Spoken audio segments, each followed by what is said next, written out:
you found me no search. It's like you knew that inside I was hurting. I was so young, said no chance, but you gave me a shot at a romance. I feel like you were like an angel sent to bring me light. Now that I'm with you, me one say that me love you, that me love you, that me love. Hey, me no go one day wonder what up my baby, what up me love, what up me love. And I dance and sing and I sing because you make my life complete. Oh yeah, oh yeah, I can't believe that this is for me. Oh yeah, yeah, oh yeah, I can't believe that this is for me. Oh yeah, chada, chada, chada, chada. Oh yeah, oh yeah, oh yeah, it's for me. Chada, chada, chada, chada, chada, chada, chada, chada, chada, chada, chada, chada. Oh yeah, oh yeah, oh yeah, it's for me. I've never felt this way. So when they ask us, say, oh yeah, we're going all the way. Tell me we happy, love you all the time and things. Sometimes I wonder if the thing could cut us under, to get under. I know, but your love in my life control that. I lay down my life this way, do anything to make you stay. All of the blessings they come my way, and all the bad things they turn away.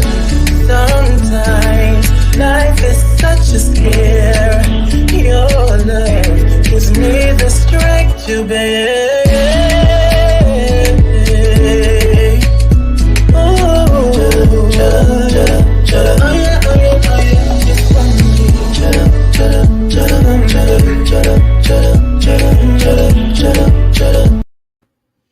Oh yeah, oh yeah, oh yeah, it's for me. Greetings, Malika. Oh, you. There we go. How are you? You can hear me? I'm great. How are you? I'm well. I'm nervous. Let me stop smiling and acting like I'm okay. You nervous? I understand it. I am. I don't know how everybody else is feeling. I am up and down in my emotions. I don't know, I'm trying to process other shit is coming up, but it's okay. In your solitude. In my solitude. Yeah. Your silent solitude. I call that sacred serenity. Yes. So Those I don't know moments. how you want to facilitate today. If you want to tell your story, if you want to, help people to tell their stories, however you want to facilitate it today. So I was talking to Maya about this earlier. Let me take out one of these, sorry, so that I can hear my voice because this is muffling me a little bit. Can you still hear me? Yeah. Okay. So I think when I've watched back the other healing sessions, I've taken some notes, and a lot of it comes back to letting go of that which has served you. Mm-hmm. And holding on to your power amidst the chaos. Mm. So I'm not very good at telling my story unless I'm questioned in regards to my story, or if I'm in conversation and then it comes up and I share my piece as the other shares theirs. So we can bring some cousins up and we can allow them to release and talk through it and go through that experience together. I am not a licensed professional. I'm not Yali. Yeah. So I just want to put that out there. But I'm always a listening ear, and I'm always supportive, always your biggest supporter. And that's for everyone who reciprocates that energy with me. I'm here for you. So let's do it. All right. I love this too, Nikki G. I wish that I could see myself and see the chat at the same time. Oh, you're on your phone, so you can't. Yes. Well, let's go ahead and get into it today, and I was waiting on her. I knew she would come, so I'm going to allow her to come up, and I'm going to take me down. Yeah. Huh? This is truly a test for me. This is I need you to stay here and hold my hand. Mine too. Greetings, love. Okay. Greetings. Love y'all, cousins. Okay. Governess. Love you too. Okay, governess. I get it. Cousin, what is your name? Say your name for me. I'm Keishan Thomas, aka Vegan Goddess, aka Kimberly Thomas. I'm here in Which Cincinnati, Ohio. which do you prefer me to refer to you as, goddess? Um, the goddess, the vegan The goddess. goddess. Vegan goddess. Okay. Now, I always ask when someone tells me all of their AKAs and full names, and then they choose a certain one. I always ask, why is that the one that you choose to go by? Because that's the one I resonate more with. That's the one that you connect with the most. Hmm. Okay. Okay. Yes. So, what made you come on today? What made you click that link? Well, I've actually been trying to get on for the last couple of weeks when she first started um, healing. Well, I've been following Quartina for the last going on 7 years since my big brother transitioned, Sam Dubose from here in Cincinnati. He was murdered by the UC officer here in Cincinnati, shot in the head. But that was my best friend, and I got connected with her like 7 years ago, like 6.5 years ago. Um, his reunion is July the 19th of this year, 7 years. So I always wanted to connect because I've been having issues with my mom for a long time. Like she might not know that I had issues for a long time because I try to embrace her and try to basically buy her love through material things and trying to gain, I don't know, but I want to just go back into like my childhood. Um, so I was grew up in a Rasta community. I Okay. haven't, really never experienced church from my mama's household, but I did experience church going over my relatives' house, and they would take me to church. And um, I remember, I don't know exactly how old I was, but I believe I was like maybe four-ish years old. I was taken to church, and I remember them dumping me into water. And she did it behind my mom's back without my mom's permission. And every time I would go over a relative's house and stuff, they would fondle me, my cousins, and have sex with me and do all those sorts of type of things. And um, at that time, my household was pretty much normal. Besides, my mother allowed me to smoke marijuana at the age of 5 years old, and now I feel like it's part of my DNA, and I cannot stop smoking for the life of me. Um, and I think a lot of that come from me being touched. We had a family member, not family member, but a friend of the family living with us when I was like 9 years old, and he used to molest me multiple times. And my mom will always, she would beat us when we would get whoopings and stuff like that. She would beat us with cable cords, the ones that got the wires going through them. So I think she intimidated me as a child to even talk to her or communicate with her because I might have been too afraid to say something because I didn't want to get beat. So the way she found out that this person was molesting me is he my mom's husband at the time had went out of town, and um he came down to her bedroom, I guess.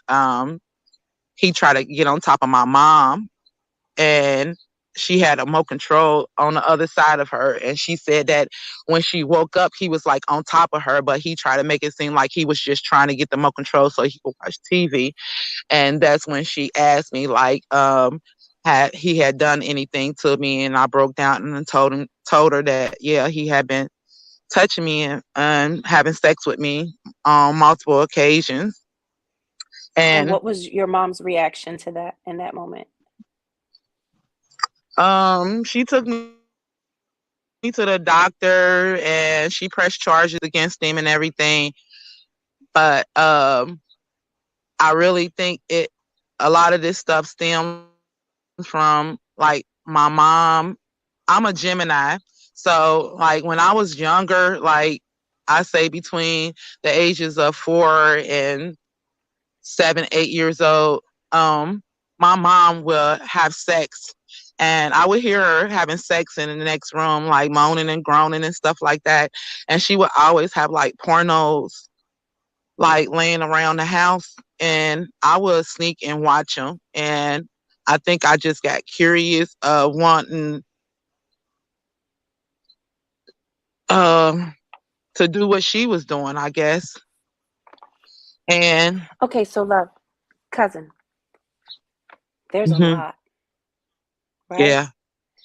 Mhm. And I'm assuming, and you can correct me in this assumption, that you probably haven't had many safe spaces where you can pour and where people will receive what it is that you're saying without judgment, without second guessing or questioning what it is. So we want to, when we're revisiting these things, for me, when I'm revisiting these things, I have to go through them step by step because it's already creating chaos within me. And so I have to look and analyze each section. And as you're going, I see how all of these are connected. That's why you're being pulled into the next scenario, then the next scenario, then the next scenario. But what happens then is we don't even remember the first scenario because we never Mhm. took the time to really just pause and work that out first before we roll into the next one. I'm Mhm. sorry. Let me start by saying that I apologize for all the apologies you've never received. I apologize for you right now holding back your tears and your emotion because the world taught you that strong doesn't look like what you're about to do. I was But always an I want emotional you to. devil. Every time I would cry or show my emotions, she said that was the devil. Emotional bitch, you an emotional devil. You emotional. That emotions ain't nothing but the devil. That's that other twin. That's that devil coming out of you. So, Goddess, I want you to understand. At some point, we have to disconnect from everything that was said to us.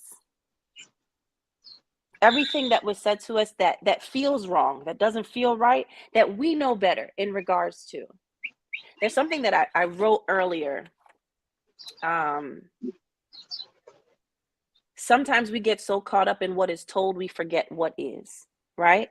We spend so much time focusing on their whys. Why did they do this to me? That's their trauma to have. That's their trauma to heal. That's not your responsibility. They've already put all of their work on your shoulders. Now you're having to figure out yourself in your own life and how you step. And the good parts of you are still there because you're still connected to that inner child, no matter how disconnected you feel. But what happens is that we need to heal that inner child so that that inner child can take over, so the inner child can lead the way. Because the purest form of us, I believe, is our newborn state before all of the conditioning occurs. So, in your mom saying that to you, that you expressing emotions is the devil, that's really her saying that's how she feels in her life. But you don't have to subscribe to that. You have the power to choose at any and every moment and every second of your life. No one controls your decisions that you make but you. So we want to disconnect from that completely. Do you feel like that's the devil when you express your emotions, when you cry, when you release pain? Do you feel like that? No, I feel like Okay. it's love. And I used to always say, I wish I could just go stay in the hills somewhere because I hate this place. I hate being around people that don't know how to love, don't have no sympathy. I probably ain't seen my mom cry maybe 2 times in my whole life. Like, she don't have no emotions. And then my biggest problem is we in this city and she have everybody so food like she just an angel. And I tell her when we was getting beat used to make us wear long sleeve t-shirts so when we go to school they won't see our bruises. I said you just never got caught. She act like because she don't have a record or never been pulled over for a traffic ticket or whatever, like she's just a fucking angel. And I keep telling her it is not true. You just didn't never get caught for your shit. But yet I've been put in all type of situations falsely accused. I've been arrested. I've been charged with all kind of stuff. I've been beat by the police officers. I've done so many work, and my people don't even support me. I didn't even try to protect her when she was getting beat by her men friends, male friends, and jumping in between trying to protect her. And she just talked to me like crazy. Like I sent her the video of yesterday, the healing that was done yesterday, and she sent me a text. I don't have to send her no videos. If she want to watch it, she could watch it on her own. And I said, I didn't send it to you for that. I sent it to you for a particular reason, because I want you to see how these people is hurting, because I've been hurting the same way. And you act like you don't have like you can't see or hear what's going on. Goddess, do you feel as though you are attempting to find your resolve in her accepting your truth?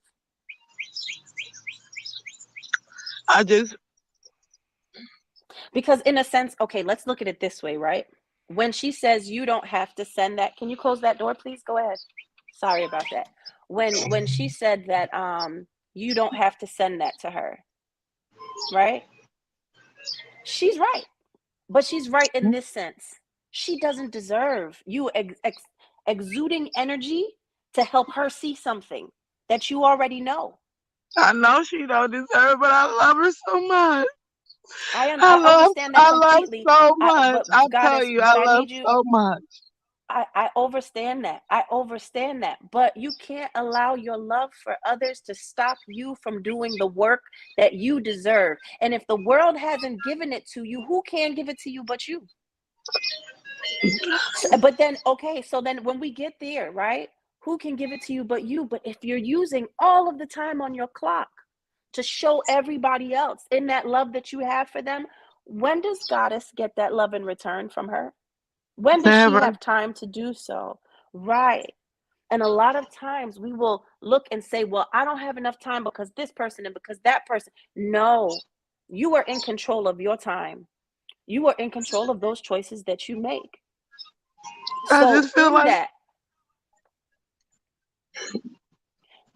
Goddess, you deserve to be loved. You deserve to be loved. You deserve to be honored. You deserve. I feel like the only person that really truly loved me here. I never knew my dad.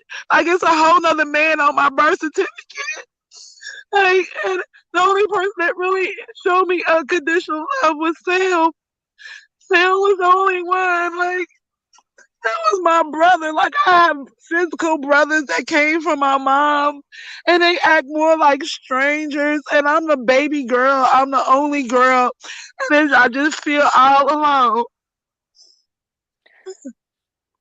Goddess, look. First and foremost, and I don't know if you watched the episode of This with Yali, but there was something that was stated that I always tell my friends, which is journaling is key. You get your notebook and your pen and paper, and you don't even stop to think. Write everything out, right? I'm giving you something to practice right now. Write everything out. Let it pour. If you can't write fast enough, if you text faster, do it in your notes on your phone. Let it pour, and then print that out. And if you know law, what they do for contracts is they do red lines. They go through and they analyze every line, every sentence. After you pour and you've allowed yourself that moment to release that, go back and read over it and make notes, right? And I want you to start noticing where you are giving you too much of yourself to things outside of yourself. If you don't have time for you, how can you really analyze and know that you are truly alone? You feel alone in spaces where you don't belong because everything is telling you that that space has served you and it's time to disconnect. Of course, you're going to feel alone around strangers. Don't allow these worldly titles of familial, brother, sister, work, all of those things to make you feel trapped. Like these people have to treat me this way. If they don't, it's the end of the world in a sense because they're my relatives. No, they're my friends. No, this is my job. No. If you don't belong there, you're going to feel that. And that energy sometimes comes off as feeling alone, And but we confuse it. she always tell me I'm not part of her I'm not part of her Lineage. tribe. I'm not part of her. So And that's I don't. fine. And that's fine because, again, that's her. That has Hmm. nothing to do with you. But Again, that's and then her. and then she said, how do I find out who I'm a part of if I don't know my dad? I don't know none of my family. They come from Tulsa, Alabama, where Quartina come from. Their last name is Hood. I don't know these people. I don't know how to contact these people. I don't know nothing about these people. I don't know. I don't even know what my grandma looked like, or my. I don't know. I And don't even you, know who. I never seen no one that looked like me in my family. have you talked to your mom about that, about locating your original people? Yeah, she don't know nothing. She was, and this her thing is, she said she stopped going to the clubs because it seemed like everything was when they go to the clubs they would just bring go find a man and bring him home and sleep with him. So I don't know if that's what she was doing back then, and she don't actually, because the person that she said was my dad, like I don't even know if he's my dad. Like he passed away in Okay, so 07. let's Didn't no family members reach out to me or nothing. Like I'm just. so let's go back to step by step, right? Before any of that. Because when you do get these things that you want, whether it's being connected to your birth father, whether it's being connected to a space, you want to show up in the right energy and the right state of mind.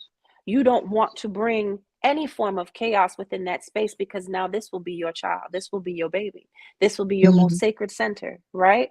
So, and mhm, you want to be in a space also where you are not so connected that if a disconnection occurs in that safe space, that it creates more chaos, and then we mhm, have something else to add on to the connection,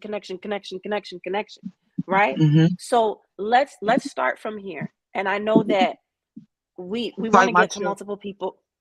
We want to get to multiple people here today. So this is where I want you to start when it comes to you.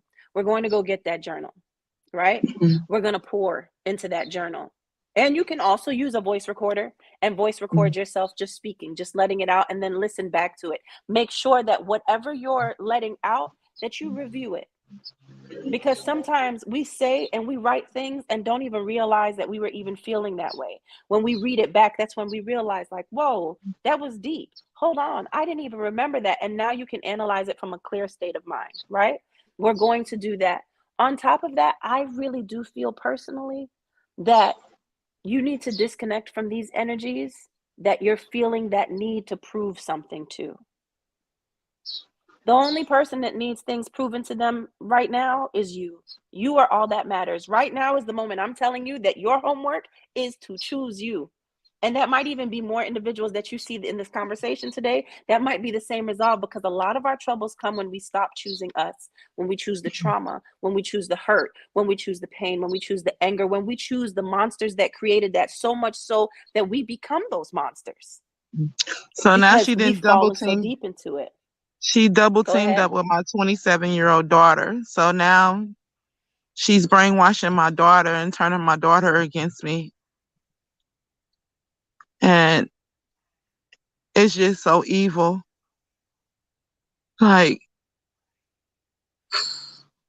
I don't understand how people could do things like this, knowing how much I love my children. I overstand. I over and understand. But Goddess, once more, here I am. Even you're having a moment right now where you're getting what it is that you're saying you want, which is someone choosing you and to talk about you and to focus on you. And as I keep continuing to attempt to pull you in to have a conversation about you and where you're going, you're still talking about them. Yeah. I just said to Maya, I don't think you're processing what Malika's saying. Um, and I think it's because your trauma is still pouring, but we want you to see that in this trauma, you still have to choose you. Mm. It still must be that way, whether it's the children or whoever it is. You Yeah, still you must. told me that You say self-perseverance, and I've been trying to do me. I've been trying to do me. It's like I'm afraid to bring a man to my house. I'm scared what my children gonna say or how they go feel. I just been all alone. Like I'm scared to even engage in any type of You're not even relationship. in the space of being ready to do so. Yeah, that's what I was just going to say, governess. When you say trying to do you and trying to bring a man home, that's two different No, I'm conversations. saying that's not in my thought process. You feel me? Like I'm Right. scared. But I'm no, what I scared to do stuff so like that they shouldn't even be because I'm brought so up. worried about what they go feel or think. Yeah. So love, look, they shouldn't even be a part of the conversation right now. This Right. is we have these tendencies, right? When you say you're trying to choose you, the next thing that should come after that is this is what I've been doing for myself and trying to choose me. When we go to other energies after I've been trying to choose me, even when it comes to bringing a man home, focus is now drawn away. It's gone back away from center. So eradicate that. Get rid of that. You've been trying to choose you. What have you been practicing since speaking with governess when governess spoke this into you? What have you put in action to get to where you're trying to be? It's like I'm stuck because my children is still in my house. My boys is still in my house, and I can't escape them because I'm still Okay. responsible for them. So So I feel once stuck. more, love, and I don't mean to cut you off. You said you have been trying since you spoke to governess. Give me one example of what you have done for you in that attempt to try. Not who stopped you, not who's in the way, not any of that. Just one example of what you have done for you since speaking with governess. Going to the park, Okay, meditating.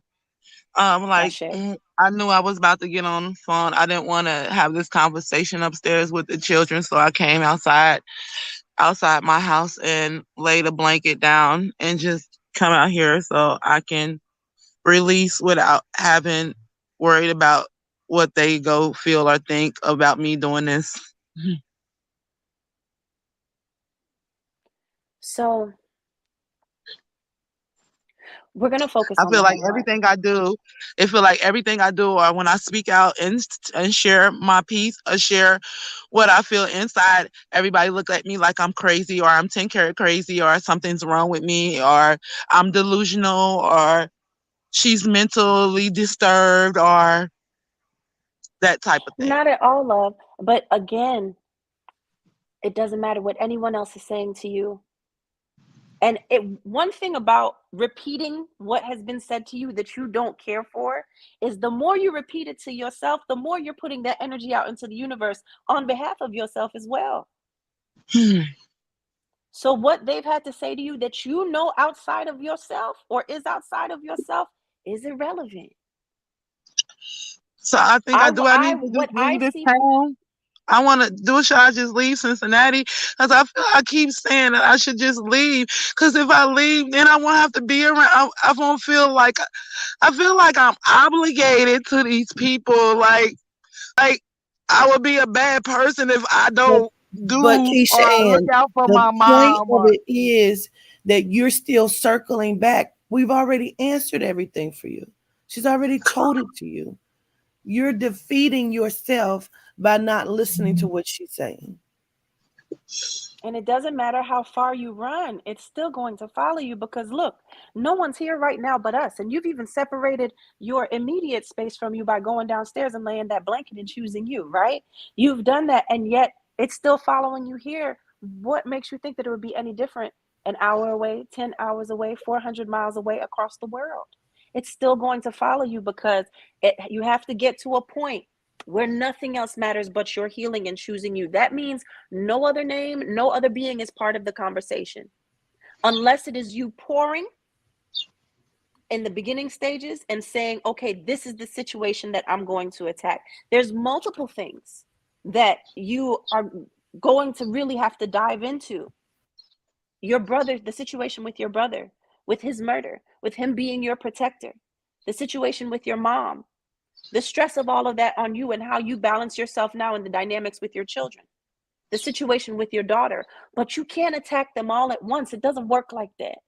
It took years for you to get here. And a lot of times we get caught up thinking that it's going to fix overnight because I said I'm healing. No, love. But you have to get to a space where you can separate all of these parts, break them down into pieces, and go at them head on, one by one. You can't get distracted or lose your focus, caught up in everything else at once. Focus in one situation at a time. It's like putting your shoes on. Do you tie both your shoes at the same time? When you get your sneakers on, do you use one hand with the right foot and one hand with the left foot and tie both your shoes at the same time? No. No. Step by step. Left and then right, right and then left. We are great beings, so we have that energy that says, I can do this, I can fix this. But before you know it, you've dug yourself deeper because of the fact that now you've laid all this other stuff on top of you. Now you're trying to climb out of a bigger pile than before. And then you're adding your everydays on, and you're adding your assumptions on, and you're adding all of those. All of that has got to stop. All of that has got to stop. And that starts with choosing you. And again, when Yali kept saying it, I agree with her, and Governess said it, I agree with them wholeheartedly. The first step is journaling. And then once you journal and you break down these situations into separate categories, and you choose your first one to attack head on, that first one should still be you. It should be addressing your inner child. Because that is the being, not even you as an adult. The inner child is the being that didn't get the attention, didn't get the focus. But guess what? Even though they didn't, that doesn't mean that you can't give love to that inner child at this moment. And you more than anyone knows what that inner child needs. So once you do this homework with the journal, then once you finish that, I want you to write a letter to your younger self to apologize Is for that all the things you why never received. So my car just broke down at my elementary school. No, Keishan. No. We can't go there. We can't do that because this is what we need for you to do right now. And we're gonna let somebody else come up. We need you to do this. You got to start here. We don't No, I know was why just saying that was a sign saying that I need to go into my inner child. I we was don't just know that. You have to come to these registers and Mhm. understand what's happening. And if you don't want people to go into these other things, would you stop allowing them in your space? That's the bottom line. That's the bottom line. You got to choose you first.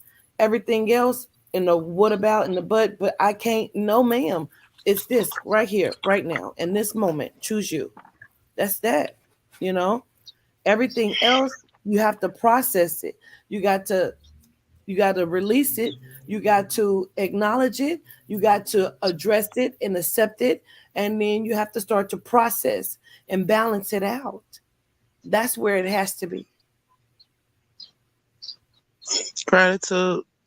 Gratitude. We got a long line Gratitude of to you, people, so we got cousin. to let some other people up. We show gratitude, honor you, and with respect. Yes. Sending love, cousin. All right, Keisha, and gratitude, goddess. Thank you. Yes, ma'am. Well, yeah. Gratitude. Plus, You said a long line? Yeah, we got a pretty good line of people. I love you, cousins. I love you, cousins. I love you, cousins. Some people didn't get to come up yesterday. So let me say, when you come up here, please make sure your camera is on. Make sure that you're wanting to tell your story and you want to release it. I do not want you to get up here and deflect about what's going on in the world, because that's not where we're at today. We're about self-healing and self-preservation. And that's what this is today. And I also do want to state that I am not a reader. I am just, as I said, your biggest supporter. Right? In these conversations, because these are the conversations that we don't really have spaces where we can just sit down and speak about these things and just get advice from someone else who's been there, or a group of beings that have been there, which is the best part about the event that governance is planning where we can actually sit in real time, face to face, and go through these same conversations and find healing in that. Greetings, cousin. Greetings. I'm sorry. I'm up here trying to do my hair. Listen, I was supposed to do mine yesterday, and I pulled this on. I I should get it, have, but I was like, I'm almost 3/4 done. Let me see if I can finish this little quarter before it's she okay. calls me up. It's it's okay. I understand completely. I was supposed to do my retwist yesterday. I'm new to the Lock family. I'm new to this situation. It's I a left this little one process. out because this is the only one that I actually twisted since yesterday. See, I got like Cousin, part what? of it done, but it's like, I still got so much more left to And do. it's a okay. It is a okay. Cousin, what is your Okay. name? My name is C for short. C. hmm I'm C sorry. for short of I don't want to tell you what my real name is. My name is Kasifah. I mean, my face is little here. I might as well tell you what my name is. Why do you feel like you didn't want to share what your name was? I saw the look to the side. No, What is it's that? nobody in here. It's just me. I don't know because it's unique, and I don't know. I don't know. Maybe it's one of my triggers. You know what I'm saying? Something that I got from my mom. But I don't know. I don't like sharing my name like that. Let's dive into that for a second. And I know that's probably not even the reason why you clicked the link, but we're gonna dive into it because see, one thing that I love is confidence in all, right? True. And so for me, our name defines who we are and what we are. And even speaking it, everything about you is grand. Even though you feel as though I needed to fix this before I got it, you are beautiful. You are radiant. Your Thank smile is you. everything. Your energy makes me feel like my day is going to be better because I've had this experience with you. So when we get to the part where I say, "Who are you?" and you say, "C for short." Why are we shorting you out already? We just started. Why would we do that even at the beginning? And is that showing up in other places in our lives and the decisions that we're making for ourselves? Is that showing up when we walk into a room? The way that we walk into a room, and are we attracting certain beings because the energy starts like that at the beginning? hmm That And makes you're safe, sense. you feel safe enough to then say, okay, well, yeah, my full name is Kasika. I don't know. Anytime I hear I don't know, that for me is a trigger. That's a trigger of this needs to heal, hmm right? Yeah. So I'm going to challenge you to give me an answer outside of I don't know. Get the laptop and go outside for a second. Go ahead, close my door. Yes, ma'am. I just did the same thing with my son. It's okay. Right. Yeah, that's something that I'm definitely working on. Because I have had and now I can't even think of the word. What is it? Self Self esteem. doubt. Yeah. Hmm. So I've had self esteem issues even as a child. Um so yeah, that is something that I'm working on is becoming me and just loving me as who I am, like no matter what nobody else says or no matter how nobody else feels. I am definitely working on loving and realizing that I am a unique being. You know what I'm saying? So I definitely I'm working on it. I'm working on definitely accepting Ashe, that for myself. Ashe, I received that, and you know what? I connected to that word unique because when I asked you why don't you like your name or why not Kasika and spell your name for me. It's actually Kasiva. It's Kasiva. Casieva. Okay, so the first thing that you had said when I asked you that question about the hesitation was because it's unique. But then at the same time, you turn it around afterwards and you say, I am working on unloving myself because I'm unique. hmm So again, that's the beauty of you. That's the beauty of you. So what's that I'm sensing? Okay, so let's do this. Okay. Okay. What made you click the link today to come up, Kasifa? Is it okay if I refer to you full name? Yeah, that's fine. Might as well Okay, start. because I love it. Oh, Because I love it. Thank you. And I want to say I love your name Okay. too, and you are beautiful. And I'm just Gratitude. so glad that I'm able to speak with you as well today, and Oh, also Miss Cortita. Um, gratitude received and reflected, cousin. thank you. Well, gratitude. Um, so I actually clicked on the link because I do realize that releasing is a process.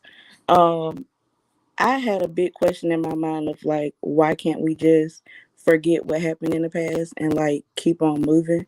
Um, but it was broken down to me that, that's probably why you're doing half the stuff that you're doing now, or searching for half the stuff that you're searching for now, is because of that childhood and some of the, you know, things that you may didn't get to experience, or some things that you did experience and shouldn't have experienced. Um, and like I said, I realize this release is it's a part of the process, and I feel like I don't have anyone. Like, I have a few people that I can talk to in regards to like spiritual things, but I really feel alone. um, and it's like it's hard because I want to talk to somebody about my journey. Like, I just, I get excited, but then it's like I don't have anybody to talk to. You know what I'm saying? Like, I don't have anybody to get excited with me about the things that I've learned. Um, so yeah, like I said, this was just a part of my process and releasing and talking, and so that I can get like, better steps on how to continue in my journey of loving and finding myself. Okay. So a lot of us feel alone, but I want you to know I'm not negating in any way you stating that you feel alone, because I'm there too. I feel it on a regular basis. What I have come to find out is those who feel alone are probably on a grander journey than most. And I realize I don't want to be that person where when I walk into the room, I have the same thought as 90% of the room. I Right, don't want that. right. I don't want that. I want to be the 5, 10% that have the unique thoughts, that have the higher thoughts. And I also want the ability to be able to acknowledge the greatness in actually being linked up with my tribe. Mm-hmm. And there's no Because, one in our space, cousins, that could get away with saying that, because somehow, way, shape, form, another, auntie, uncle, sister, brother, postman, judge, industry professional led you to Quatita Dean, led you to your cousins. How amazing is your journey that everything from when you came out of the womb, even pre-physical existence, led you to a space where you actually are able to find your tribe. mm-hmm. Because beyond anything, there are still people that are out here that feel alone and haven't even found us yet, True. That's right? definitely true.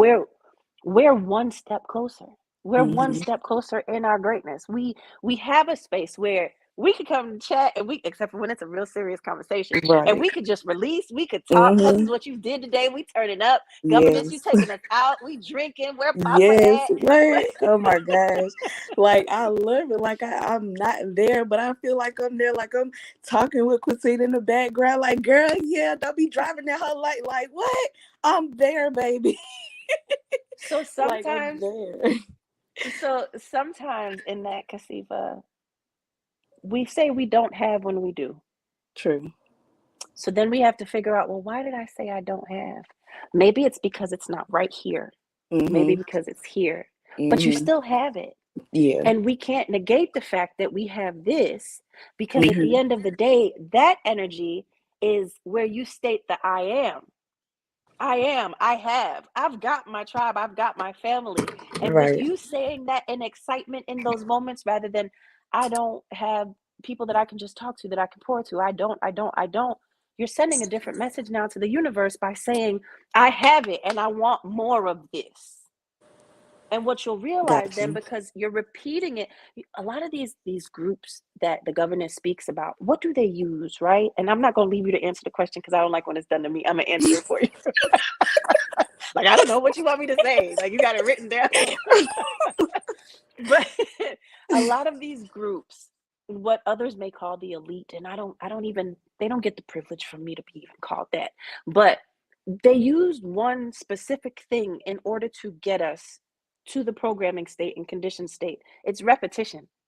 See, the thing that's really different about life and how this is all set up is that we talk about the enemy and what they're doing so much that we forget that they studied us because they know our worth. So in that, we can steal back the tricks. It never Mhm. left us. They've got to Mhm. search for it.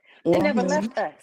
It's ingrained in us. So in that, what do they use? Repetition. Okay, well, Right. that's what I'm going to use. Repetition of the energy I want to see, not the energy you're trying to program me. Right. So Exactly. as you're watching and you're in these chats and you're getting that feeling with the cousins, I want you to practice that, right? Like, oh, this feels good. This is, it's entering my life as I speak. I claim that it's stepping into my life as I speak. I'm no longer even seeking my tribe or seeking a tribe or seeking like minds because I know that it's on its way to me. Mhm. I am a Mhm. reflection of what it is I want to see in my life. Mhm. And as you continue to repeat that and repeat that, what will start happening is anything outside of that, some things may slip through the cracks, but anything outside of that is going to be like, and anything that feels like those moments when you revere in celebration and you know this is the feeling that I want, you're going to bring it in wholly. Mhm.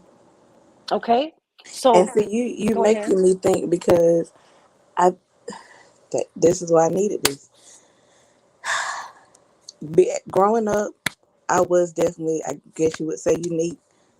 Green eyes. I was born with blue hair. I was born with, I'm sorry, blue eyes and red and blonde hair. Um, I always been, light skinned. But my people, they're brown skin. I'm 100% melanin. So I stuck out. In family, I stuck out. In school, I stuck out. I didn't know where to fit in. And that was my issue then because I was trying to fit in and I wasn't accepting the uniqueness of who I am. So it's kind of coming back full circle because when I was young, I was trying to fit in. But now, like, I'm trying to accept not fitting in. Like, because who wants to be normal? That Who part. wants to be normal? That part. So, and we can't fight that while we're trying to get it. How that Mm-hmm. makes sense? Like Right, you tell right. your spouse, hey, I go to my husband and I'll be like, babe, I want a kiss. And every time he come up to kiss me, I'll be like, bah. What? What? And Right. eventually what's gonna happen when I say, when I use that programming trick and every time, hey, come give me a kiss, bah. Eventually when I say, babe, come give me a kiss, what's gonna happen? He ain't coming. He's gonna be, He's nah, not fuck that. coming. I'm Right. out. I'm He's not gonna be about to get, coming and with I a can't hit pimp you back. back. Your Right. mama, your daddy live up the block. I can't even like you know what I'm Right. saying? So what's different between my husband and the universe if we are a reflection of Mother Nature? Mm. If we keep putting this out, we're training everything that we say we're a reflection of. We're training Mm-hmm. these things in that same manner. It happens around us all the time, but we're so focused in the trauma. We're so comfortable swimming in the trauma, dwelling in the pain. Oh, this happened to me. Why this person? Why that? Why am I here? We're so focused on the whys and the Mm-hmm. human shit that we don't even take the time to let that go, to really look at it in a big picture, the big Right. scheme of it all. How is my husband in that situation any different from the universe? Our Mm-hmm. children are the closest thing to this grand being that we want to know. Our children are the closest thing. They just got here. They were Mm-hmm. just there, and Right. they're the ones we shut up the most.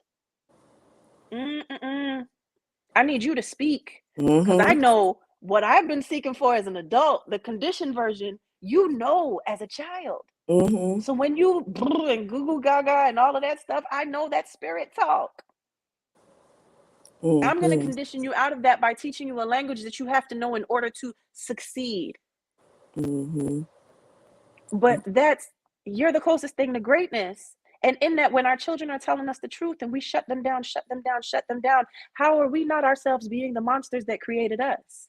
Mm-hmm.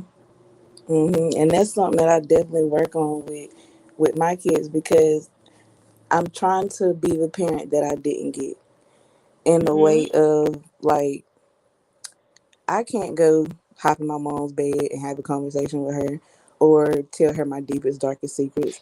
Like, I can't do that. I don't have that relationship. I love her and she stays in her space and I stay in mine. You know what I'm saying? And I got her back if she need me.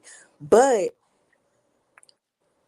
we just don't have that relationship. We don't have that, and that, like, I grew up and raised as a Jehovah's Witness. Okay. So like a lot of I was stifled to say the least, growing up. And it was like once I got old enough to really get out here, I guess Mm-hmm. I didn't have the common sense, you know what I'm saying, to run the streets or whatever. Um, but yeah, that's I'm because like I said, I'm working on that conditioning of religion and not having that, relationship as I would like to with my mom. She didn't cook like Sunday dinners. We didn't ever get that, none of that. But I do.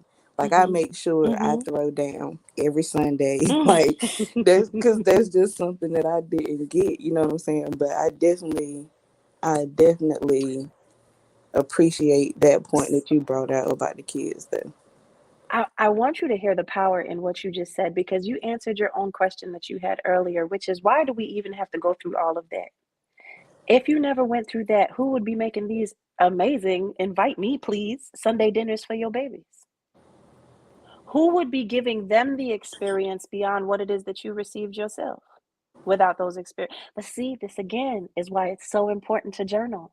Mhm. It's why it's so important to record all these other people that don't look like us, act, think like us, speak like us, smell like us.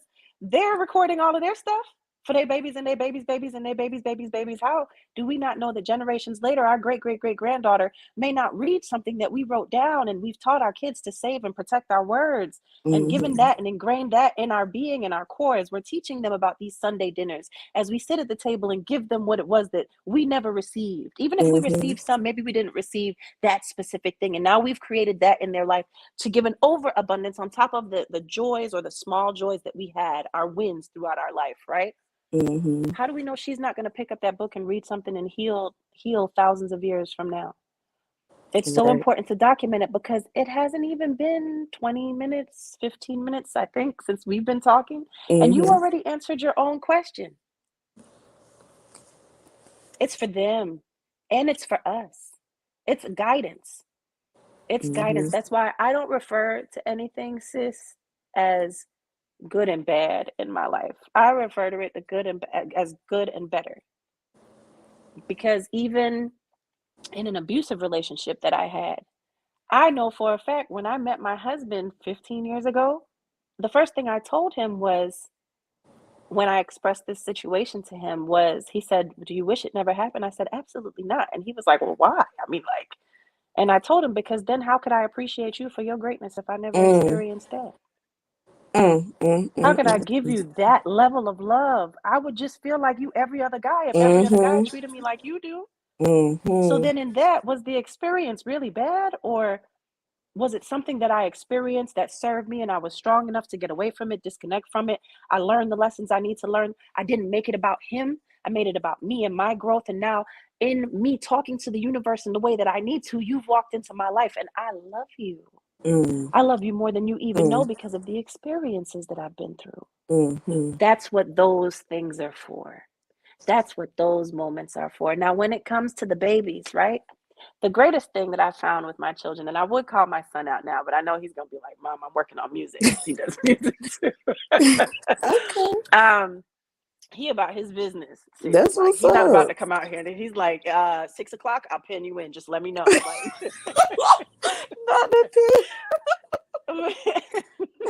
he's everything that I'm not, and I'm so grateful. I'm so Mhm. grateful because he's everything that I am too. So that means he's Mhm. better than me. So I've done my job. I'm doing my job. But in that, when it comes to the babies, all it takes is an apology, a genuine apology. All it takes is those real conversations to give them the example of who you want to see in their life. Mhm. Because baby, they gonna bring you home. They're going to bring you home. And if you aren't together, you're not going to like what you see when you see it in your child's spouse. Ooh, that's That's true. painful, you That's know? true. So it takes doing exactly what you're doing. And I applaud you and praise you for that, Goddess. I applaud you and praise you because that is teaching your children, the younger ones that are around you, even that did not come physically from you. That is teaching them that this is what real feels like. Mhm. Mhm. You know, this is what real feels like. This is where it's supposed to be. And it's really dope that you were able to pull the normal out of your abnormal rather than getting comfortable with it Mhm. and just sticking to the abnormal until it becomes normal. You know, it's really dope that you're able to do that and provide for your kids and still carry on the good things that you experienced as well. There's something that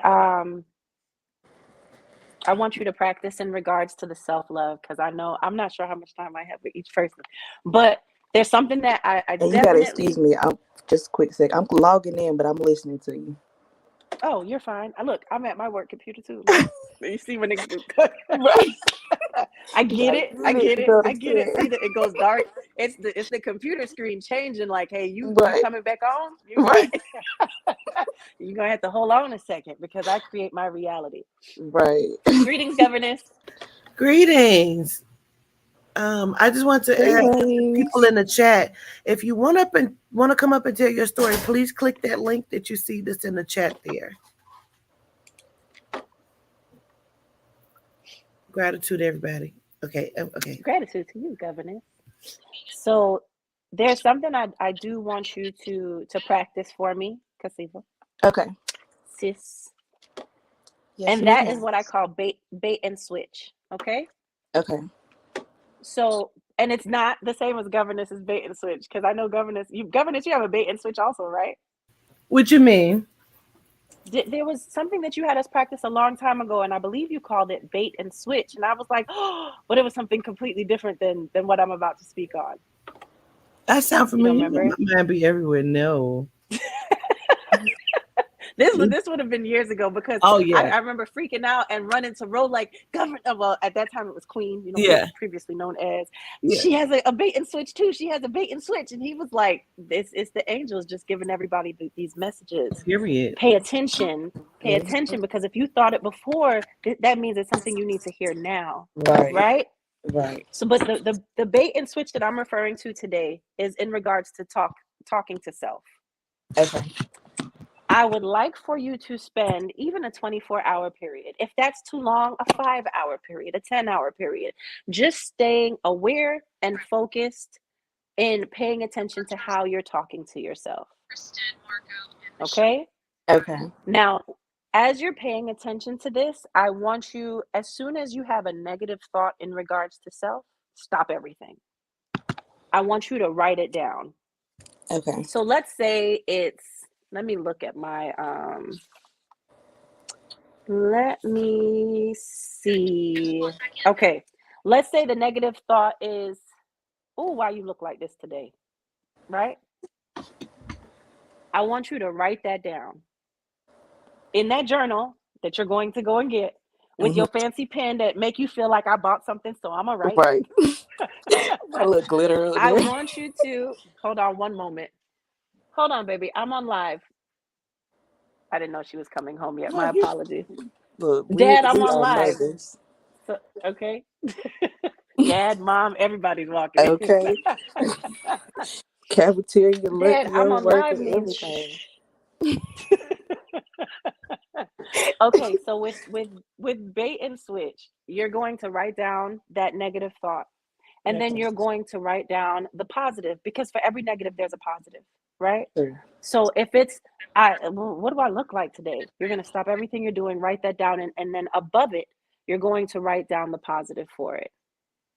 I am amazing. I feel amazing. I look amazing. Mm-hmm. No matter what the exterior may seem like, I am the grandest being that has ever walked this universe. I want you to write something in relation to it, the opposing, right? The Mm-hmm. Okay. positive. And then I want you to go back once you've written that and it feels good, and I want you to cross out the negative thought.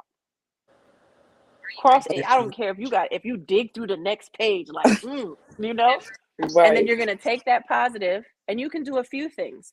You can put it on sticky notes and place it around the house.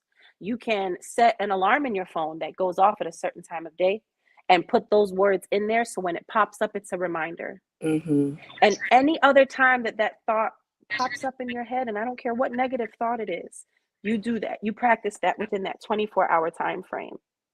And Okay. it'll start to create, it's pretty much conditioning yourself for positive talk, positive Mm-hmm. self-talk, positive self-image, rather than any form of negative. And Mm-hmm. eventually what'll start happening when you practice this, whether it's once a week, once a month, when that negative thought, it's gonna be like, oh, who was that? That's not me. Right. Okay. See, that's what Who I'm ready to get to. That's what I'm ready to get to. But I'm definitely that gonna all work on just that. Ashe.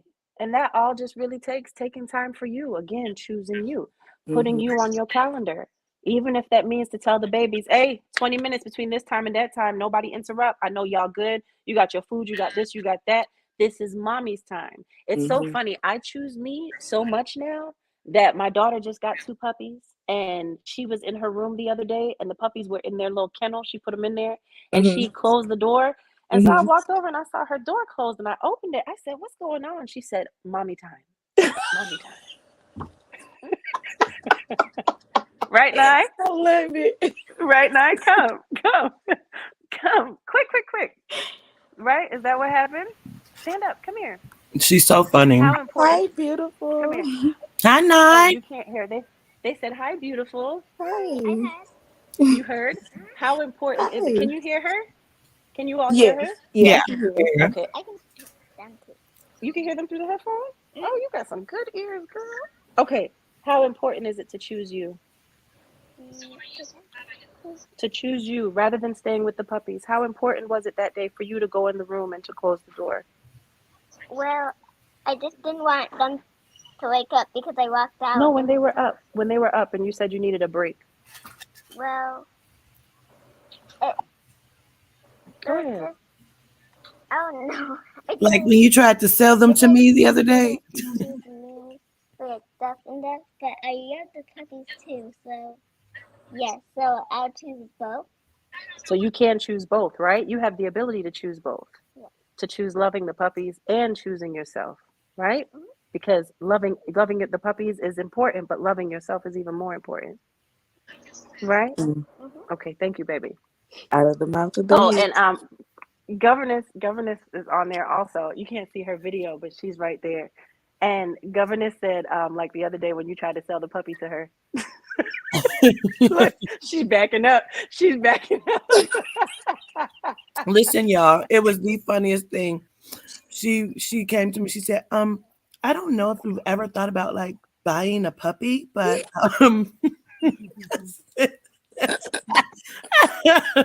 you gonna sell the baby? She needed And the mommy fact that I time. wasn't even in the room. I had Yeah. left the room and that's when the conversation occurred. Oh. Let me slide this in real quick. But sis, I do want to say, that I appreciate you because in speaking to you, I learned for myself as well. Because we're all in this space. And that's why I believe this show is so dope. To Mm-hmm. me, it's Mm-hmm. so important because it helps to pacify that feeling of being alone. Mm-hmm. Because it is one thing to be in the comments, but it's one thing to also be in the space. Mm-hmm. So like the retreat that's coming up, doing this show and maybe even doing something where we can bring people up and have these these grand conversations. Everything that Governess is doing, I feel is going to aid with that. It's going to help to pacify some of those emotions where you have the opportunity to release and to speak into others and us speak into you as well. And Gratitude. you are grand. You are as beautiful as your name. Thank you. Thank you. And let me say that as well. I do want to say gratitude for governance for this opportunity, for this space. Because yeah, I know there are a lot of cousins out there who feel the same exact way. And I really appreciate your realness because a lot of people like to seem like they're just so much better and they never came from anything. But with you coming out and just being honest about the things you went through, I just I'm not. I'm about to get emotional over little stuff, but Go. That's what it's for. Go ahead. Let it like pour. it's that is just it's amazing to me, and it's beautiful to know that you care for us, you know what I'm saying? And you feel that comfortable with us to be like, okay, look, this is what I went through. But just know that that's not all you're going to be. Your trauma doesn't make you. So I really want to say thank you, like I said, for opening up this opportunity. Um, I definitely have some tips that I'm going to use in my day-to-day life because my thinking definitely has to change. So I do want to say gratitude, gratitude, gratitude, gratitude, gratitude from here to the moon a million times, and I show so much love. I show I want to show gratitude. so much love. I Gratitude to you, appreciate you for cousin. Your that. thinking is changing. It's as Mm-hmm. small as that. Not my thinking has to change. Your thinking is changing because Okay. for you to be able to say that, it's already in the works. Yeah. Mm-hmm. It's already in the works. Your Yeah. thinking is changing. And that love for self is on its way. That's it. It's Yes, already ma'am. here. It's just going to be spoken on in that manner Right. now. Right. I love you so much, cousin. Gratitude. Gratitude. Love you all too. Mwah, mwah, mwah. Love you. Gratitude. Go ahead. It's just so amazing and dope. And I show gratitude, y'all. Um, I see Makiba's up here. And I know we spoke with Makiba the other day. I see Antoinette. And I see Chaz just came up. Excuse me. Antoinette came up first and somehow she got kicked out and then she came back up. So I'm gonna bring her on and then I'm bringing Okay. Makiba and Chaz. Okay. Antoinette.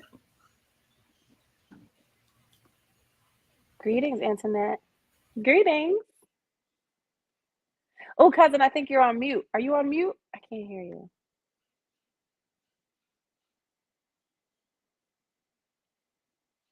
Can you hear me, cousin? I can't hear anything. Is it me?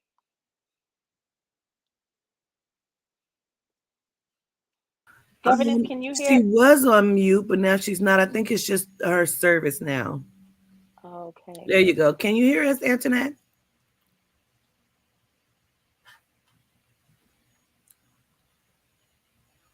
Mm-mm. Mm-mm. Can you hear us? It may be your headphones as well. You might want to try to take out the headset.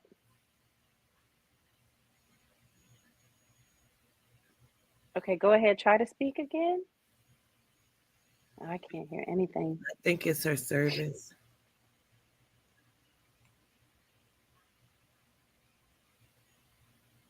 No. Okay. You may Mm-mm. have to log out, come out, and come back in, Antoinette. Okay. We're going to There try. should be a screen when you're logging into that has you test your sound and your camera Yeah. I'm going before to you have to even take enter her the out and let studio. her come back in. Okay. Makiba? Greetings. Greetings. Greetings, cousin. Oh, you can hear me and my headphone is connected. I can hear you. Oh, okay. Greetings. How greetings, how are you feeling today? Um, better than I was yesterday. Better than I was yesterday. Gov- Oh, Greetings, governors. I know that the governor's dipped off. This, you see, as we're all learning together, there are lessons that I realize governors and the deities are putting me through at this moment. You know, it's necessary for us to step outside of our. Oh, are you charging the phone? Is it about to die? Don't let it die. Right on time. Come on, let's get it in. Go.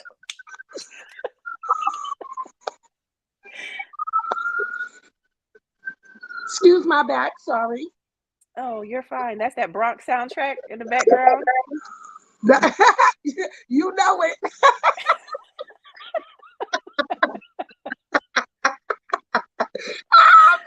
I'm glad you caught that. You said that's not right. Ah, yeah, that's I crazy. caught that. I caught Woo. that. It's horrible up here. You know it. My dad is from Brooklyn, and so I know visiting there, I enjoyed the sounds, but I was like, okay, it's time to go back to Florida. Like, I get it. I get it I completely. just want to move away, and I lived in Manhattan. But Oh. the good thing, and then I moved to the Bronx. I just moved to the Bronx like a year ago. But the good thing about my apartment is these windows. I have Mm. basically soundproof. So if I Mm-hmm. close the windows, I can't hear what's outside. Unless Okay. it's right Okay. next, like unless it's right like next Right. door or in front of my building. Okay. There's a lot of energy in the Bronx. It's too much energy in the Bronx. It's So too much look, I know energy. I have to my plan is to ask you what made you click the link, right? But Mm-hmm, let's talk about this for a second because mm-hmm. I'm intrigued. When I'm intrigued, I have questions, right? Okay. Okay, so um how are you protecting your peace within that space? Oh, I I don't meditate. I don't know. I'm just like me. I know how to just keep to myself, and I know how to just close everything out. Like I'll close my windows and or I'll just leave them open and I'll just be in here. I don't know. I learned to turn my ears off. I Mm. learned to turn my ears off. So when I'm in here, sometimes I don't even hear it. And my son is like, "Mom, it's not loud in here." I'm like, "What?" Like, oh, okay, then I hear it. But yeah, I learned how to turn my ears off. I don't know. I notice a lot of feminine they tend to find that I know, well, a lot of younger children find that when they have a lot of siblings, they learn how to drown out the noise. And for women that maybe didn't have a lot of siblings, once we have children, the mom, mom, mom, mom, mom, mom, mom, mom. Yeah, because you know why? I learned how to turn my ears off after I had my son. Because he used to do that on purpose. Ma, ma, ma, ma, hi. I'm like, no, no, no more Family Guy. No, no, no, That is Fat no. Stewie. And I learned how to turn my ears off because one time I was in the living room with my nephew, and me and my nephew were talking, and my son came in the living room. And me and my nephew were talking, and my nephew was like, "You know, your son talking to you." I'm like, "What?" Like, no, he not. He's asking you something. I was like, "Oh, I'm sorry. What happened?" Yeah, I it ends really up didn't hear him. I absolutely did not hear him. it works for us and against us. But you know what's really beautiful about that? I feel like that's the perfect example to show you your strength and your ability to even change things that you normally would register. Like you have the ability and the power to change your compound makeup to where now you can drown out certain signs. Like that's power. That's you realize that, right? Like that's a superpower. I didn't know that. I do it. Like it's just like sometimes you gotta turn your ears off because you might not want to hear what's going on, and then you have to block that out. I don't necessarily want to block it out with like looking at a phone or looking at something, or so I learned how to turn my ears off. Like, I feel like, and that's why I asked you that question because I feel like that's so important because of so many things being thrown at us. And a lot of times we don't realize that it's a power. We don't realize that we are gifted in that sense. Especially the thing that happens then, though, is how do you really get to greetings, governess? I think greeting. somebody has an echo. It's like feeding back constantly. So it might be my headphones. Is it Hold the on, let me see if I headphone? can turn it off. Yeah. There it is. Yeah. Oh wait. Okay, it was the headphones. Okay, Yep. Yep. Okay, That's it. yeah, Okay. there we go. it was the headphones. Oh Okay. wait a minute. It's Do we still hear it? Yeah, it's still echoing. Do y'all hear it? is your phone leaned onto something? Like, is it on the microphone at the bottom? Is it on the table?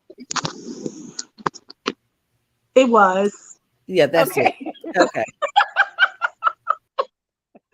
because I was charging it, and I'm like, Oh, okay, okay, okay, yeah, okay. okay. Is that better? So, yes, I Okay. think it is because I didn't really hear it before, and I just I didn't even know it was echoing. so again, this is the superpower. But what happens is when we do not get to a space where we can recognize these as powers, then how do we make it better? How do we grow in our gift, right? So Mhm, now, whenever that happens, you'll be like, oh, that's my superpower. I need to work on it in this way, right? mhm. And it's necessary. Oh, is it still there? The echoes? I can't Yeah, hear it in my it's headphones. still there. And it's almost like a You million know what? people talking. My TV was on Oh, Is that that may on it? be. the channel. because Okay. I was watching it Oh, as I was listening, but Yeah. it was on mute. Okay, that's it. okay. Okay. So, the reason I feel like that's so important, and maybe why I even went that way without knowing without knowing, Hmm. um, is because with everything governance teaches us, and it's okay, love. I was With about to close everything that that, window. uh-oh, I think it's on your end, Malika. is it? Was it happening before now? It no, it just started happening. Let me see. And everything on mine is off. Yeah, I it's don't have on your anything end. on but my phone. Wait a minute. Say something again, Makita. I said I don't have anything on but the phone. That's so weird. See, I can hear me back. I Mm. still hear it. I hear it back. What the fuck is that? Yeah, I don't know. Because Malika's on mute. Okay, I don't know. You guys just go ahead. I don't know. That sucks. I don't know. What Yeah, I can actually hear it. It's when I'm talking that I can hear it in your background. So, the with everything that governance has been teaching us, all of the things, the energies being thrown at us, all of the portals that are opening, that's a trait that we really need. Oh, okay. That's a skill and a gift that I feel we really need.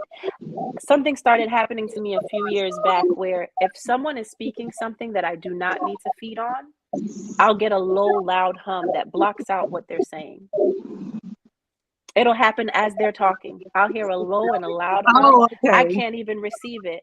When someone says something that is for me, I'll hear it and I'll get the high pitch ring afterwards. But what Okay. I realized is I was in some spaces of deep healing, and there were some things that I didn't need that may have triggered trauma that wasn't mine, Mm, that may have I would have had to carry on with, that I didn't need to put on my back and add to all of the luggage I was already carrying. yeah. And so I wanted to dig a little bit deeper in that for you, because when it happens, again, it may work against you at times where you end up not hearing something that you need, like when your son was asking a question. So in that's where we say, okay, how can I manipulate this? Let's think of something. Baby, if I'm not hearing you, double tap. I If tell I'm him not that. hearing, I tell him yeah, that. that's I be like, beautiful. That's you gotta go like beautiful. this. Like say, That's do beautiful. something because I'll be in the zone and I can't hear. Yeah, Because that's he was beautiful. definitely talking and I was like, no, he not. But I was talking to my nephew Yeah, and it I happens couldn't to hear me. him. Yeah. But I think that's a lot of times, even with empaths, when we go into spaces, when I was younger, I would walk into a room, and if someone bumped into me, I could see things that they've done to other people that weren't so great. And I would hide in the car a lot or stay in the car. I still do to this day. Like, I'm just conditioned that way now. I don't like to really be around too many people because of it. But it took a long time to learn ways to choose me in my spirituality and my gift and say, nope, I can be in this space. You're not going to run me from this space based on your energy and what you're releasing out into the atmosphere. But now I know how to zone myself out from everything outside of what feeds me. Okay, So see, because that's what I'm learning. Because like me, from when I was young, I felt energy and I knew when something or somebody wasn't right.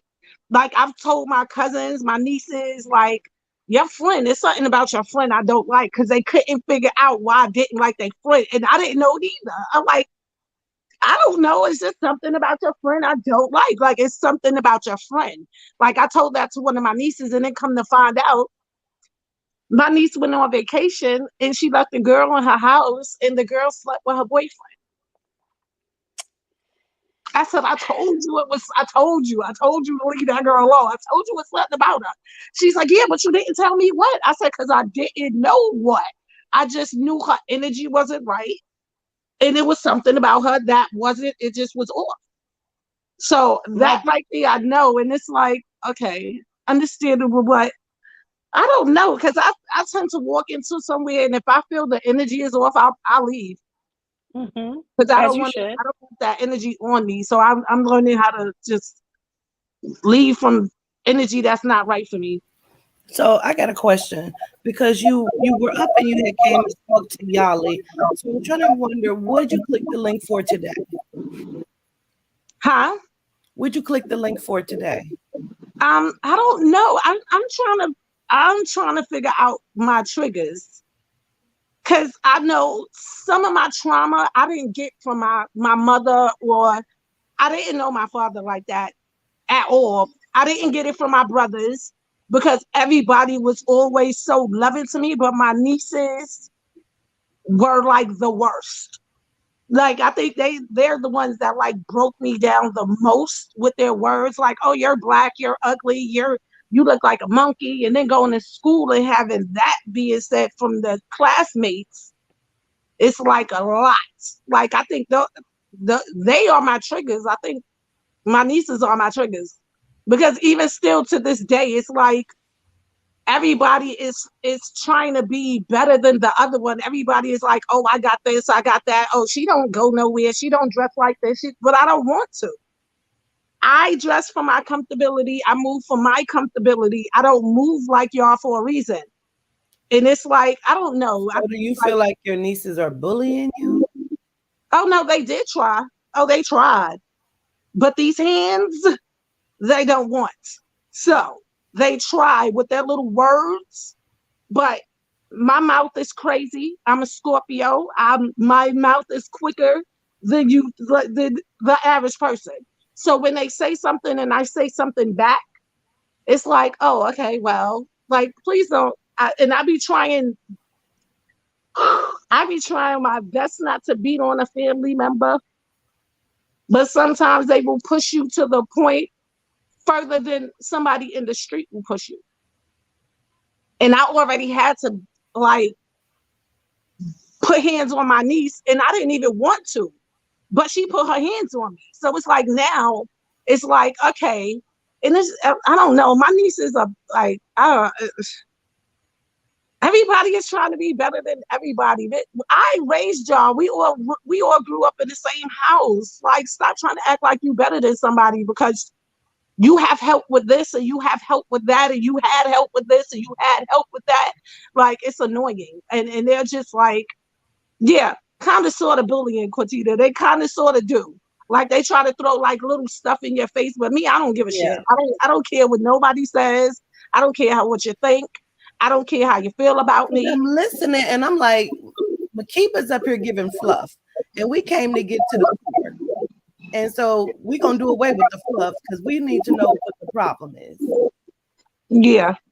We got to get I to think I think that the triggers are my nieces like semi-bullying, but it did come from my trauma came from my nieces with the you're adopted and you're not a real family member, and yeah, my trauma came from my nieces. I'm gonna let you get that, Malika. I'm gonna go on and go. So there's a method to the madness, right? Yes. Why is it that you feel those same gifts that we were speaking about earlier, that you're not able to use those in your moments? Because you're asking what your triggers are, but you just answered what your triggers are, right? Where your trauma comes from. The behavior that occurs that creates that trigger response. So we've already spoken on and confirmed that you have that ability to block out, to not hear, to not receive. Why do you feel like you don't tap into that gift in those moments for people who don't deserve to be heard from you? Right now, that's what I'm doing. But with my nieces, it's different because I'm the youngest. Okay, let's break it down like this. My mother passed away when I was 6 months. My mother and the person that raised me and her family and my mother's family lived in the same building. They're like family. They were really, really close. So I never met my mother. And I didn't know for a long, like not for a long time, but up until a certain amount of time, I didn't know that my mother passed away. And then I've always been around my other siblings because I have other siblings. Like my mother passed away, and I had an older brother and 3 other siblings. So we got split up, we didn't. My mother, they didn't really want to split us up. So my siblings went with my mother's sister, and I went with the the cousin because she was like she's the cousin. So I was raised in a whole different household from them, but I was raised in the same household with them because I was there every summer for the whole summer. So with the nieces, it's like they know this. So it's like now shots being taken grown up. Like, oh, you're adopted, you're not a real family member, or we really don't have to listen to you. And that's why your mother died. And it's that they did. And then I just had to realize as I got older and older and older, and like realizing and understanding and knowing from my siblings, my my adopted mother's siblings who were close to my mother and my aunts. It so it's like I don't know. I don't know. I'm like confused right now. I think that the nieces were jealous of the attention that I actually got or I was getting and that's what kind of made them want to throw the jabs and say the little things to like make me feel bad because I did. Like it took a minute for me to grow into this skin color, it's to grow into this nose, to grow into these lips. Like it took a long time for me to grow into myself and to love myself. And I think that's when I started blocking them out. So And you've started blocking them out. So are you still having any situations where they're still triggering you because you connected them to the question about being triggered? sometimes like I really think that my niece that I had a fight with, I think she put something on me, and I'm not even gonna lie. I really think she did, and I think she Why do did you that say that? because it's just how I'm feeling. Like I feel like there's something over me, like holding me, and I really think that she did it because she's like that's the family member that I had to beat on, like, and I didn't even want to. Like I've stopped myself many a times from beating her up. She's a trigger. She's a trigger. So I want to say, just based on what I'm hearing, right? Mm-hmm. And again, I'm not professionally licensed, so sis, this is just good sis coming back with some advice, right? But you be knowing. If, You be knowing. gratitude, You be knowing. gratitude. That's why I could see the It picture. You be knowing. it seems to me that if you put as much energy into completely disconnecting energies that don't feed you from you, at the same or more energy, I would say if you put as much energy that way rather than figuring out why they are the way they are, you'll find your resolve and they will no longer be triggers. Okay. Because I hear a lot of the process of figuring out, like, okay, well, maybe it could have been because of this, it could have been because of that. And Because it's I don't funny know because, why. Like they've done so much. Like I but it's raised irrelevant. you and But you okay, but look, I, does it matter? no. Does it matter? I don't Okay, know. Let me it does. see. It matters because Hmm. if we are that close in our relationship and you're my niece and I'm your aunt, if it meant that much, why couldn't you have told me? I would rather you tell me than to be blindsided because another niece did something and I was blindsided by it. She told on herself and she I want to didn't read even two know. things to you. Okay. Makiba. I wrote this earlier. Like I said, I made a Mhm. list. I just was sitting down and writing. One of the things that I wrote was, we spend so much time focusing on their whys. Why did they? That's their trauma to heal.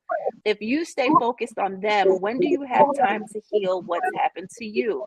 If you don't heal those, what will your whys be to your children, friends, and spouses, and who you show up as in this world? Okay. This is before our conversation, maybe like an hour ago well, no, but like 30 minutes before this started, before the live Okay. started. If you focus that time that you're utilizing on their whys, that's not going to change what their actions are. That's for them to figure out, for them to heal. And it's not your responsibility to heal them first. It's your responsibility to heal you first. When you get on an airplane, if you ever been on a flight, what do they tell you? No, no, You never no. been on a okay, so I'm I'm gonna let scared you of know, cousin. heights. I'm scared When of you get heights. on a flight, the first thing that they do is they do a safety measure in the middle of the Okay. aisle, right? And they get up in their cute little uniform and they tell you when the mask drops down, if there is an emergency, put your mask on first before aiding anyone else with their mask.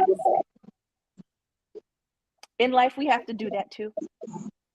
That's what I'm learning.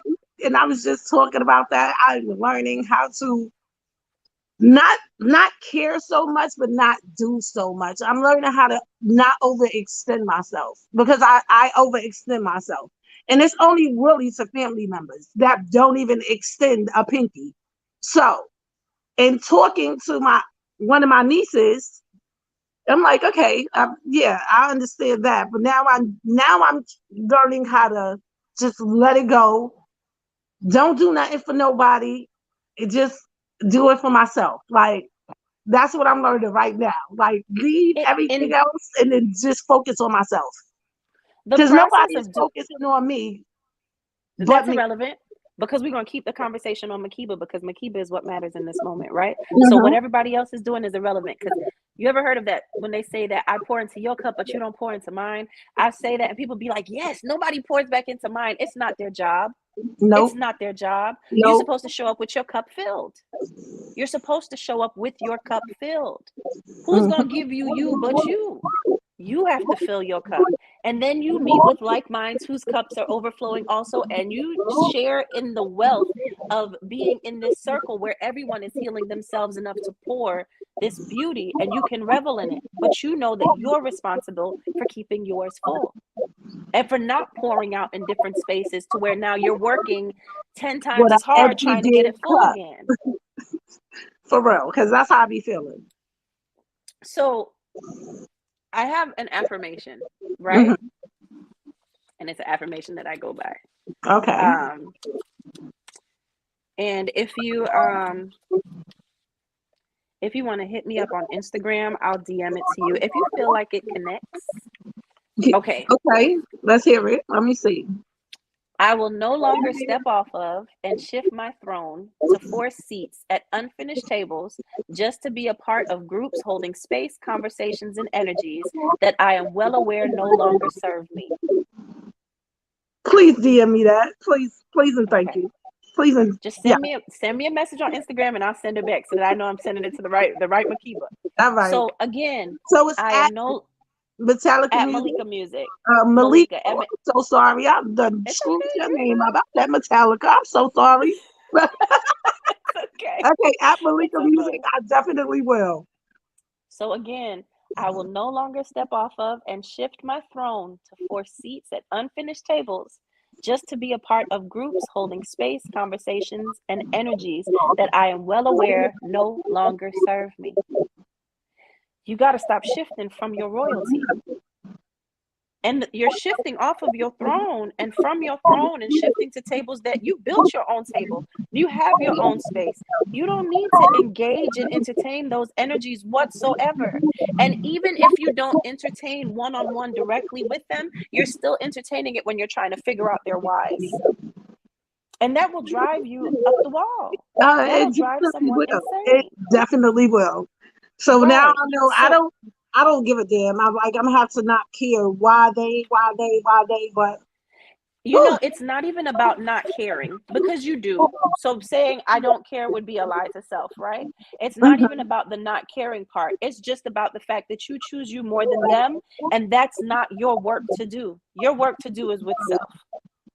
You know, your work to do is with self. Your work, your time, your energy is with yourself and those who are immediately around you who are giving you the treatment that you give, who are And that's showing up in the exactly who way I be that you want around. to see.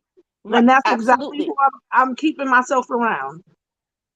Absolutely. So in that, just know, don't shift from that then to anything that doesn't deserve your energy.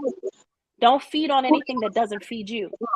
Okay. Anything that's creating those triggers where you get that angry feeling and you feel like I might need to whoop some ass or I'm about to tear somebody up. That's not where you even need to be then. I don't And like in to that, be there. I don't So even like look, to be there. so look, cousin, in that, if you then choose that, yeah, I'm gonna give you exactly what you asking for, and you dive into that energy, do you realize then you giving them power over yourself? You're saying in that moment, I choose this anger for them rather than utilizing my time for something that's beneficial for me. You don't get that from me. The only people that get my anger is me, my husband, and my babies if I have to check them from protecting themselves from something. Nobody outside of that, because it's easy to just be and be happy. It's easy. This is how we are in our equilibrium, our natural state. We are in a peace, in a calm. So to work up anger, that takes effort. You don't get that from me, especially not when you want some human shit. The deities get that from me. Governess gets that from me. They get my all. But you're not even showing up as someone who deserves my all. So I want you to think about that when those situations come up. There's other energies that deserve your attention and your efforts. And not 1 second will you waste on this because it doesn't serve you and it doesn't feed you. But in that, I'm going to turn around and shift my throne back to where it belongs. And you Okay. don't have a seat at this table. You're not invited. Sorry. Not at all. And I don't even care why you aren't invited, but I hope you find that. I hope you find your peace, because I'm finding mine. And that's it. And leave it at that. Greetings, governess. Sorry. Greetings. We have quite a few people back here, and I want to make sure we can get to everybody. Okay.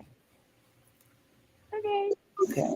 Love you, Makiba, I do want to say I love you, Makiba. I appreciate Love you you so much for guys. coming up and sharing your story. Thank you for even answering, and I'm definitely about to hit you up for that. I'll send it So to that's you. the Instagram, Absolutely. right? Yes. Just Okay. screenshot and just send me a message and I'll send you the affirmation, babe. Okay. All right. Okay. Later, Gratitude. guys. Enjoy the rest of you guys' day. You as well. Greetings, governess.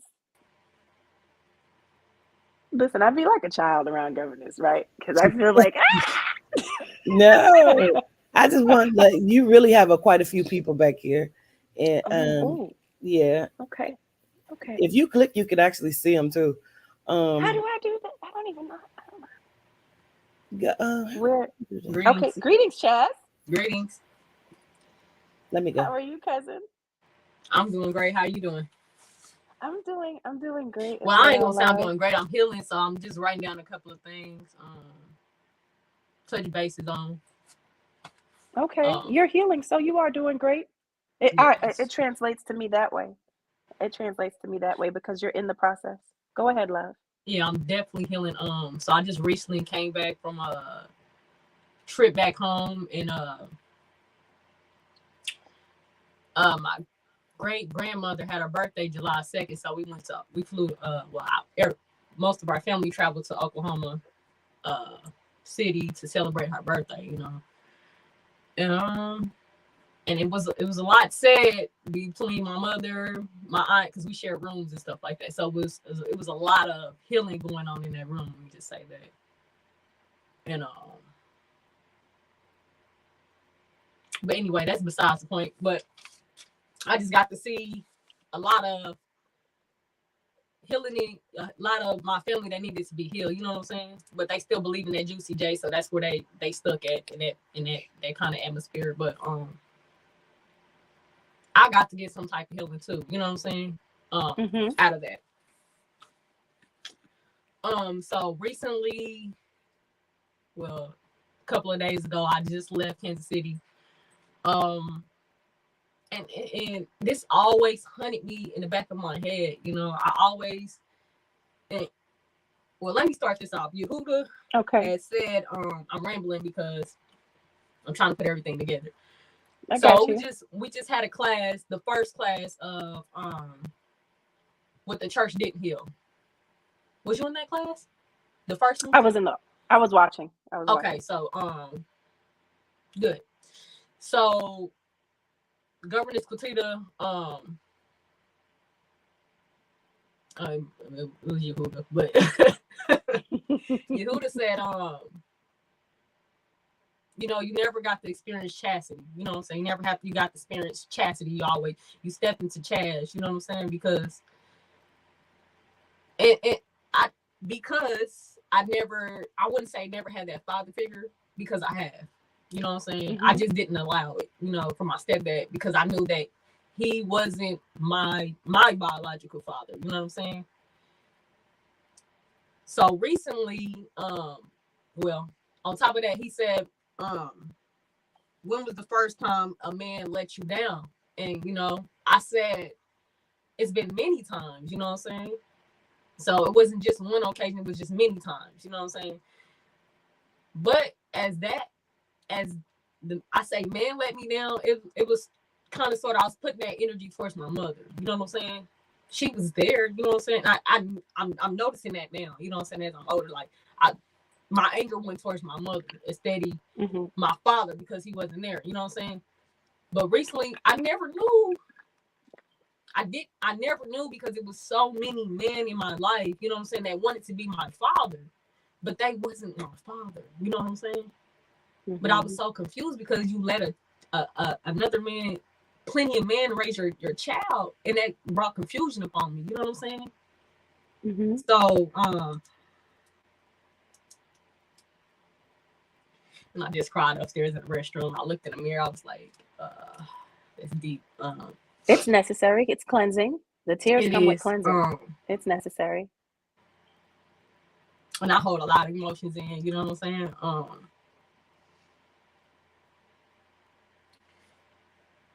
Yeah, I found myself apologizing to my mother, you know what I'm saying? Because I blamed her for not, because I didn't know they was young, you know what I'm saying? They was young. They was 14, 15, 16 years old, you know what I'm saying? I didn't know, you know, I was a kid. I was sexually exposed to stuff, you know what I'm saying? At a young age. I wasn't, you know what I'm saying? I experienced near death experience, you know what I'm saying? Like, it's just a lot of stuff as a kid that you shouldn't have been exposed to.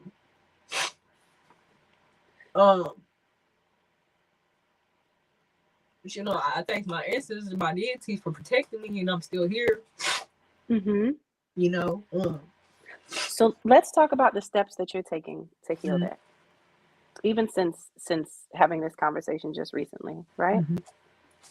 What would you say are the steps that you're taking to walk into addressing this, and what you're practicing on a regular basis in order to heal? Well, one thing about me is, like, when I'm being made aware of something, I make a choice. I make a decision. I can either dwell in it, or I can sit there, let it sink in, and move on from it. You know what I'm saying? And a lot of the times, I don't like to dwell in it, but it catches back up with me, because I feel like you need to address that situation. You know what I'm saying? So it's not necessarily putting it to the side. It's like, okay, well, what the father think? It's like, okay, now I know, because she just recently told me who my father was, and I was like, of course it would be him, you know, the one that didn't want to be in my life, you know what I'm saying? That chose his other sons and kids over me, you know what I'm saying? Which, yeah, it hurts, you know what I'm saying? It hurts. Rightfully so. Rightfully so. It hurts, you know what I'm saying? But I'm older now, so it's like, ain't nothing I can do about it, you know what I'm saying? If he wanted to reach out to me, he had plenty of options. His family was there, like she mentioned. Their family is there. I said, I know. I said, Mama, but you know me, I'm not about to go over there and do all this talking and stuff like that. Because, again, I'm there. If y'all wanted to reach out to me, I'm there. You know what I'm saying? But they never did. And that's okay with me. You know what I'm saying? That is okay with me. My thing is, I'm trying to be in the process of it's hard. That's the hardest thing you can do is heal. You know what I'm saying? Do you feel like that is something that you want? Because I hear you saying, and correct me if I'm wrong, I hear you saying, I want that, but if they don't do it first, Like, why would I if they're right there and they haven't done it? Right? Mhm. So is this something, forget what they haven't done. Is this something that you want? Do you feel like you are being led to engage with these individuals? Well, I am. Like, I do want to get, don't get me wrong, I do want to get in contact with them. You know what I'm saying? I do have questions. You know, it's always in the back of my head. I do have questions. Yes, I do want to engage with them. I do, but at the same time, The rejection scares you. Yeah, Does the rejection, I really right? yeah, it does. I want to get the elephant out of the room at the same time. You know what I'm saying? Right. I was But just it's going to not. say you. But it's not towards them. You know what I'm saying? It's towards him. And I feel like as a child, I shouldn't have to come looking for you. You know what I'm saying? As your child, I shouldn't have to come find you, be looking for you, wondering where you at. You know what I'm saying? And it's the fact that you lost these kids. Now you want to, you know what I'm saying? Now you want to get in contact with me because your kids is gone. Your other kids. Now. Oh, babe. Let it out. It's okay. Because Listen, your other kids is gone that you sit up there and try to raise. It didn't want me. Now you want to be back in my life. I don't want that. You know what I'm saying? I don't want to feel glad. I don't want to feel like because of this happened that now you feel like I'm grown. I don't want that. Don't come to me as a crutch because now all I say is what goes around comes around. You know what I'm saying? absolutely. And Absolutely. you're getting the opportunity to witness that in real time, which Right. is in a sense a blessing. Because some people go before and never even hear it or see it, never see it come around in karma, never see it come around in growth and healing and change and anything. So what I want to say, Chaz, is Chaz has to figure out what Chaz wants without all of the other outliers in the equation. Yeah, I definitely You when I get the time, you know, when I'm because I'm still healing from it because I just right. found out this information. You know what I'm saying? I do want to. I am going to approach him. You know what I'm saying? As his child, and I'm going to ask him all. You know what I'm saying? You know, it is not for him. It's for me. You know what I'm saying? Everything that I'm absolutely. doing is for me. You know what I'm saying? It's not for Absolutely. anybody else. It's for me. You know what I'm saying? So Because sometimes what I've seen, even as you're speaking, I'm thinking of one of my cousins, and she has a similar situation with can you hear me?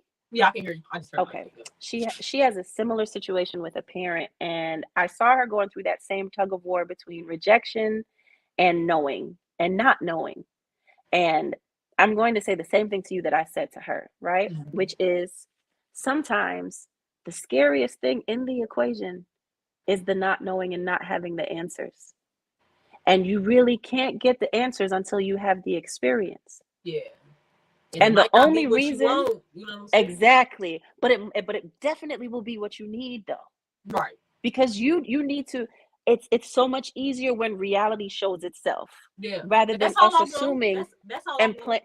Whether Okay. he bends up or not, you know what I'm saying? I came to you and I said what I had to say. You know what I'm saying? So Right. And so what the work is right now, the important factor in all of this is that Chaz is preparing Chaz for having this conversation, continuing in a state of, or being present in a state of me first.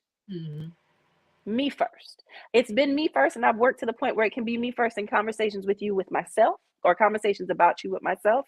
And I've done that so much. I've conditioned myself to be prepared for this conversation with you, me first, in physical also. Right? So when this conversation happens, the preparation now is knowing that things may hit you during the conversation. It may not. It may go like for my cousin, when she addressed her parental figure, she called me back and she was like, "Girl, you'll never believe this." And I was like, "What happened?" And she said, I talked, I did what you said." Because even with my closest family members, I let them know, go through the conversation in your mind first. Think of your answers. Prepare yourself. Go into your most spiritual sense of self. Quiet everything. Go into that silent solitude of serenity and picture the conversation before it happens and how you'll respond. And I always let them know there's going to be avoidance. There may be. There may be dismissive behaviors. Do not let that stray you from doing what you came there to do for you. Their actions have always strayed you before, even from yourself. So in this moment that is yours, that you created, that you manifested, whether you knew it or not, don't allow that to stray you whatsoever. And if you have to verbalize that, verbalize it. What we're not going to do is shift, because this is not about you. It's about me. We've spent enough time on you. We've spent enough time on you, and that's in love. And if you can't understand that, I understand that you just don't understand the level of love that I'm giving myself at this moment. And that's okay. We can revisit it if you need to. Are you okay? Do you need a drink of water? Because I'm going to continue speaking for me. Right. And in that, I'm showing up in love and light for myself, but also shadows and swords for myself as well. Because I've created balance within me with the work that I've been doing to prepare myself for this situation face to face with this being. So as much as I'm giving that love and light, I can also give the shadows and swords, because I know what I need to do to keep myself guarded and protected, to not allow the same things or same emotions that have come up previously to take over this moment that is for me, because I know I can also get in my way, and I will not do that right now. I think that it's very brave, you even having this conversation, not even here, but with yourself. But when my cousin called me, she said, guess what? She said, she just said, you're right back. And I was like, what happened? She said, yeah, I talked and I spoke, and she resisted at first. And I said what you said. And then I continued to speak. And then she was like, you're right. I'm sorry. And I said, what happened then? And she was like, I didn't know what to do. So I hopped off the phone. You know, most of the time, that's what we go looking for, is apology. You know what I'm saying? But we can't expect that. You know what I'm saying? And that's something they have to work on themselves. You know what I'm saying? But what you say to them is going to hunt them. You know what I'm saying? Whatever you say is going to leave something in their mind. You know, maybe you don't get an apology that time. Maybe you may never get an apology. You know what I'm saying? But you have to be. I tell myself, like, now I'm growing. You know, I'm growing. So I'm trying to. Let me not say I'm trying to. You are. I am allowing myself to be okay with stuff that doesn't turn out the way that I want it to turn out. You know what I'm saying? So even if I don't get the answer, it's okay. You know what I'm saying? Okay. That's something they got to work on, because I said what I had to say, and oh well. You know what I'm saying? Oh well. And that's that. Right. And that's that. And you know that you're still going to be okay, because what has been proved to you is you've made a way. You've made a way out of no way. What has been proved to you is that you are guided, and no one can remove your guidance, your deities and your ancestors that walk with you. Nobody can take that away from you. You've been able to, you've done, so you can continue doing, you know? So it's grand to me to be able to witness you process this, to be able to release your emotions. Like, this is what healing looks like. I don't know if you realize that, but not only are you going through the healing, but you're exuding that. And you're not even doing it in like a dark hidden space like I do. I'm gonna talk about healing, but I don't know if y'all ever gonna get to see it. I'm not even gonna lie. I used to. It was so much hate and so much anger. You know what I'm saying? But I'm like that. I don't want to be feeling like this all the. You know what I'm saying? Like, that's depressing. You know what I'm saying? That's very depressing. And I'm not one to like. I don't know. Listen. You know, you said something really important also earlier, which was about when the drama happens. I'm gonna go back to my list of stuff that I wrote, because I like looking through it to to see the connection. But I had wrote down, not dwelling in the trauma so much so you soak it up, because when you soak it up, you become it, right? Yeah, you do. And even then, when it soaks up, you got to learn how to wring that out, so you can get rid of all of that has built up, right? But it's very important to do exactly what you said, to not just let it slide, because sometimes in letting it slide, we suppress. Yeah. And then those things end up coming up later on anyway. And it ends up coming up sometimes in situations that you want to keep sacred. And now this thing is boiling up right here, and you're creating chaos within the space that could have been peace. So I think it's very important that you said that. And there's one other thing that I wrote that that I felt like definitely apply to this. Pull out the purpose from the trauma. There it is. Sift the trauma out and hold on to the gems. How do these gems help me heal myself and then others? And that's what you're doing, love. You're sifting. And sometimes it gets stuck because it's full. So you're like, okay, nothing's going through. What's going on? You got to bang it a little bit, and then you continue sifting. And all of those gems will be there, and that's what you utilize to heal yourself. Go ahead. You were gonna say something. Your mother know it.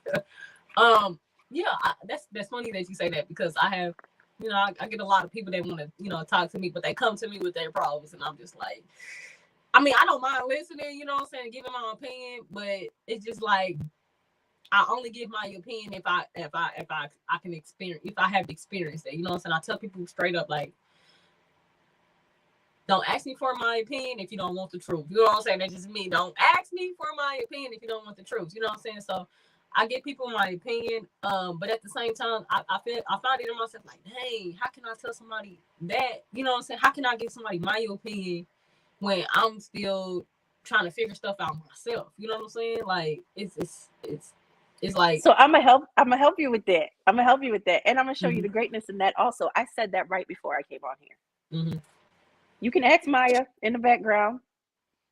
Ask her, and that's exactly what I said. How do I heal when I'm still healing? How do I speak to others and show them their voice when I'm still trying to find mine? How do I give my opinion when I've never been there? Greetings, governess. Greetings. I'm sorry, did you want Maya to answer? You said ask Maya? Maya, yes, please. Maya. She's my huh? I need you to come out my pocket real quick, sis. I need the spicy whisper. Okay, here she comes right now. Okay. The honey's back for me. Yeah, the Greetings, y'all. Greetings, Greetings, Greetings. Maya. Yes, ma'am. So we were speaking right before I got on this live with Chaz, right? And Chaz was explaining when people come in, like her response is, don't come to me for my opinion unless you want the truth first and foremost. Mm-hmm. But in addition to that, like, how do I give, and Chaz, I don't mean to speak for you. I don't know if you want to reiterate what it was that you said. Okay. Like, how do I give my opinion? Like, how do I really speak to this person about where they're coming from when I've never been through their experience? Mm-hmm. What was the conversation we had earlier about me coming on here and doing this? That you didn't want to do it? Because you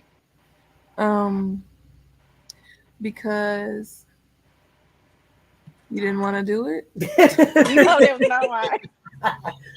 That was not why. When I was talking about my hearing my voice, being able to help others with theirs. Oh yeah. Mm-hmm. And I told you the same way you open up to me.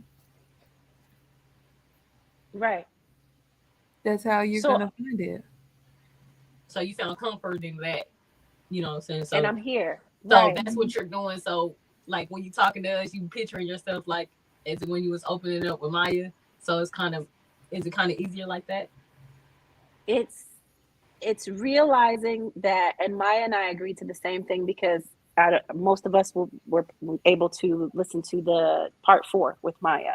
Mm-hmm. We both came to the conclusion at the end of the phone call that we just have to trust that we're being led, and that matters before anything else. So if the opportunity is presenting itself for someone to receive guidance, and you give the disclaimer, because sometimes the disclaimer is necessary, letting them know, like, just know that you're going to get it full and authentic from me. No other way, because don't waste my time either or my breath. But there's a reason why you're being drawn into the conversation. So there's no need to question your abilities within that moment. And I'm saying that from a space of, this is just being proved to me in this moment. Mm-hmm. Because I was experiencing that same thought just a few hours ago. I ain't gonna lie, I was nervous, and listen, I was nervous, and we could do a whole TV show up here. I was nervous, but only because it's in a different space. You know what I'm saying? It's in a different space, and it's healing, and I'm thinking, I ain't even gonna say I'm thinking, I'm knowing that healing is a very, very touching subject that nobody wants to unlock. You know what I'm saying? That nobody wants to touch on, nobody wants to talk about it. You know what I'm saying? But I'm one of them persons, like, let's dive into it. Let's get to the root of things, because we're not going to be able to grow without the healing. You know what I'm saying? We're not. We're just going to be at a standstill. And gratitude, Maya, by the way. So Chaz, it seems to me you're in it, and like I said, you're even showing that you're practicing it. So have you already brought in the practice of sacred baths? Sorry, look, I haven't. Okay, so a sacred bath, it was always very healing for me, and it is still. This is where you get your herbs and you literally are creating a tea with yourself. So okay. I know what you you're will saying. So take is it about your intentions when you do this? absolutely. You know, Okay. intentions are set and intentions manifest through water. Water holds energies, water holds things, feelings. Um, you want to set your intention through this entire process. And what you're going to do is you're going to collect your herbs. And I don't really like to give the list of this and this and this is the herbs that I use. I feel like we have to do the research to figure out what speaks to us directly. Okay. So let's say cinnamon. You look up cinnamon and look up the purposes. You can even, it's a quick DuckDuckGo, because I try my best not to use Google, but it's a quick DuckDuckGo search of healing benefits of cinnamon, spiritual benefits, spiritually healing benefits of cinnamon. You could put cardamom. You can even look for a list of herbs and then look at what each one signifies or how it heals. And you would take this blend and you will blend it all up together and put it in the tub with your hot water and set your intention. Now, if you want to make everything connect, so if your intention is healing, let's say you might have an intention to heal grief, then you would look for the herbs that connect with that connect with the grieving process, that connect with, if you want love, self-love, or to increase your self-love, you research those herbs and you'll utilize that. And as you're filling the water or filling the tub with your hot water, you want to be thinking about that intention that matches the herbs that you're going to place in the water. Make sure that you're also utilizing what we've learned from the reverence that the governess has taught us. And if you've taken the classes before, especially the portal class where we learned about creating your own prayer of protection, say your prayer of protection as well before you do any of this spiritual work and healing work. I wonder if I don't think I took the portals class. We're gonna have to. I hope the governess brings that one back around, because the portals class. And you know, when governess is doing the hand signal and she like open and close the portals, I be like, but we learned that, you know, we kind of touched on that during the hand gestures. Yes, but I still don't, you know, I didn't take the portals class, so I feel like I'm missing something connected to that. You know what I'm saying? So because all the classes really connect if you think about it, but. We learned about pretty much writing or creating our own prayer of protection before we do any portal work. And I wish I would have printed it out beforehand, because I still have mine that I wrote because I still utilize it. And I also have one that I wrote for the morning, for the rising, which is Grand Arising Tribe, as we elevate into the abundance that is our highest self. Morning manifestations, I am a divine light radiating all that is positive for self first and for all that reciprocate, and allow me the experience of drinking from their overflowing cup as they are from mine. I am firmly planted in owning my truth and reflecting my authentic self in all that I do. I am in full trust of my voice and my intuition, as they will keep me planted firmly on my path and protect me from straying from self, as I own my empathic powers. I am that I am. And literally these writings were birthed from taking that class. But when you're setting these intentions, so like this, I would repeat when I'm doing a self-love sacred bath. But what you'll do is you can also make a tea, your favorite tea, and then you'll go into this bath with the intentions to release. Okay. So you can keep your journal next to your tub as you do this, and you're going to soak in these herbs. And the entire time you're focusing and reflecting, it's also you creating time for you and putting yourself on your schedule, because some of these sacred baths to me would last an hour, 45 minutes to an hour. I would put on meditative music. If you can get those Google lights, I would set the light to match the intention based on the chakras. And I would sit with myself within this piece. And I would journal after or during and drink my tea. So I'm expelling toxins and it's all releasing. And then once you're done with this sacred bath, and you're released, like you open up the drain in the tub, you're letting it be known, I release any fear, any anxiety, anything negative related to this intention. I accept this, I accept that, I am this, I am that, in relation to your intention. I really feel like you would enjoy that process with the space that you're in right now, doing those sacred baths and creating, because you can get the herbs from others, the mix of the herbs, but creating it yourself, I think, is even more powerful. Yeah. I always say that when you create something with your own intentions, is always, you know what I'm saying? Always. Oh, and it's beautiful to see how you're guided in the process. Afterwards, you're like, oh, I could sell that. Like, I did that. Yeah. Like the deities, we walked through that. My ancestors did that. Yeah, it's always it it's like reconnects. it's the excitement at the end when you get done completing something that you did yourself. Yeah, Absolutely, definitely. because a lot of times, in order to reconnect, we have to disconnect. And the way that we reconnect with our ancestors is through disconnecting from, again, the human shit and focusing on what just naturally flows, ebb and flow like the ocean, like the waters. So, Chaz, with that, I do want to say I love you so much, cousin, and I appreciate you. I Love you too, appreciate you sis. for coming up and for speaking. And I can't wait to speak with you again because I know it's only greater from here because this, again, is the perfect example of going through the process. I see you with the pen and paper in your hand as you're thinking. You're aware enough to say, I apologize for it being all over the place. I'm still processing. Mm-hmm. It's not about being perfect. It's just about being aware and acknowledging as you're going through the process. We're all figuring it out, and the healing never ends. It always continues. So ashe and gratitude to you, Chaz. I appreciate you beyond words. Gratitude, Chaz. Love Gratitude, you. governors. Love you too. Love you so much. All right, peace. Oh, Malika. Listen, I was over here like, yes, Malika. Yes. Because I looked at Maya, I said, Chaz doesn't like rejection. And you was like, is it the rejection? I'm like, yes. All right. Because that's what we feel like. That's this. Sorry, Governess. What was that? About to come up here. Who? I know. What you was about to say, Malika? When you were speaking on the rejection, I think a lot of times we're so afraid of rejection that we don't realize the thing that's even scarier is what we're currently sitting in, which is the unknown. Yes. Like that whole conversation in your head, like, but what if they, just tell me what it is so I can get past it. I used to do my daughters like that. She'd be like, I know you're going to say no, but okay, well, let's know then.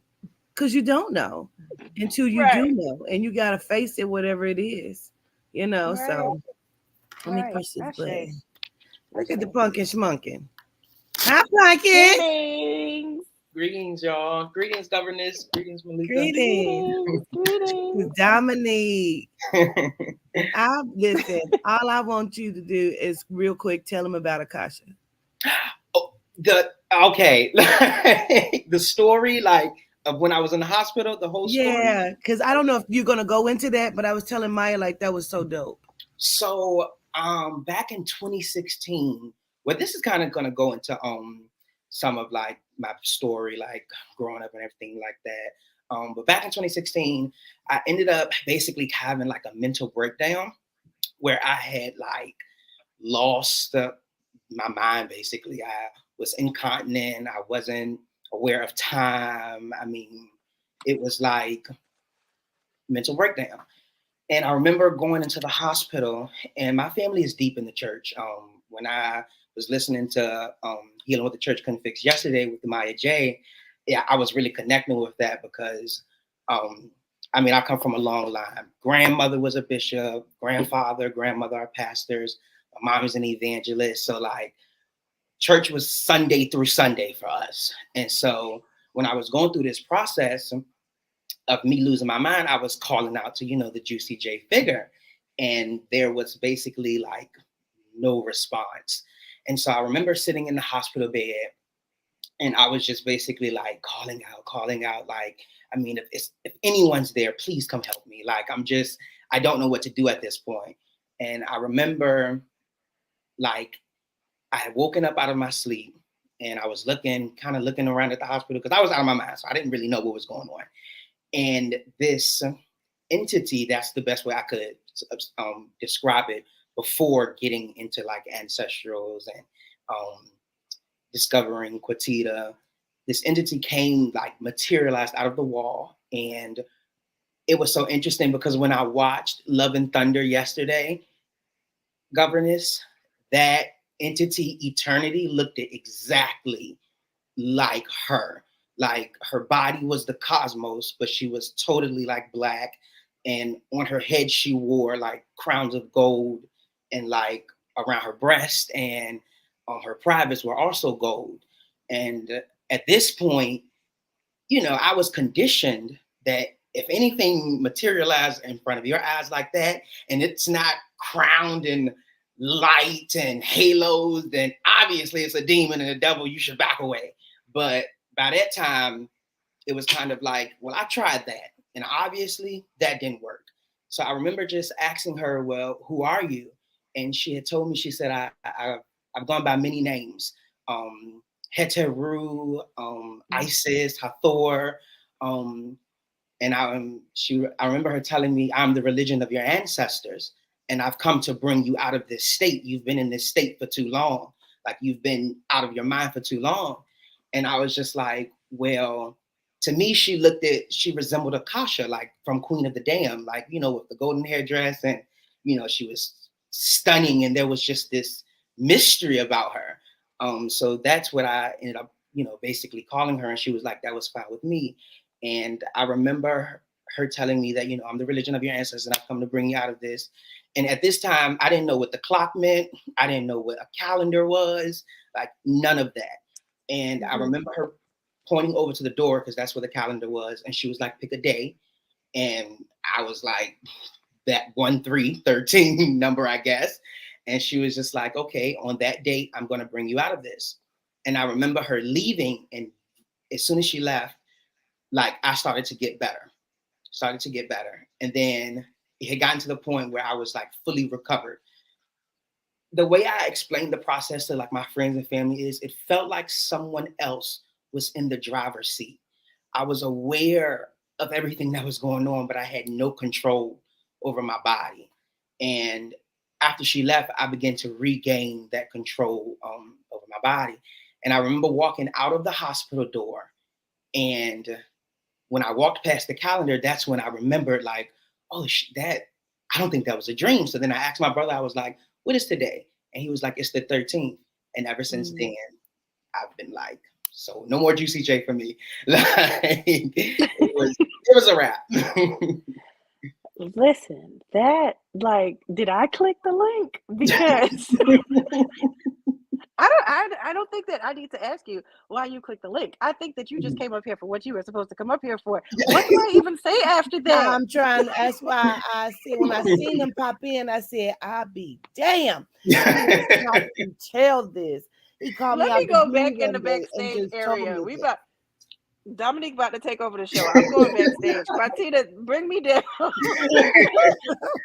But I really did want to come on, because I was noticing a lot, like, you know, governors have been doing this work for so long, but I'm noticing like a lot of melanite portals, and a lot of women, especially Black women, go through like the sexual assault within the family. But, you know, melanite men and Black men go through it as well. But I feel as if when it comes to us, like, we're not as vocal about it. And on top of not being vocal, we don't really have spaces. But on top of not having spaces, we don't really create that space for each other, like, you know, women does as well. And I kind of just was like, let me go on, because, you know, I also want to tell my story. And let me add to what you just said, because I think it's very important. And a lot of us have sons, melanite royals that we're raising, that we don't even recognize the fact that we're trying to protect them from a world, and we aren't even protecting them in their own space, you know, in our world that they're supposed to be the safest in.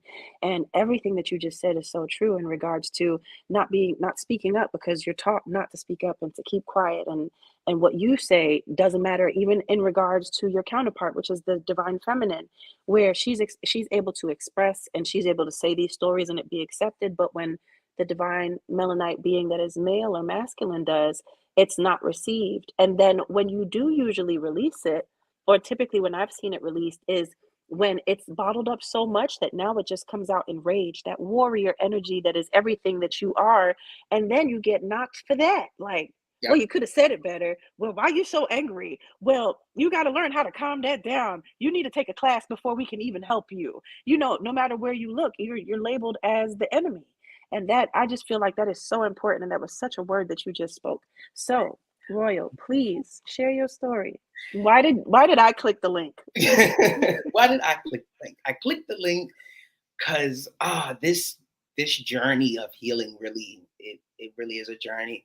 I can remember, like, growing up. I'm from Richmond, Virginia, by the way, and I remember growing up in the church and the type of family that I had, I can honestly say the church and that oppressive energy definitely destroyed my family. I feel as if individually these people could have been, great people, but because of that culture that was in the church, it was, we can do whatever we want to do Monday through Saturday, but when Sunday comes, we have to put on this face of, religious bullshit, honestly. I don't know if I could cuss, but just Yes, you can. yeah, bullshit. So I remember, and it was so crazy because when I was younger, I didn't think anything had happened to me. Like coming out to my friends as gay and things like that. Most of us, we were kind of like, no, we would talk about it like, was anyone like molested or were you raped? Because, those were the conversations that was beginning to be had surrounding, gay and lesbianism and things like that. So we would talk to each other about it. And I would always say no until I actually had this dream one night of basically all of the things that I repressed, my molestation that I repressed, came back to me in a dream. And when I woke up from the dream, it was like that wasn't a dream. Like I remember that distinctively, but I was so hurt, I was so torn, I was so devastated that, someone that was older than me could totally disregard me in that fashion. And I'm the youngest of four. So back then, there was like a group of us kids around the neighborhood. And because I was the youngest, I couldn't really fit in with my older brothers and sisters. And it just amazed me how someone, and that's why when governor speaks of bat signals, it is so true because it just amazed me how someone can notice that, hey, this is a person that's obviously wanting attention from an older crowd. And instead of me, including him the right way, I'm going to take advantage of it and I'm going to use it to my benefit. And it just created a lot of vitriol and anger within my later years in life because I just felt like sexuality as a whole, as a concept, was robbed from me because of what you did to me. So I didn't get to discover who I was authentically or naturally because of what you did. And listening to other people's stories, I had noticed for myself, whereas when I was molested, I would say it was around 7 or 8 years old, I didn't want sex, period. It was like I had just totally became asexual. Like I don't want anyone to touch me. Like I don't want to touch anybody else. Like that's just because of that violation, I don't want anything to do with it. And it showed up in horrible ways, especially when it came to later years in adulthood when I did begin to accept my sexuality. It came out in ways that could have been disastrous if it wasn't for me already being on my healing journey. Are you stating, when you say disastrous, do you mean in your behaviors or the individuals that you ended up aligning with and their behaviors, or expound on that? I think it's a little bit of both. I think I definitely want to accept responsibility for my behaviors, but it was kind of like, if you see everyone else doing it around you, it's normal. It doesn't feel so taboo or so, this is abnormal.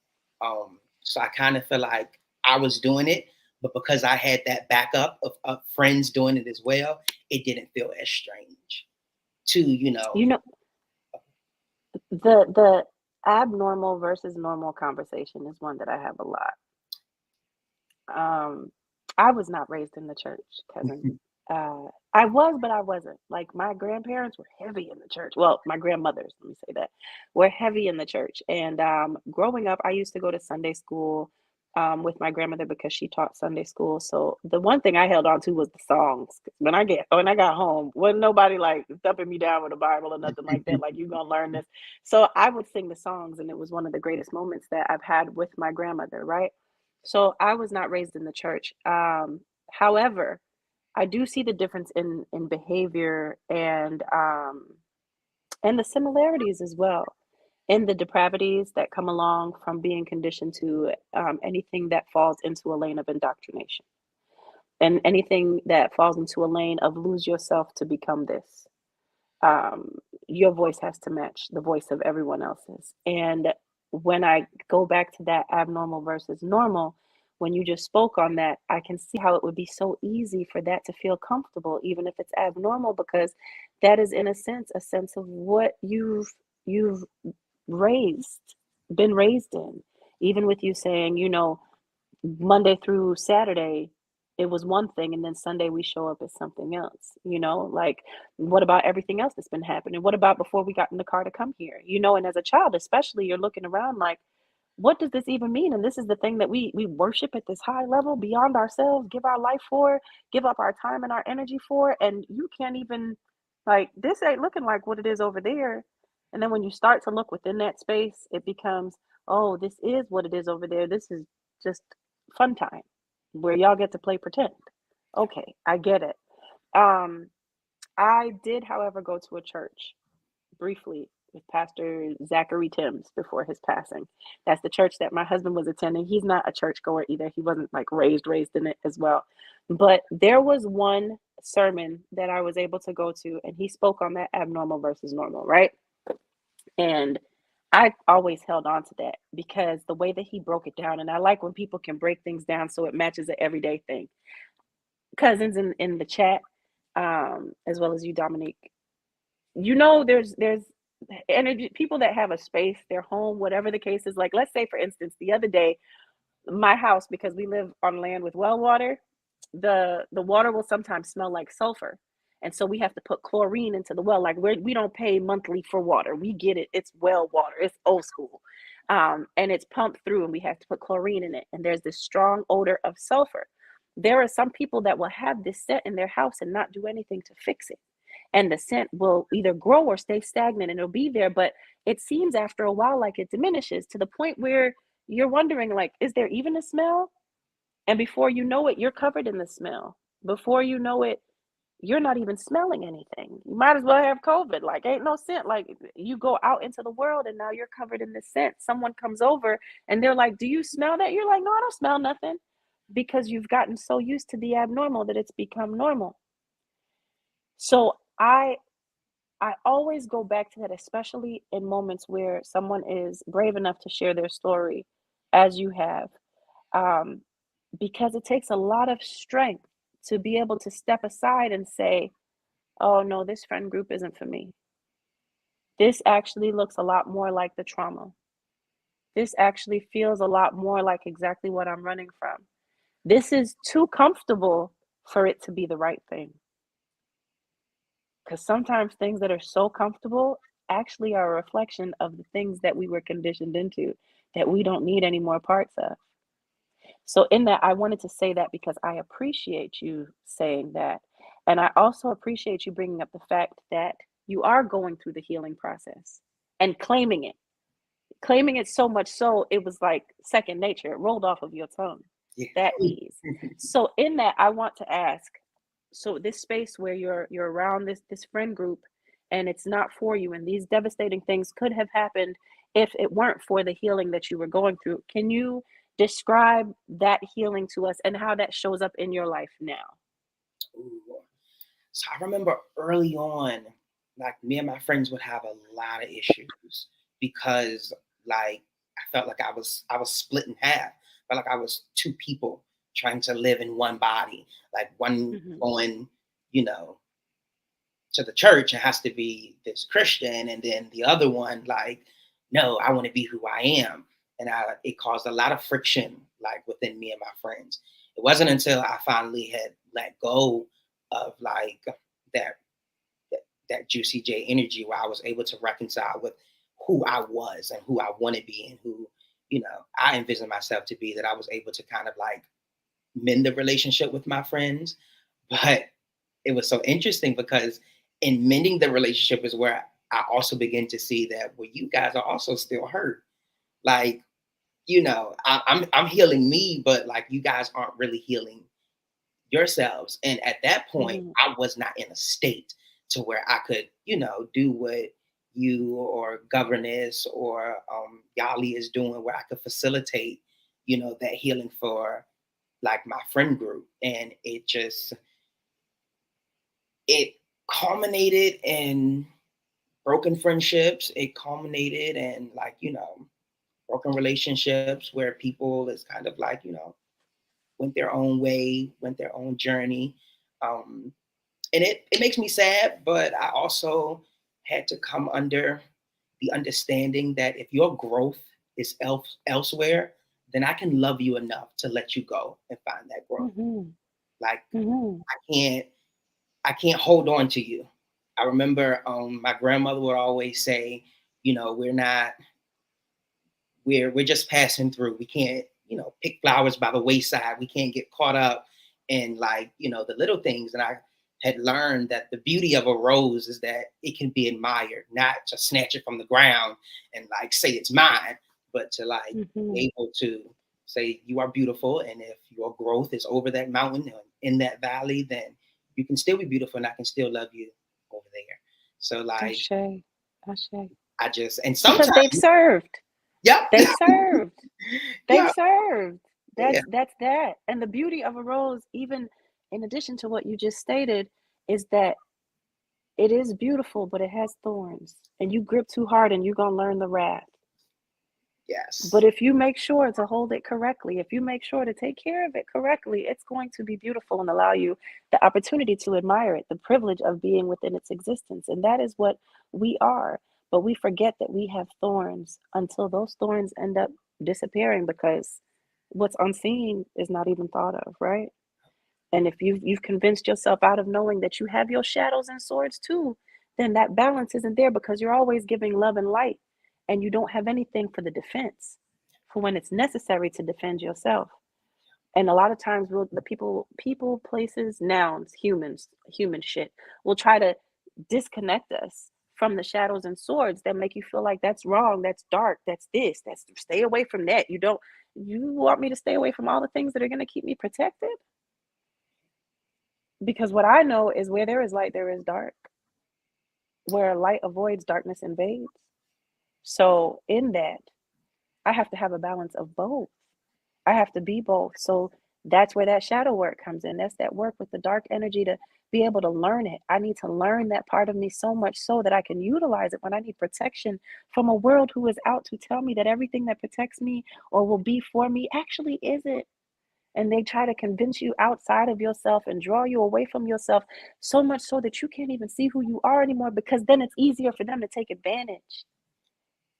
Because in confusion and in naivety on societal standards, you're the closest as you are to being a child in naivety. Because when children come here, they're such spiritual beings. This physical shit does not matter to them. But for predators, as you said earlier, they can see that. Yes, they can. They can see that, and they see it especially in children because there's no work to do there. I ain't even got to convince you away from the world because you don't know the world. So I could just make you feel like this is what we do here. Welcome. And you have to deal with the trauma of it later. And by then, hopefully, I'll be long gone. And I can always deny it because who's going to believe you? You know? So they demean you. They knock you down. They bring you down until you're just confused. You're willing and giving and doing all of these things that you don't even know are toxic and harmful. But it's not to hold on to that. It's to do the work as you have done. It's not to hold on to the fact that maybe at that time you weren't able to talk to your friends. You weren't able to have these discussions with your friends, but maybe you did and you didn't even realize it. Because the most important part is to tell your story. The conversations of convincing, that comes after if someone's interested. And that's the part that's boring for me. I don't want that work. I want to tell you my story. I want to tell you what I see in you. And I want you to grow from that. And in that, I have to recognize that the seed has been planted. Because that's the most important part. I can't water your seed for you. I can't make it grow. I can't create a tree from it. I'm not that type of miracle worker. But I can plant the seed and I can make you feel full and make you feel as you are loved, as you should always feel loved. And I can point out to you when you're triggered by that real love, so much so because you're used to that abnormal that you lash back at me. But I understand that's part of the process as you experienced with your friends, Dominique. And now it's your turn. And I'm not letting go of my turn because it's not like they teach you in school where it's one at a time in line.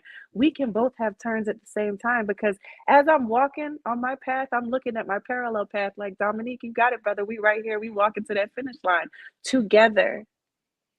Some of the sexual trauma, some of the traumas that you've explained here, I experienced, but it's not about me because as we said earlier, our men need a safe space where they can talk about them without it becoming about us. And in that, I appreciate you because there are masculine, divine masculine and feminine beings out here that need to hear it spoken about, not from a space of help me now because I'm within chaos, but a space of I was there and I'm healing. I was there and I'm healing, but they need to be heard. We need to be heard. We need to be protected. We don't feel like we have a voice. And when we do, y'all been talking your whole lives, women. Y'all been taught to let it out, exchange, talk, gossip, da, da, da, da, build here, build there. We weren't taught that. We stayed silent. When y'all was shopping and expressing yourself, we stayed on the couch outside and waited for you to get done. Like, we don't do that. Even in rooms, when I see my husband in rooms with his friends, I was like, is this how y'all communicate? Are y'all practicing telepathy? But then in that, I have to realize as a divine feminine, when my spouse talks to me, I have to speak to him from a space of where he comes from, not where I am. I have to respect him enough and love him enough to speak at his level, which is not to say, because most people will hear that and be like, his level. No. Please don't ever get it confused, because if I ever speak of a level of my husband, it is at or above mine. That's just conditioning that makes you think that I would be saying that he's beneath, always at or above. But I had to meet him where he was to understand and step outside of myself enough to understand where he was coming from and where he was speaking from. And we don't always give you all that grace. Even my cousins that are so balanced that they exude femininity better than I do. My nails ain't even done. Like, let's talk about it. All of this ain't groomed like how you groom, right? If I took this out, you'd be like, But we don't give you that grace that you deserve. We don't. And I'm here to acknowledge that. It took a while for me to hear my husband. I was too busy saying all of my wants that I never heard that there was something else that is a need from someone else that I'm begging in regards to my wants from, So I do appreciate you. And I wanted to ask you one other question in regards to your story. How does that, have you had this conversation with other divine masculines? And in that, what have you seen within those spaces? Because I know when I talk about like an older cousin doing something to me when I was younger, my other homegirls be like, oh yeah, that's when that happened to me too. And I was around that same age. So does that happen in the masculine groups that you're within? And how are they dealing with it? It's so surprising because no. And I actually have a lot of like male friends, and we talk about it and they're just like, nope, it didn't happen to me. But I go over to like my female friends and it's like, yeah, that happened. And it's like, it's so normalized that it's disgusting. Like, listening to some of the stories yesterday and some of the stories, even today, like I get so angry because it's just like, I can't fathom how someone would think that this is okay or that is okay. But within those male spaces, like, it's not as prevalent as it is within the feminine spaces. Yeah, within the feminine spaces. Another thing is I don't want to feel as if I'm intruding on you guys' space, like whatsoever, because I really, really feel as if what you and the governance is doing is really, really needed, especially for the women, because it begins with you guys. Like, it begins with you guys, and I don't know. Like, at this point, I want us all to get there. Like, I want us all to make room for each other. Like, I don't want our pain to end up crushing each other.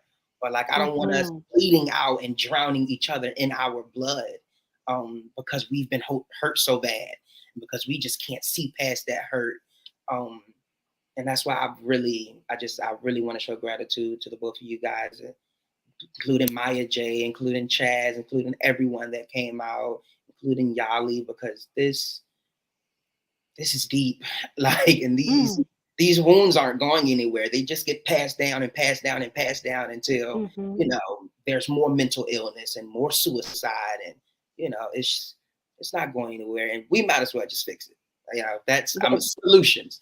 Look, and let's have the conversation. That's exactly it. I think about the title of Governess's other show all the time, because that's what's missing. The conversation without the drama, the conversation where accountability is had, the conversation where there are mediators that are elders that we revere because they've never attempted to take us outside of ourselves for their own personal gain. Those conversations, like, let's have that. And again, it goes back to, as you stated, this being so important. And I want you to know that your voice has to be heard. It needs to be heard. I gain healing from hearing your story today. So at least for me, I won't speak for everyone else, because I don't like when people that don't act like me speak for me.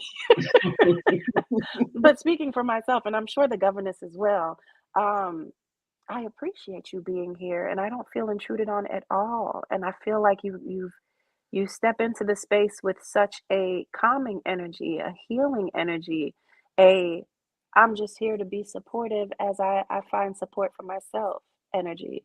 And I appreciate that. I appreciate that beyond words, and your candidness and ability to be so authentic in giving your story. It really does mean a lot. I appreciate you, cousin. Gratitude. Gratitude to you. Gratitude to you. Listen, we are on 2 hours and 36 minutes. But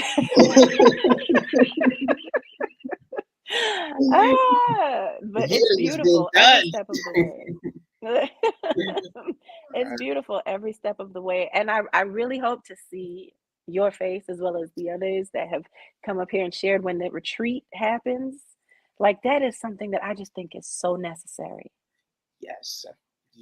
I mean, they have it for, some of the most silliest things. Like, you have Comic-Con and things like that, where people get together and, So I feel like something as important as, this healing journey for all of us, we definitely should, create those spaces. So that way we, doing it online, it matters. It really helps. But when you have that physical touch, when you have that person there to hold you and, reassure you that I'm not going nowhere, and I don't care how much you cry, I don't care how much slob coming out your mouth. We got you. We got you. And this is what it's supposed to feel like, because what that does is it sets the bar higher. I remember having that conversation with my husband as well, with the day that I apologized to my children for not being at my best for them. And I wasn't even sure where I wasn't being at my best at that point, but I knew that they deserved an apology because I was seeking one. And I wanted to make sure that I was giving them out. Like, I was like, Oprah, you get an apology. You get an apology. And I mean it. It's genuine. It's authentic. And my husband and I had a little a sidebar conversation afterwards. And I said, we have to really come to the realization that just because we're doing good doesn't mean that it's enough. Because who's to say, we might think, oh, we done raised the bar, we're doing better than our parents did. But what if the bar that they had set was lower than average? So we think we're doing good at low because we've raised the bar a little bit. No, the work never stops in healing, so the work never stops in raising the bar. And in that, you start to realize that's when you shift that, you change that abnormal. You create that space where everyone is hugging, everyone is pouring, and they realize now this actually happens. So now when they go off and disperse from the governess's event, when they disperse and they go into their individual lives and their individual worlds, they can say to themselves, you can't tell me that doesn't happen because I felt it. I wasn't even told it. It's tangible. I felt it. I was in it. I hugged. I was hugged. I was loved on. I loved on. That needs to match in my life. Greetings, governess. Did that fuck anybody else up when she said that? That was such an aha. That maybe You're striving for something that's low because the bar wasn't set. We over here playing. What the fuck is that? What is that when they hold the bar and you got to get up under and you leaning backwards trying limbo. to get? Oh my God. We are in limbo too with that. So I love that you made that connection. We are in limbo over here trying to just get up under. Some of us is ducking and crawling through. Like, come on. Mm-hmm. Wow. The bar like this far from the floor, but their parents had it here when they were born. So they like, Absolutely. girl, I'm doing good. If you don't tell that man to raise the bar up some if you don't push that bar up so you can walk up underneath it, like what you mean break my back to get up under this stick, huh? You hear me? Right. Like, okay. Like, okay. Wow. Mm-hmm. Gratitude. And gratitude, governess. Gratitude. Let me just pause for a moment because I said if I feel it, I will speak it, and I will not let the fear, as I revere, set in. But I want to say gratitude to you, governess, because even speaking with cousin just now in regards to what you're setting up, you don't have to do any of this for us. Mm. You don't. And there's people that look like you and don't look like you that are in circles where to even have a minute with them, you have to pay $100. I know because I'm getting $400 back from one that my father paid a year ago that he still has not gotten his reading. Okay. Right. And let's not get, when we speak about abnormal and normal cousins, because this is coming, I have to speak on it. Let's not get comfortable with the fact that governess provides us with the privilege of the experience of her directly. Let's never get so comfortable that we think that we deserve or she has to, because she doesn't. Because she doesn't. And there's people within her space right now. I will let governess know quick and in a hurry. I'll pick up that phone and get an answer and be like, I'm not with it. Right. They're using you. Right. That's not cool. Yeah. And I know that we cry and we want to be healed but we have to do the work. And when the time comes, it will align to where you're able to access that energy when you pay for your reading, when you sign up, when you make sure you're paying attention to all of the lives, when you make sure that you're clicking the like when you come in, that what the energy that you're giving out is now going to be reciprocated because the deities see it and they will make that guidance. But you forcing it with human shit will never work. Let me say this. Gratitude, first of all, and gratitude for doing this because it ain't even easy just to facilitate something. You know what I'm saying? You left me. I know, and I'm watching. And sometimes I was watching with my mouth open, but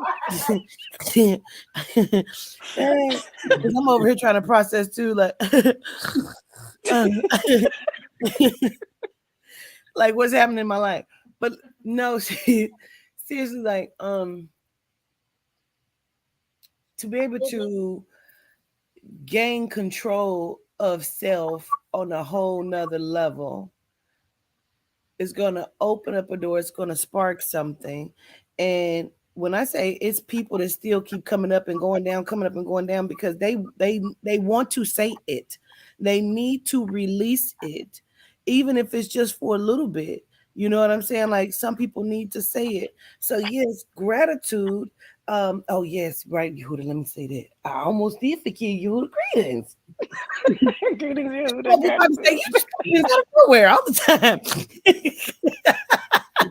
But somebody had came in yesterday, and please let me say this, folks. Please stop making 17 different YouTube pages because you know the fuck I'm gonna block you with your ignorant ass.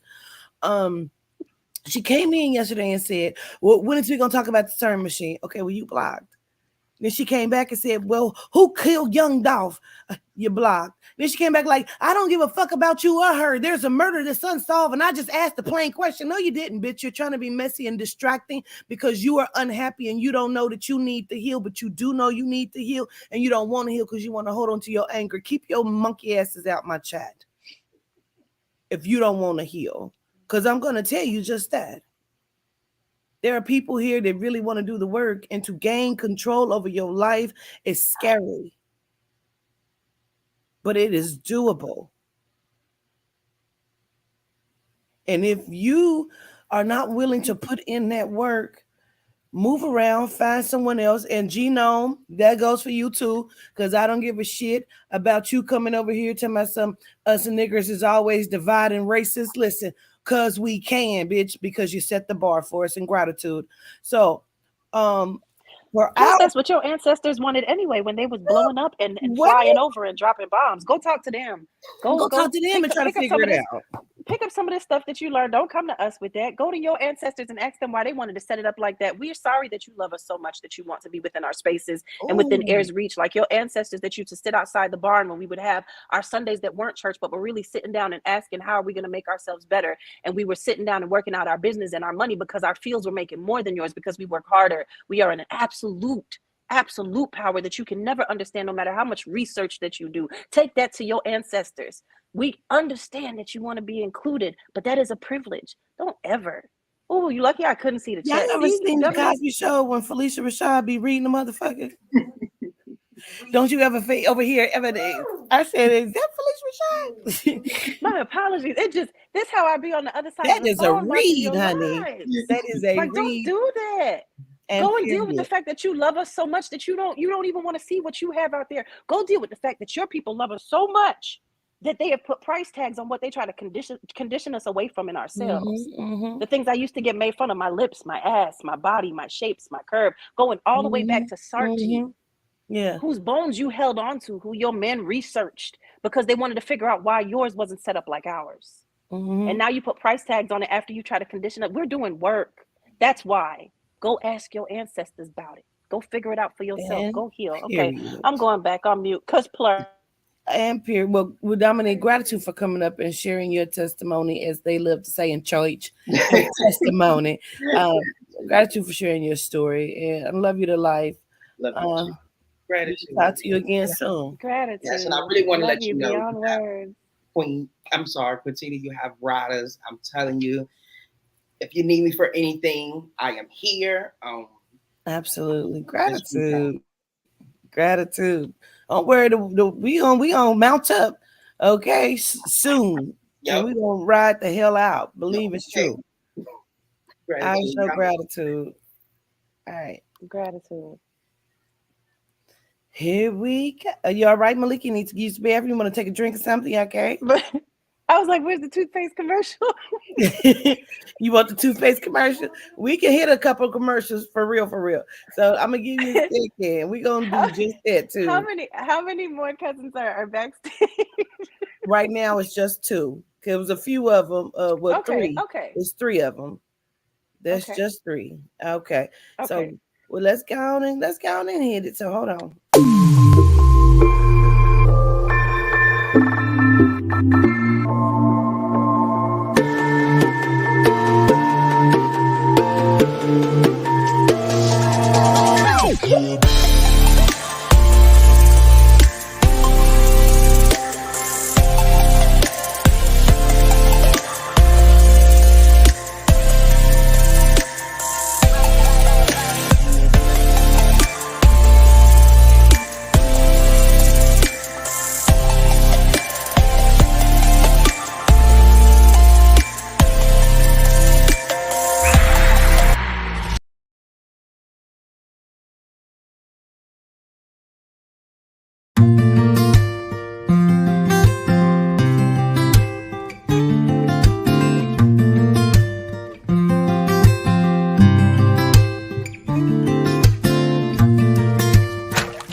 Company that I use. This is toothpaste. This is all melanite, Black owned. I love it. I use it every day.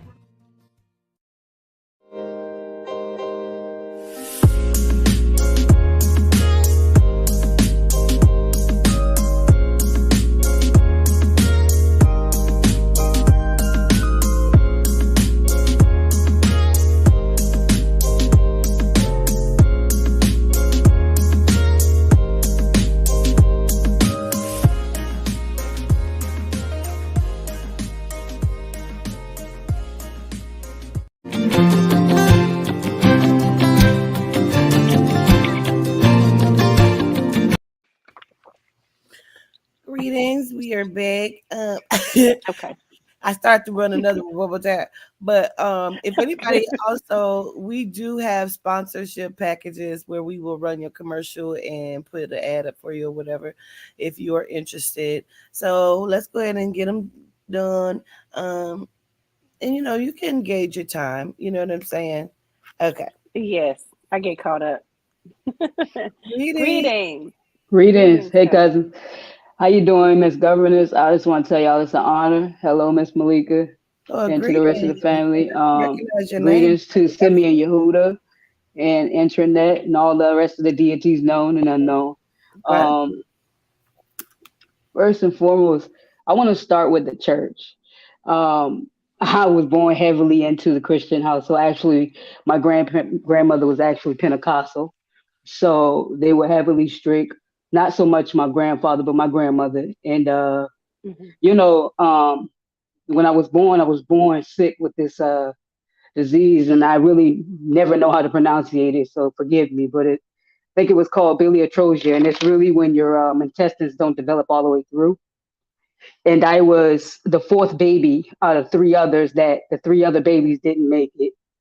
And I just, I happened to make it through. And I was always made to feel like I owed Juicy J something. Like I was always told, "Oh, you should be the first one in the church. You should be in the front of the. You should be on the front pew. You should be down there on your knees thanking him because if it wasn't for him, you wouldn't be here." And I really didn't know how I felt about that. And sometimes I felt like, yeah, maybe I do own something, because that's what you taught. You're taught to believe in that oppressive energy. But I've always had questions about it. I always doubted it, and I always got chastised if I asked a question about it. You know what I'm saying? So it was really a tug of war, growing up in a household like that because you really conflicted. You don't know what to believe. You don't know what to follow, what not to follow. You don't know what to say, what not to say. And Hmm. it became real strenuous. Once you walk into the realm of being a lesbian, that's a big no.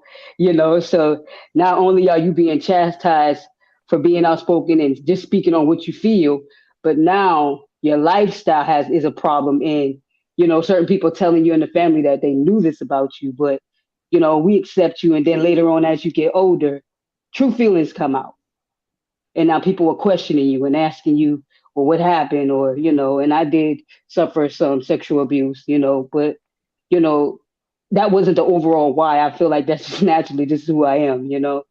But it did create a lot of traumas. And with the healing process, I am in the midst of my healing process and really just doing my best to go about it the correct way. I got a lot of anger. I got a lot of questions. Certain things that I believe that I let go, I really didn't because I harp on it sometimes. I feel like it's a drawback for me because it stops me in my tracks from going forward in life with certain things I want to accomplish, because I'm always looking back to, what, if I didn't go through this, then maybe this wouldn't be stopping me. This wouldn't be hindering me. So it's like, I'm struggling with a lot of things. Both of my grandparents actually recently passed away within a couple years apart from each other. My grandma actually recently passed away on October the 20th, and my grandfather actually passed before her on the 20th as well. Yeah, I think in July. And I was really close to my grandfather. I was close to my grandmother, but it was a bittersweet relationship because one minute I felt like she was on my side, the next minute I felt like she was against me. And the morning that my grandfather passed, that same night my aunt got married, so it was a bittersweet moment. So Hmm. my aunt got married, and that next following morning, my grandfather passed away, Oh, wow.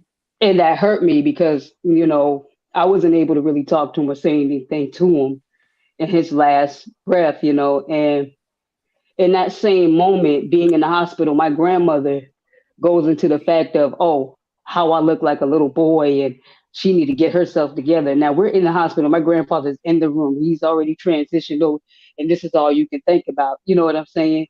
Hmm. I'm whole alive, 36 at the time, and it's like, listen, that has nothing to do with what's going on right now. And I felt like she was given a pass because they called that her grieving and she didn't know how to deal with it.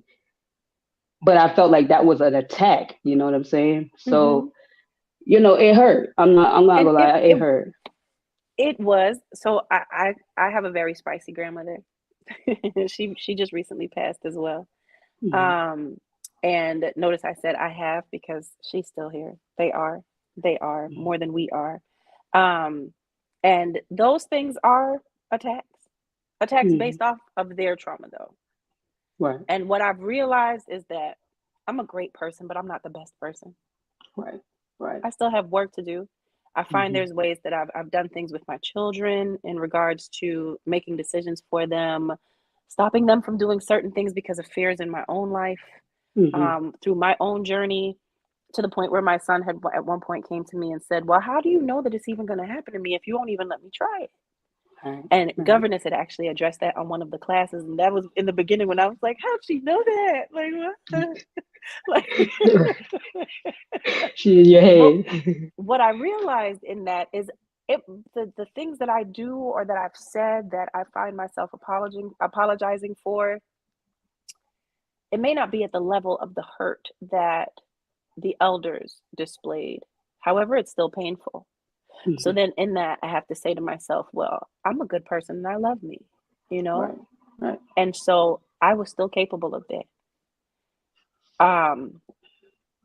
What did they possibly experience that made Right. them be willing to even spew such nasty, opposing Mhm. everything you supposedly teach and Right, everything with right. opposing everything we're supposed to be according to you and your word? Mhm.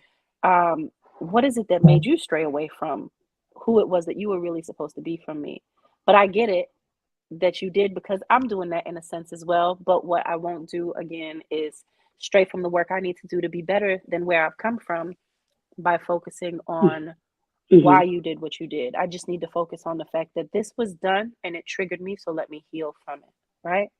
Right, right.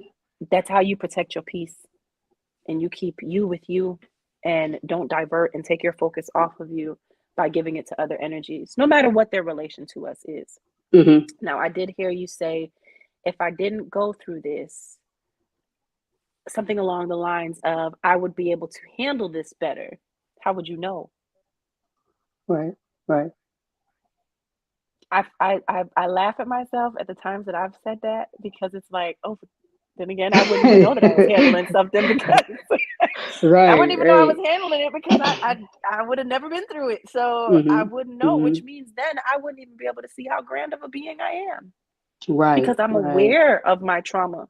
I'm aware Mhm. that I had this experience and I would rather have had that because I'm aware enough based off of that to now know that I'm dealing with it Mhm. and I'm figuring it out rather than it Yeah. just being handed to me, you Mhm. know? So Mhm. when you feel that thought or that feeling come up, just remember that. And I know that you will because I know that that made an impression just based off of your reaction. The seed was planted, and Yeah. I'm pretty sure from your energy that it will be watered when the time presents itself. Right, But that's a lot of it in those conversations with ourselves and with others in regards to our past. right. Now, um, the things that were said to you should have never been said. Yeah, yeah. I get this feeling, this sense that even they knew better, Yeah. but that may be even because you around some people, they families, you like, oh well, shit, they don't even know better. Like just throw it away, Yeah. throw the whole family away, boy. Don't just do it all over. I'm gonna Let's buy just your do it all ticket to the over. Bahamas. Where you want to go? Bahamas, Yeah, Antigua. We're yeah. gonna figure That out how to get you residency on this other island because, baby, take this me ain't. far away. Take me far away. But then you have other families where you realize they are just really indoctrinated, and it was easier to grab onto that than the trauma that they were creating in Yeah, their own yeah, lives.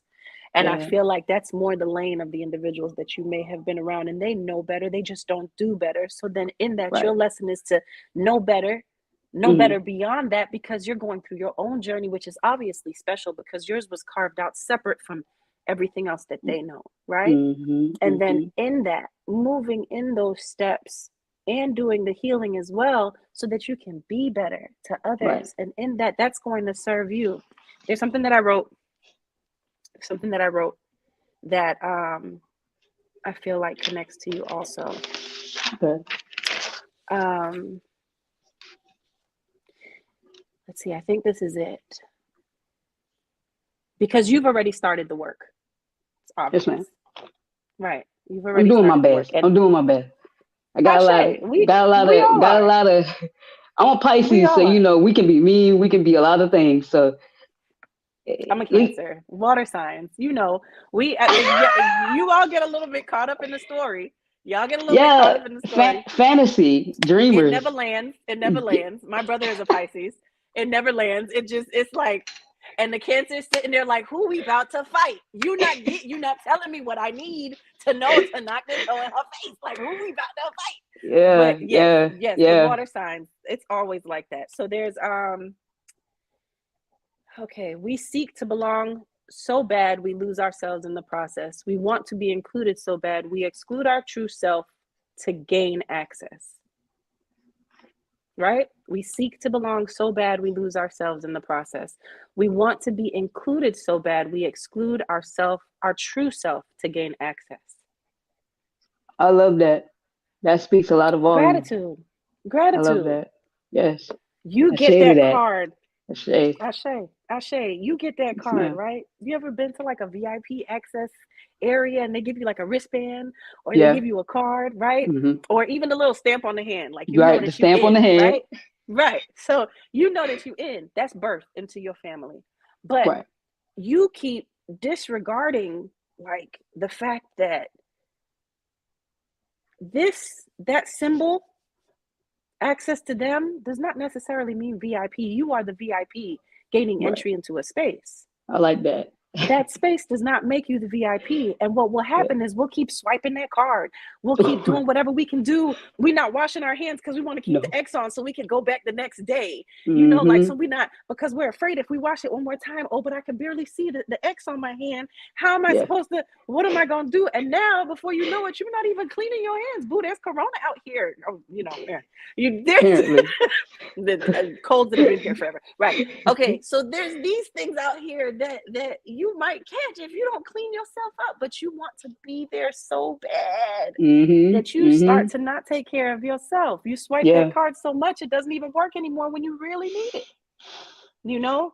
And Yeah. so that need to have access, that Mm-hmm. need to be within the space just because they have a title, Right. gone and out of here. Yeah. This goes back to the conversation of they have served. And I was going to bring this up with Dominique also. I have a friend that when I was going through my healing process, she lives in Georgia and Savannah, and she does a lot of healing as well. Mm-hmm. And she was speaking one time on live, and I feel like this will assist with your situation also, which is it served its purpose. And the way that she broke this down was, we all drink water, you know, real water, not the GMO kind, because they have that. Right. But water serves its purpose. It's very good for us to have water, right? Mm-hmm. So she starts explaining just not needing anything. Not Mm-hmm. needing anything is the key. Yes, you can have it, but just not needing it. And she breaks down, you have this bottle of water, and the Mm-hmm. bottle is full of water. And you take a sip, you take a sip, you drink it, you know it's nourishing. And you know that there's more out there that you can get as well, right? Mm-hmm. But you're drinking from this bottle, you drink and you finish the bottle, and you're like, even if maybe one of the times that you were drinking, you might have choked because it went down the wrong way, like, but the water's good, you go back to it, right? So you get to the end of the bottle, you get that last drop, and you're like, gratitude, I needed that. What happens with the bottle?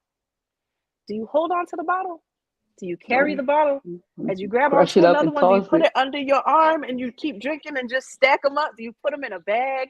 Do you collect them? Right. No, exactly what you said. You crush it up and you toss it because you know that it served. What was within it served its purpose. Okay. Right? You don't necessarily need the vessel that carried the lesson. Mm-hmm. You're able to disconnect and discard because you know that there's more things out here to nourish you that will serve their purpose as well. The water you will keep with you forever. The water has now changed and affected you in ways that is healing beyond what you can do for yourself. Mm-hmm. But that bottle, that can go because it served its purpose. And it doesn't go and you say, man, fuck that water. Why I have to end? Like, why would you end on me like that? Like, you couldn't just refill yourself. Like, I paid Right, $5 right. for you. You should have just, no, we don't do that either. Oh, fuck. Yeah, That one time it made me choke. Fuck that. No, we don't do that. We right. don't do that. So why do we do that with people? Why do we do You that with know, people? you know, I find myself. I used to be a people pleaser. I used to put people on Mm-hmm. pedestals, and just this certain person just couldn't do no wrong. I was a yes woman. I was just yes and everything, agreeing with everything, and just scared to have my opinion because I can be over opinionated. I can talk more than I need to, and I know these things now. I'm not gonna say I knew before. I know these things now. Ashe. Accountability is everything. The governor, she speaks on that all the time. It is big, and that's a tough road for me. I'm not going to even sit here and cap. That's a tough road for me. I really never like to stand in anything because I don't want to look at myself as being less of who I am or be feeling like the things that I've done. Okay, this makes me look like a monster. This makes me look like this, and you don't want to see yourself in that light. It's not necessarily that I believe that, but it's like some things you can't forgive yourself for. How do you forgive yourself for certain things when you don't even understand it? You're trying your hardest to understand. So if there's no understanding, how can you forgive it? You see what I'm saying? Mm-hmm. And Absolutely. that was me for the longest. I just never understood a lot of things. I Mm-hmm. never really got a lot of answers. And the governor said it like 9 times out of 10, you won't get that answer. You won't get that apology. And, it's so powerful because right now, I hesitated for the longest watching these lives, like clicking that like, like, but I just love it. I love what she's doing. I love the family. I just love everything about it. And it's healing is needed. It is. It's needed. Mm-hmm. There's so many people out here who don't believe. They don't see it. They don't want to see it. You know what I'm saying? They're comfortable. They're complacent. And I'm tired of being Mm-hmm. complacent. I'm tired of living in fear. I'm just tired of being that same type of person from last year, the year before. I don't want to do that. I want to learn to Mm-hmm. live for the now and do the work now, not be like, oh, let me wait till next week. I'm gonna get that done next week. I don't want to keep doing that because I'll do that. I'll be like, all right, let me get it done tomorrow. It's not gonna get done. Like, it's not gonna get done. And just working on just getting things done at that moment, the time you're given. Mm-hmm. You know what I'm saying? Mm-hmm.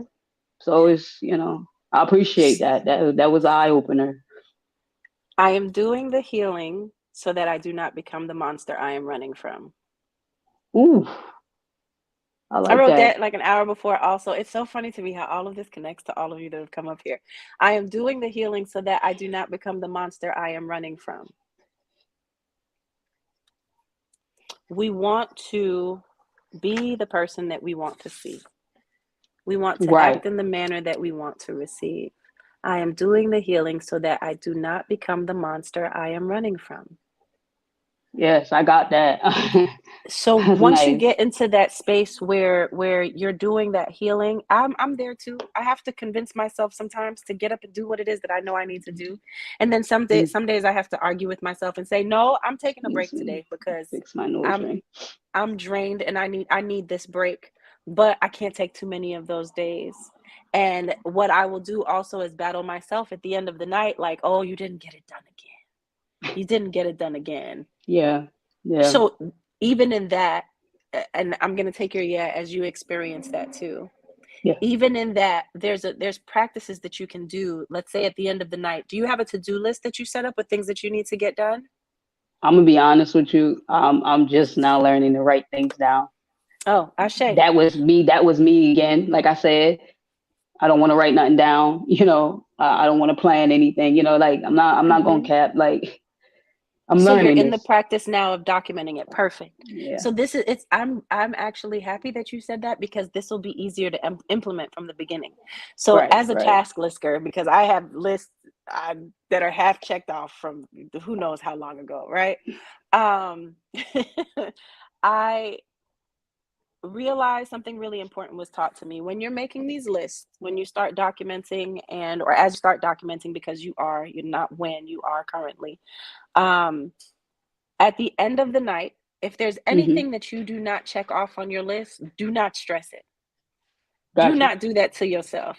So what I want you to do at the end of the night is to not even look at the to-do list, but to Right. write down Okay. everything that you did accomplish Okay. and say gratitude for the ability to get through those things. Because Mhm. the things that were left unchecked can always be taken care of tomorrow. But once you start to beat yourself up, once you start to utilize the monstrous behaviors that created the trauma in the first place to Mhm. knock yourself for what you did not get done or why you aren't where you're supposed to be, once you start doing that, you end up not even looking at the to-do list the next morning because you don't want to go through the trauma of dealing with yourself at the end of the night. Yeah. Yeah. So definitely implement that. Make sure at night you are creating your to-dos that you got done and giving gratitude to the deities, to your For ancestors, sure. to yourself, beyond anything, to yourself Right. for Right. being able to get those things done. Right. And I know that, oh, look, I was just gonna say, I know that Governor said we're gonna constrain the time. So gratitude, cousin. I appreciate you and I love you. Gratitude. I appreciate you. I take care. Gratitude. Absolutely. Gratitude. Gratitude.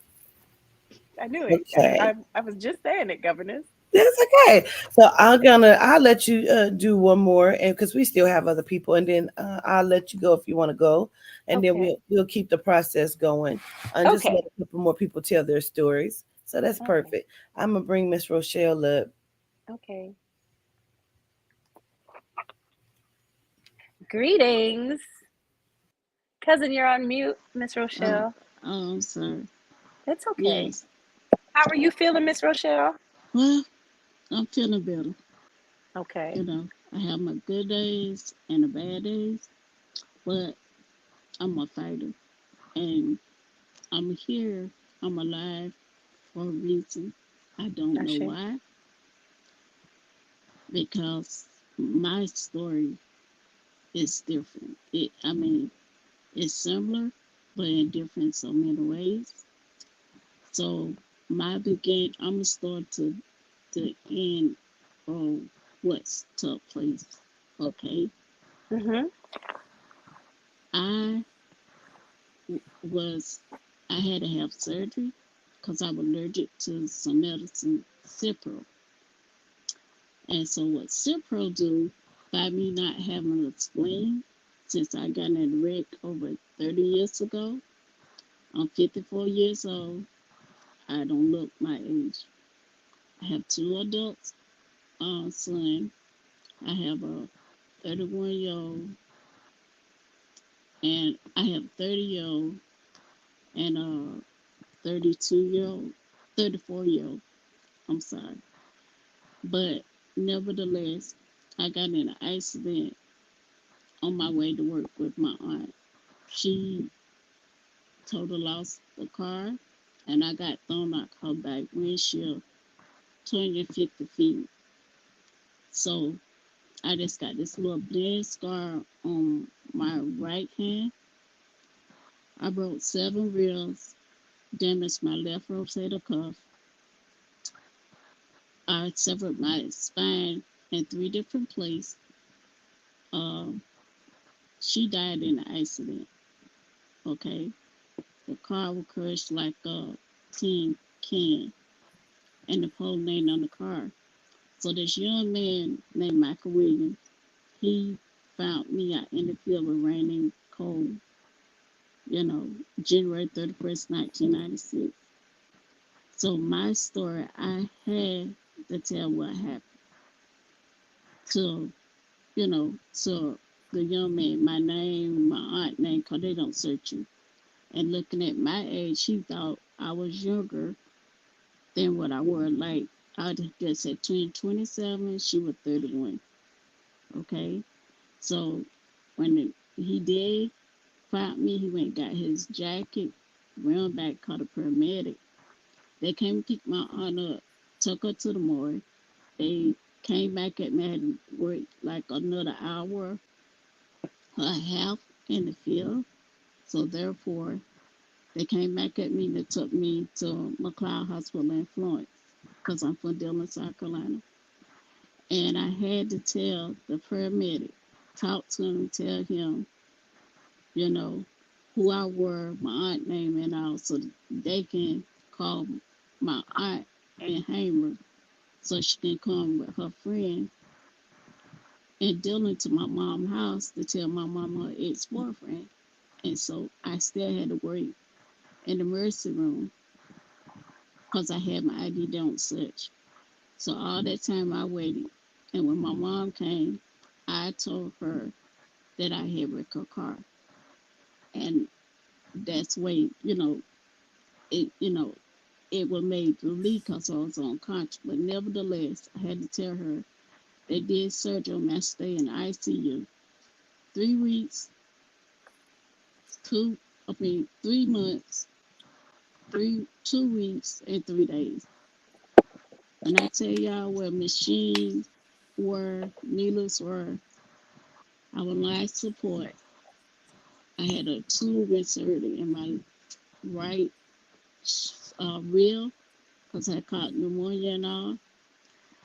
And I kept praying. I could see everybody gave me everything, pain wise, you name it. I kept praying, you know, don't take me because I had 2 young kids. My youngest was turning 2. My oldest was 5. They 4 years a month support going on, it was being 6. My oldest gonna be 6. But nevertheless, my mom kept crying and praying. I seen everybody. This doctor, this Geno doctor, this white doctor, he stuck me in my toe. And he was so mean to my mom. He said, "In ain't no way your daughter can make it. You need to go in and pull the plug. That means take the life support,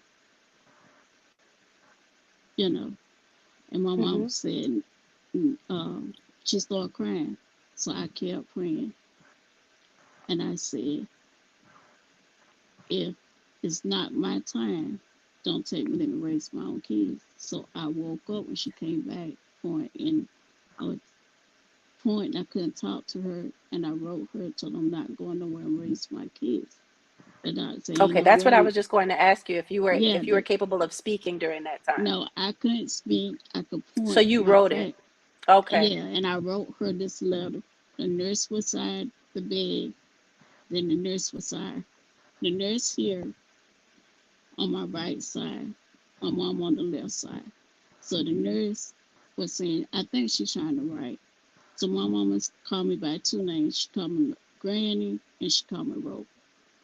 So at this time, my mom said, if you trying to write, blink your eyes twice. So that's what I did.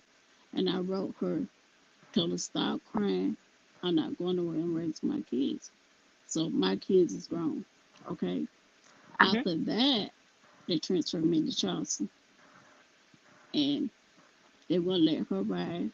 They told her don't drive so far from the ambulance because I may die. So I went to Charleston. I stayed 16 whole months. First, they had to tell me what happened. I thought I wrecked my mom's car. But end up, they had to tell me what happened to my aunt. Okay? I noticed I didn't see her husband, my sons. But I seen all my family. Some of my family was scared to come to the bed. They slid to the door. So you already had an idea that Yes, she had passed yes. because you And didn't see. then, Okay. right. And then before I got in this accident, I wanted to leave the state, city state I live in because of simple reason. I am a good-hearted person. I would give my last to people. And if people with me, whether you some kin or not, nobody not gonna bother you because I'm a fighter. I always had to fight. I always was the only child. I raised up fight my cousin and me being the second oldest granddaughter my grandmother had. My first name is after my granddaughter, my grandma on my mom's side, and But Miss she Rochelle, I'm sorry to interrupt you, but you proved that fighting spirit from being in that room and not being able to voice your own thoughts in regards to what should be happening with you, hearing and being present for people who are trusted, especially in indoctrinated societies, trusted to give the last and final say so, and they're saying around you that she's not going to make it, make sure you travel close because she's probably going to die, speaking these spells onto you, right? Rather than paying attention to the strength that you're showing. So you've shown that you're a fighter. What I would like to ask Miss Rochelle, because I feel like we could all learn from that, is how does that fighting energy show up for you now, all of these It's years later? it still continued because after that I healed from that. Then end up I had they gave me some more medicine that I'm allergic to. I'm allergic to 4 different types of medicine. End up I had to go back to surgery, and they um, sent me. I went to Maryland. Then I decided to go to Florence Hospital with Cipro again. I run a fever so high, and the thing was eating away at the inside of me again. Okay, so they sent me to Florence to McLeod. They did surgery on my body on both sides, took hunks out to the bone. Okay, while I was there, they put a needle in my neck, right? So I couldn't wash myself, okay? But I called my mom called and I told her, listen, mom, I ain't washed all day. I need to wash because the wounds got to be, medicine and stuff. I can't be like that. I don't have no spleen come out. One of my ribs rushed my spleen, tore a piece of my liver, okay, Mm-hmm. during this accident. And I tell her, I can't be like this. I got to have me washed and have these bandages changed. And if they don't wash me, let, let them give me a pan and I can wash myself. Because, Mm-hmm. that's who I am. So she said, you see the supervisor nurse number? I told her, yes, ma'am. She said, call them. I called the lady and told her. When I did that, the woman said they're going to get somebody to come up to wash me. They did not. But my mom that loved me, I didn't know she went behind my back and threatened those people, told me something happened to me. She was going to sue. But she did that. I never got washed. They cut the heat on. They moved all the supplies. My home health nurse, she came over there. She seen me. And then the table for, they have for your food and stuff, they slide it Mm-hmm. to the Mm-hmm. door. Nevertheless, I kept complaining about washing. I told the doctor, and all, ma'am, do you not know those people gave me some medicine, cedar quill, and Lovenox. Mm-hmm. That's some psychotic medicine that you would have somebody, go crazy. I heard my ear popping. Do you not know they put me to sleep? These doctors supposed to be taking care of me. They done that. They called and told my mom that I tried to fight and kick them. They had transferred me to Regency Hospital. When I woke up, I was on the floor to a bed, scrapped down. My arms were scrapped down. Okay, Because you were out, so when you woke up, this is how they had you. that's how they had me. When Mm-hmm. my mom, my cousin wife, she came with my 2 kids. That's what they seen. That's how they seen me. When they left, my mom left from the hospital. I begged her, I said, Mom, come on, please let me go home. I said, they took all the supplies. My son looking there, no supplies. They had the bathroom rig to my home health nurse couldn't use the bathroom. My pastor at the time, he called, I couldn't talk to him. This guy that's supposedly my half brother, you know, whatever. Mm-hmm. And this man supposed to be my biological daddy, whatever. I don't They claim wouldn't let him. you talk to I anybody. claim the man. They came, but I was telling them, everybody act like they didn't believe me, okay? When they Mm-hmm. left, that's when no people did what they did, and they transferred me to Regency Hospital. When I woke up, my kids came in there. I was strapped to the bed, ma'am.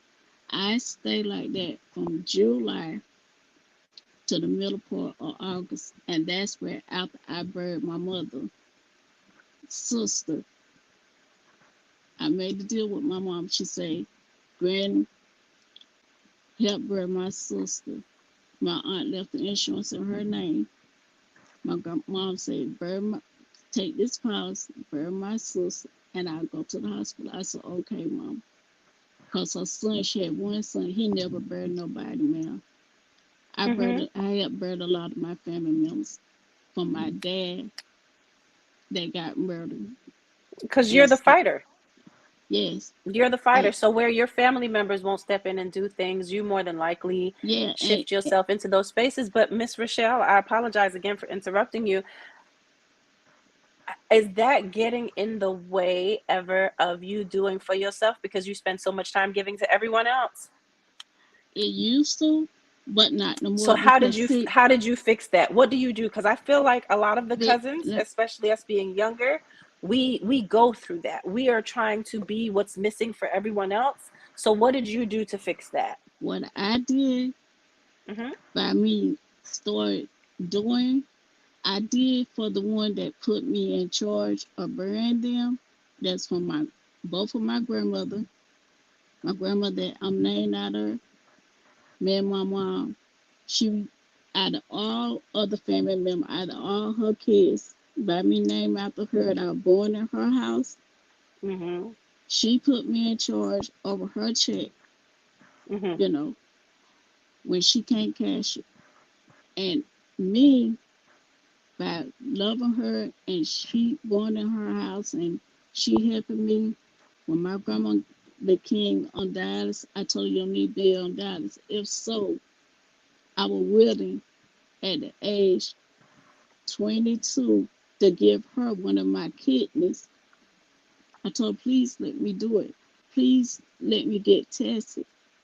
But Miss Rochelle, how is that choosing you? I want to know examples of how what do you do for you? What does Miss Rochelle do for, because I already know that you're a fighter, and I see what you've been telling us, what you do for everyone else. But what do you do for you? What I do for me, I keep fighting. I keep fighting to save my life. I keep praying because I know I'm here for a reason. And reason why I can tell you that, ma'am, I had 34 surgeries, side to side, front to back, from chin to foot. Okay? I got metal rods in my back, rods and discs, both my legs to my knee. I got metal rods. Okay, where I broke my femur in half. Okay? All my surgery was serious. But what I'm trying to tell you, I'm so strong a person. I don't let nothing defeat me. Okay? So what I'm saying to you, how I do for myself, regardless how bad it is, I still say I'm here for a reason. I'm worthy, and I'm here for a reason. I'm like, if I'm here for a reason, it was for my kids, okay, to raise them. And I'm gonna be honest with you. If I didn't have my kids, I wouldn't be on here talking to you. I thought of so many ways to end it, but I said no. I don't want to do that. Miss Rochelle, you know what I say all the time? I have two children. I have an 18-year-old who's about to be 19, and my baby's about to be 7 in a few days. Her birthday's coming up in a few days. I always say my first child saved me from the world, and my second child saved me from myself. Because there's certain choices in the world, there's certain people that I was choosing, that when I had my son, I found a fight in me that I couldn't even stand up to my abuser. And at that point, it was like, oh yeah, nothing comes before this being. There's no way. He saved me from the world, from the choices I was making out in this world. And my second child, my daughter, Naila, who's named after me, my middle name, she saved me from myself, because decisions, again, that I was making in my core, in my being, in my healing, she brought that out in myself and everyone else in the house, to where my son and I are now having these dynamic conversations in regards to how to heal us and how to get to a better space and to create a higher level of protection. And I appreciate you saying that, because as Governor said, this is going to be where I wrap up my portion of this episode, healing what the church couldn't. But I wanted to say that that's perfect what you said. You keep fighting because you're here for a reason. And I want to present, based off of you saying that, that segues so perfectly into what I want to present to the cousins before I leave, which is how, well, at some point we have to take accountability for continuing the work, even when the monster is gone. You have the power to choose, but are you choosing you or them? How have you perpetuated the cycle? How are you continuing what the trauma created? Are you able to recognize when that trauma is leading rather than your soul in your purpose? And I say that based off of what you just said, because a lot of us don't know that we have a soul purpose, that our journey equates to a soul purpose. And in you saying, keep fighting, you are here for a reason, it ties right back to that. And sometimes we don't even know our greatness, because people usually take advantage of us for what our sole purpose is. It's usually the easiest thing that we do. For instance, Miss Rochelle, in your situation, with you stepping in and you taking care of family members' business that even their own children or siblings weren't taking care of, your sole purpose could be connected to creating a business, because it's so effortless for you to do that, where you guide families through doing that for their elders that are about to pass away, where you can sit and have these conversations with them because you do it so effortlessly with your own. And you're a fighter, and you've proven time and time again that you're a fighter. You've had experiences to talk about in these circles and spaces that you're going into. That would be the perfect business that would connect with your soul purpose. So I do want to say, Miss Rochelle, that I appreciate you sharing your story. I appreciate you coming up here and teaching us that, because as an elder, you are wiser than most. You are wiser Yes, than most, and you've been there and you've done that. And we can learn a lot from you, because there's a lot of gems in what you're speaking, especially keep fighting. right. Especially keep fighting. And then that's not the only trauma, man. Mm-hmm. After I went to this hospital and still strapped down. Sorry, Miss I, Rochelle. I'm sorry. Greetings, governess. Still strapped down. Greetings. I'm sorry. We have to try. We got a couple more people, and I just want to try to push through it really quickly. I understand. Still strapped down. Do y'all not know this lady? Her name is Miss Mary. She told me don't go to sleep. She watched me. She said don't go to sleep. Mm-hmm. And I was there at the hospital by myself, strapped down. And I would say, listen, I talk to myself, but I know I wasn't talking to myself.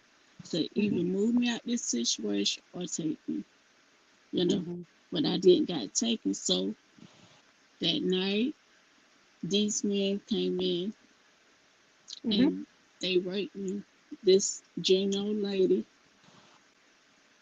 I asked her, could I call home? She said no. They unplugged the phone.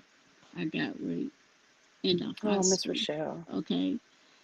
After that, when I woke up, they said when I woke up, my head was wet. Okay. After that, they let me came home. Do y'all not know? On TV 13 News, they gave my kids nickname. My youngest son, they said if I said anything, they was come get me back, and my family would find me dead in the ditch. They would take my youngest son and they'll put him since I had the agency caseworker that know me, self-independent, in my house, take care of myself and my kids, even in my condition, the signed paper. I even had to go back to my doctor, that was Philip and Mary, told him about it. He sent me across the street to the mental agency. And the lady, I told the lady what happened. And I told her, Miss, I'm not crazy. You is a psychiatrist, mental health psychiatrist. They will release your information, my information to you. I'm consent for you to get it. The lady got it. And she said, ma'am, I believe you. You're not crazy. You're not in the system or being a mental health person. I said, I also had to take mental help when my dad got murdered on the job doing picking up sanitation truck. This Mexican man. So when he wanted to drive, my dad had to get out to go behind the truck. This man so evil. Wait till my dad got behind the truck, got on the steering wheel and back over my dad. And if I knew something was wrong, my dad died August the 4th, 1982. He was coming to get me to take me to Stanford. Because my mom was like, you fighting so much. I'm going to send you to your dad. I said, fine, mom. I don't care. I'm not going to let nobody bully me to the point I would fight every day. I would go get my own switches. I didn't care. She would beat me for fighting, beat me for taking care of my stuff. I told her, I don't care, mama. She said, I'm in up killing you. I said, well, go ahead and do it, get it over with. You know, that's how fed up I work. And that's why I'm telling you, I'm a fighter. I was born a fighter. Ashe. You understand? And what I'm telling Ashe. you all, what I want y'all to learn from everything I go through, everything I went through, still going through, you know, still had 2 more surgeries from August of last year. I popped my knee back in place when my knee was out of place. I got in the wreck my mom's car. I popped back in place and I broke my right finger. After that, in August, I had to have rotator cuff on my right shoulder. And I called the government. And Baffinia told me to touch the screen. And the screen went black. I For was the healing. lady. Oh. Yes, I was the lady. When they were saying the screen went black, I was her. I was the one when I touched that screen. The screen went black. My shoulder supposed to heal in 6 months. When I went back to my doctor, my shoulder will heal, and my knee, Ashe. right thing will heal within 3 months, you all.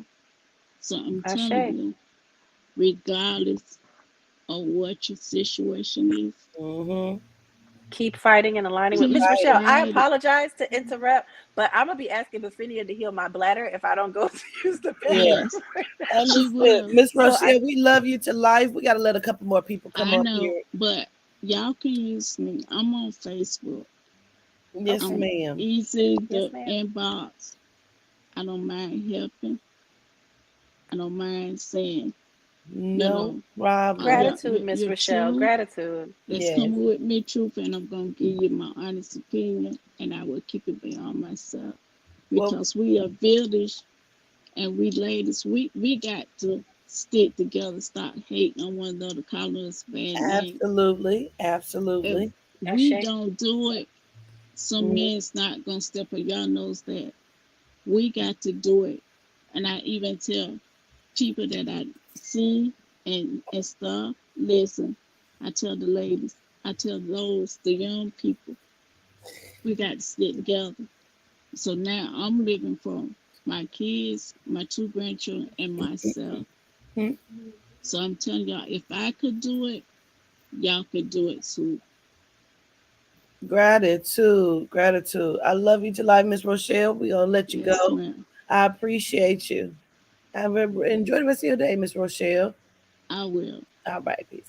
Gratitude, Miss Rochelle. Go ahead, Malika. I Governance. appreciate you so much. I love you to life. I Gratitude. know you got to go and I run. love you too. We'll be Yes. talking here shortly. I'll be watching though. I'll be watching. Okay, cool. Peace. Gratitude. Peace. All right. We do have a couple more people. We have Ivory Thornton.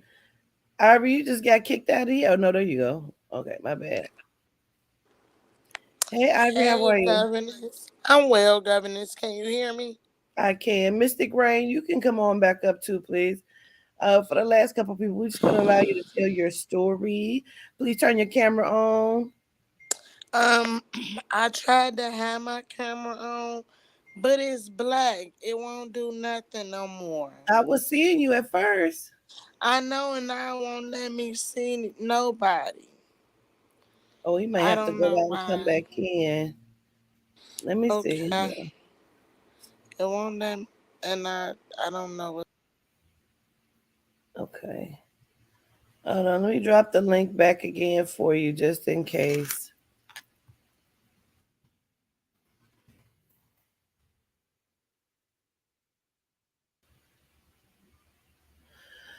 Whew. We just gotta breathe, take a few breaths. I know we've been on here for quite a bit. I get these last few people up.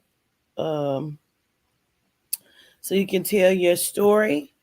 We got Miss Tyra's story up here. Greetings, how are you? Greetings. I'm okay. How are you? I'm well. I'm gonna let you tell your story. What you need to get off your chest. Well, majority of the stories that was coming up, I had a piece of each, maybe each one of them. As far as the mom not being there, abandoned me, because of her own issues. Also, me being sick at the age of 15 with diabetes. I had, 16 after I had my first child. And me getting sick and my mom not coming to the hospital to check on me, to see if I was okay or whatever, and it's been plenty of times I went to DKA. She didn't come. And now, like, it's real hurtful. You understand? Because you expect your mom to come be there. I'm your oldest girl and the only one that's really sick in the family, as far as her four children. So I expected her to be there and she was not there, anytime. So when her significant other got sick and found out he was a diabetic, she was there every day and that like really killed me. You too. And it crushed my whole soul. You feel me? So I'm like, Understood. excuse me, why am I going through this? You know what I'm saying? Why do I have to deal with not being checked on or appreciated as being one of your children? But yeah, everybody looks to me for help or to help them with whatever, you know what I'm saying? But when I ask for the help, I'm stuck up the boat with no paddle. So I actually forgave her for that because I know she was sick dealing with what she was dealing with.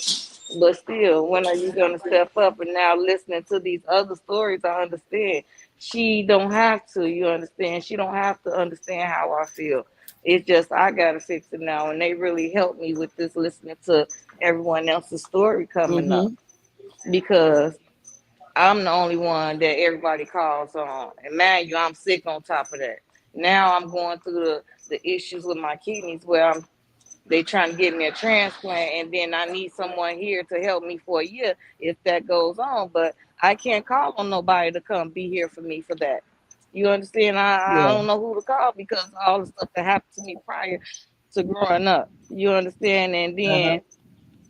then you steady trying to express what's going on. No one is paying attention or trying to listen to what you got going on because I guess it's not enough for them. I don't Yeah. know, but Not I'm the spinning lost part. and I don't know the first place to begin to try to heal me from all the past drama and everything that happened to me because I'm always the go-to person, but I have no one to go to. I think a lot of us has had to deal with that or suffer through that, being the strong one, but not really having anyone that we can count on. And now Mhm. you're going through a very difficult process because the kidney thing, I totally understand that, and I know that has to be a lot.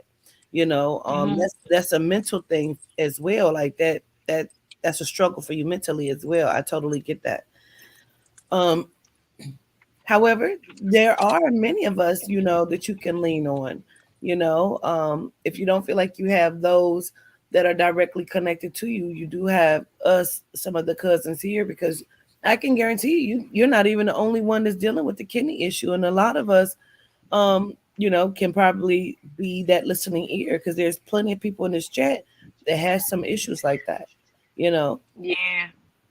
And also, it's like, I could say if it was my fault that I'm in this situation, but it was because of the medication that they was feeding me damaged my kidneys. Yeah. You know what I'm saying? So now I'm dealing with it because of somebody wasn't listening to me, and I'm telling them I can't take that, I can't take that, I can't take that. Well, you got to take it in order this, and I had no other choice, or else I was going to be gone one way or another. You understand? Yeah. If I didn't take the medicine, I'd probably be sick somewhere. And me taking the medicine, I still ended up in the same predicament. Understood. Yeah. You know, Understood. so that's like a hard thing to go through and keep a smile on your face. But And I think you're going to have to find a place in you somewhere, though, Miss Tyra, because I can see the defeat on you. And I know that it's stemming from everything you just explained about your mom and needing the answers to why would you go to a hospital or a doctor's appointment with this person, but I'm your child and you couldn't even go with me. Like, those are some answers that you feel like you need, and I feel like that is really plaguing you, on top of maybe some other things that has happened to you as well. Like, where do you go with that? It's really going to be about you letting go of all of that and starting to process through that and understanding, okay, these people made this decision for you, as far as this medicine goes, that has now damaged your kidneys, but whatever you need to do, there's always going to be something that could be an obstacle, but there's always going to be something that could help you through it as well. I don't want you to ever get to the point where you're so defeated where you don't see that option, because you're not in it by yourself. but it feels like it all the time. I understand. I totally. And I understood what Malika said. Even though you move away, it still attacks you some kind of way if you don't deal with it. And I moved all the way from Illinois to Nevada, and it's still not as much, but it still gets to me because I am working through things that have been bothering me for years. Are And you I the am Tyra stepping up. that I've been trying to get in touch with? You got a reading coming up on the live, the $50 reading? No, ma'am, I didn't put That's in not for that. you. Okay, there's Mm-mm. another Tyra then. Okay. Yeah, I really need one. Well, Miss Tyra, that's a lot, and I want you to lean on the cousins here and understand that there may be other things, other people that can help. I don't want you to just think because your family has not been there for you that nobody will be there for you, because that's not true. We're Yeah, here. and you just be afraid to open up to some people because me opening up to a lot of people, they turned around and threw it back in my face and talked to me like, and that's why I closed up and opening up. But it's changing because sometimes I get the notion and tell me it's okay to talk to this person. Yeah, yeah, because it's definitely going to be hard, but it's going to be okay too. We got to continue to fight through. You got a village, you got an army of us, and we're here for you. And Please I know shall that. be on here as much as I can to, because I know it's something that I need to hear. Because everything I was going through in the JC building, I got the look, and every time I go inside that building, the music be okay. You be up and alert. But soon as the leader of that place gets to speaking,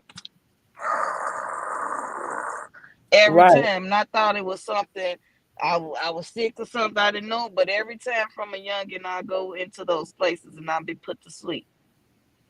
And only time I will be awake is if, because I was able to see the shadows behind people. And this one lady had a big white light behind her, and she wasn't, I don't think she was like affiliate with JC, but she was spiritual. And certain things she said, I'm like, how she know these things? You know what I'm saying? Because somebody had to teach her, and I seen somebody behind her doing this. So I know I have something going on inside of me that they trying to attack me and get rid of me because I'm strong enough and I'm strong in the inside to take care of the things, but I don't know what it is that I need to do. But I know I need to heal me first. Yes. Absolutely. Got to definitely start there. Putting everything on pause. So even mentally, so you can get to where you need to be. Like, first step is, releasing and acknowledging. So yes, we release that shit. We acknowledge that, mom hurt you and other people have hurt you, but now we have to address it, which we're addressing it now. And then we Mm-hmm. got to accept it. That happened. We can't change that. And mom may never be able to give you what you need or an answer that you need, but that's okay because you got to start with Mm-hmm. you first, healing mentally and emotionally. And I was telling um, Maya this too about myself. I understood this as of yesterday that what I won't process mentally and emotionally, my body is feeling it. So some Yeah. it is that where you need to heal mentally to see how your body starts to heal itself, because the body can be regenerative. You know what I'm saying? But it just depends on how much work it's going to need. Right. So start healing your mind first, Miss Tyra. I will. I show I gratitude. really appreciate you, and I show gratitude for even accepting me to be on it. Absolutely, absolutely, and we love you to life. I I want you to love all you step guys as outside of well. that box of being defeated because you're not defeated. Okay, Yes, ma'am. Gratitude. Lean on the cousins. I will. All right. All Appreciate you. right.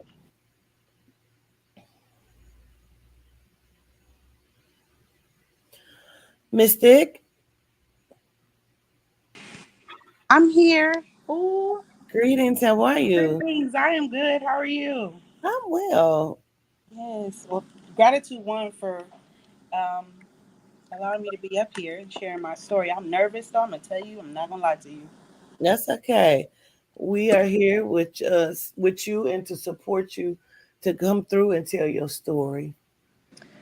Yes. Well, I was coming up here when Malika was on because she actually called me in. It's something that she said, and I wrote it down.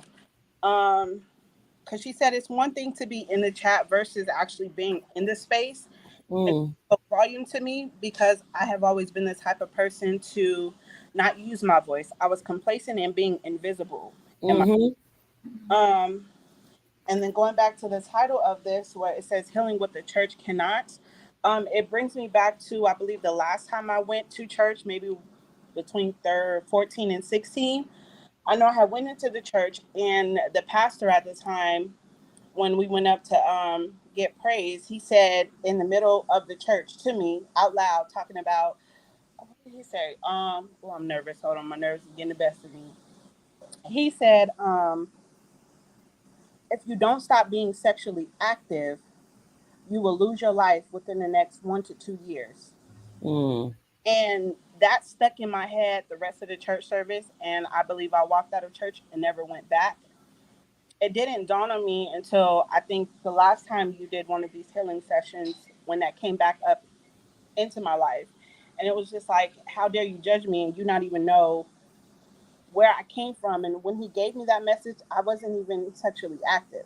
Yeah. How dare you speak that curse over my life? Like, you don't at all.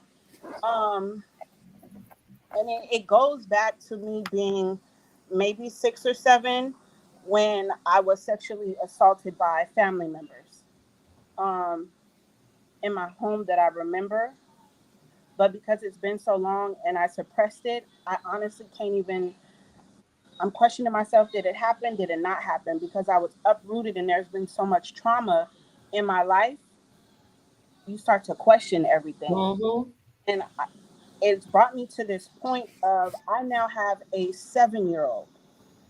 And I'll be damned if anything and everything that I went through in my life, I give to him. Um, so me still trying to heal with everything with my mother and my father and my family, it's hard because one, a lot of the stuff I don't remember, so I kept trying to go back to them to get the answers. But then it's just like, how do you heal when you don't know, when you don't remember? And the same people who hurt you is the same people you're trying to get your answers from. Yeah, that's Um, deep. but I just don't want to be, like she said, that monster that we're running from. That monster, I feel like, is now looking back at me sometimes when I'm disciplining Mhm. my son or just talking to him. And I just don't want to fail him like I was failed, And because you that won't. bar was not, it was not set high for me coming into this world. But at what point did you recognize that though? That the bar wasn't set high? When I had my son. Yeah. So then you had to have decided to set the bar higher. Hmm. But like we were saying, if that bar was already not set high and we over here playing limbo, you know what I'm saying? Someone even put in the chat after we said that, she said sometimes we forget we can stand up and just step over it. I've seen that, absolutely. And stepping over that or taking the leap to go ahead and do so, Yeah. everything else that I thought was okay had just fallen and came to my attention that this is what I need to heal. But I think more so now than ever, going back to what I said, it's me not having a voice and knowing how to voice it to heal. Like I said, I kept coming in and out of the chat because I'm like, I have something that I want to say, but I'm so nervous because I feel like, is my story even valid enough? I could just get the information that I need by staying in the background in the shadows. But that's, Sometimes we need to say it though. yes. When you had came back up and said it, I'm like, okay, I'm gonna get back in the chat. Um, that's just where I am with it. All honesty, I get so scared and just back to that 7-year-old me who was put in the room that my family at the time called it the dungeon. That's where I always resort back to, even in Okay, my, tell us about the dungeon. okay. So my father is Hispanic and my mother was black. Um, my youth, I stayed with my grandmother because my mother was on drugs. At this time, it was me and all of my cousins and my siblings that stayed with my grandmother, as well as some of her kids, and I believe that was her brother at the time. Honestly, from what I remember, I had always did good, got good grades, played with everyone, got along with everyone. But for some reason, at my grandma's house, I was always seen as the bad child. So she had a room um, at the in the living room. There was another room, and that's where my uncle stayed. Um, this room was called the dungeon. Whenever we got in trouble, this is where we were sent to. In this room, there was no windows, no air conditioning. It was just my uncle, a couch, and a TV. All I can really remember from now, I mean, just thinking about all of it, is I was constantly in this room by myself, and where it was, you could see outside in the back of the yard, and I would always watch my sisters and my cousins and everyone play. But I just remember that I was always in this room by myself, and I don't remember being bad or why I constantly got placed here. And as I'm older, I am still building a relationship with my cousins and sisters, but they don't understand. I still feel like the outcast. I feel like you got to experience life from a childhood while I got put in prison. And Mm, basically, that's um, interesting.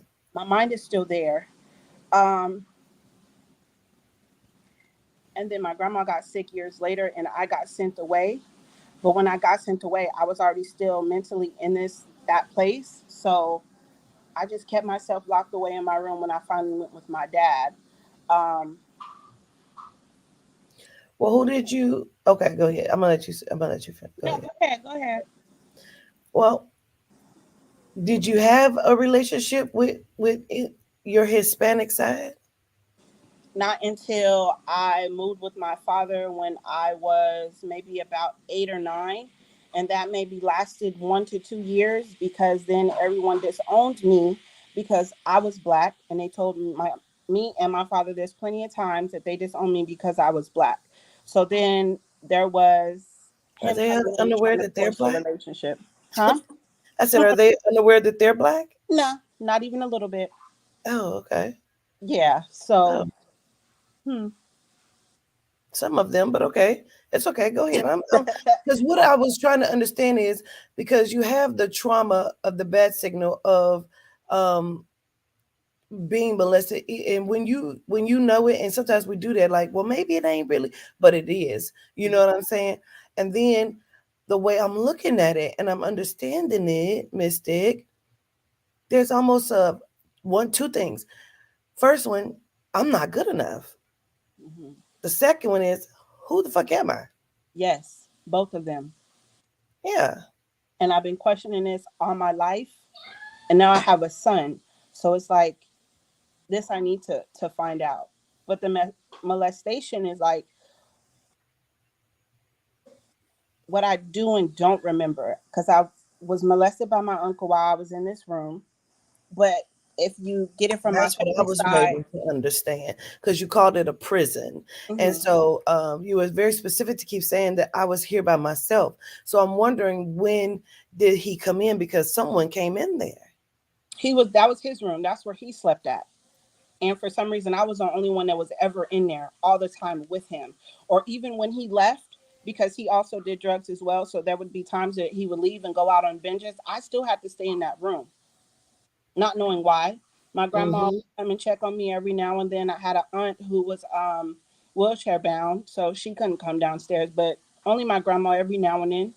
And maybe I got to come out 1 to 2 hours before my uncle came back, but that's about it. Do And you that's really all feel I remember.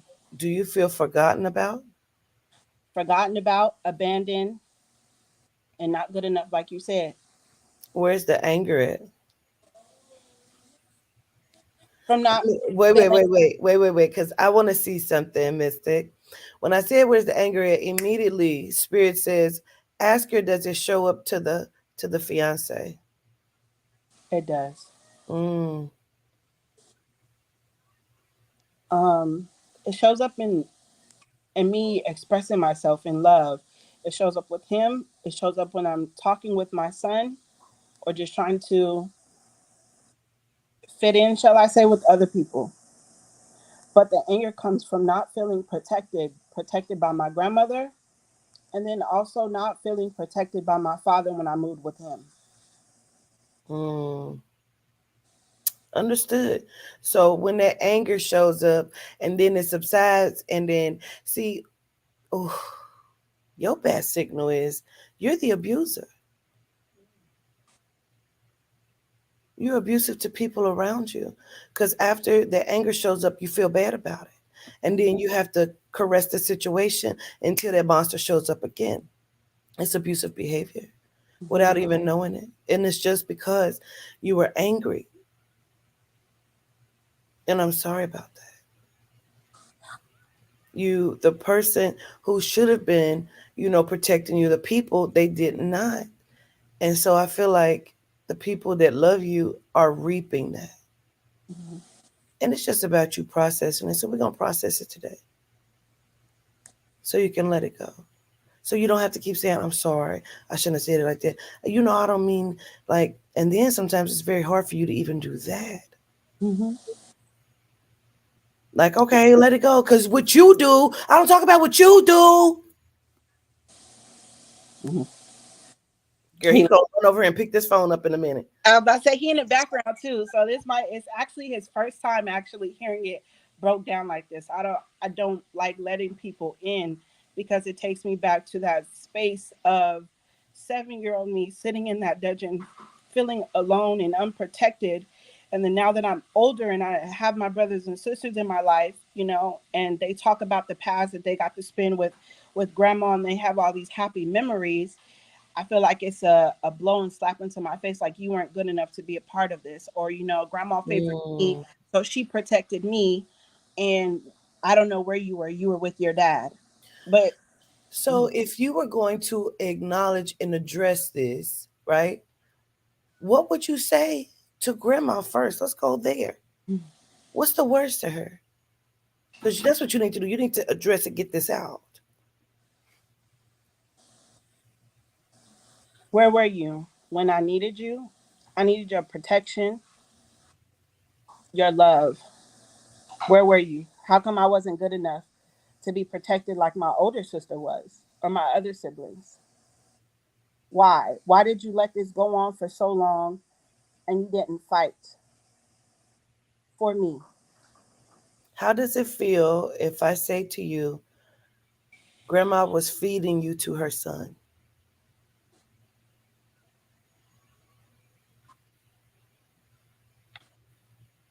I don't even know how to process that. That's what happened. You assumed that everybody was unaware. Nobody was unaware. They were all unaware.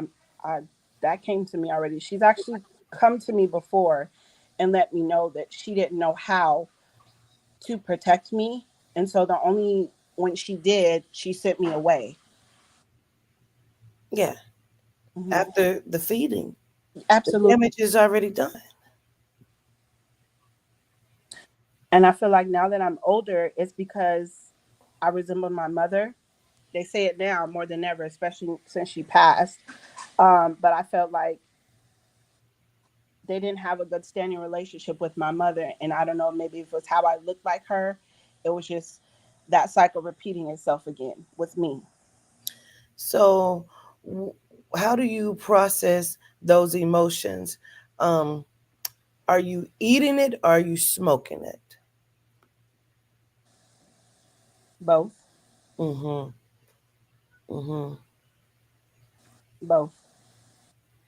I have stepped away from doing things that would allow me to release that, such as my music and my art and writing. And I have replaced that with overeating, replaced that with smoking weed. I've also um, was smoking cigarettes for a while. I stopped, but now I have the e-pen. But I always try to find something else to fill that void. But now I'm at a point to where it's like you're killing yourself Absolutely. Mentally, and physically. physically, and emotionally. And it's so not fair to you. It's so not fair to you. But really, this is just how you're showing up. And it's the screaming on the inside that makes you want to get up and go get something else to eat. You know what I'm saying? Make you want to smoke again. You just put it out. Let's smoke again. You know what I'm saying? Because it's the screaming on the inside. It's the questions. Why wasn't I good enough? Well, fuck it then. Now you're looking at him like, what?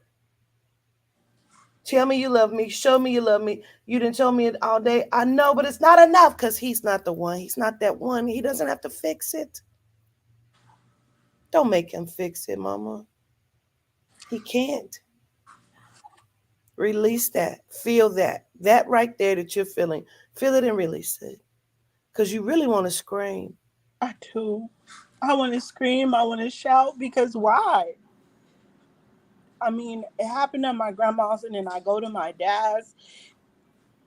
That I can remember, he did not physically touch me, but it's his words. He does not know how to treat women, so that carried on as well. And I still Mm-hmm. felt in that cycle of not feeling good enough. And then after that, he couldn't keep a roof over our head. So it became too much to where I'm getting passed down to household from household from household. And people are not understanding why I'm so closed off, why I don't want to deal with people, why I was acting out. It's because something happened to me and I never put voice to it. I never spoke about it to anyone and I just held it in. Let me let's do this work. I did a live the other day, and on the live I gave a few scenarios about different couples. Let me ask you this in all honesty, do you understand the bad signals you're creating in that man that you said you love? Because he already has bad signals. What in him chose you to abuse him? See, he has bad signals too. He got scarring, and you're further creating it. So now we're about to go round and round because now we got kids. So what in him chose you?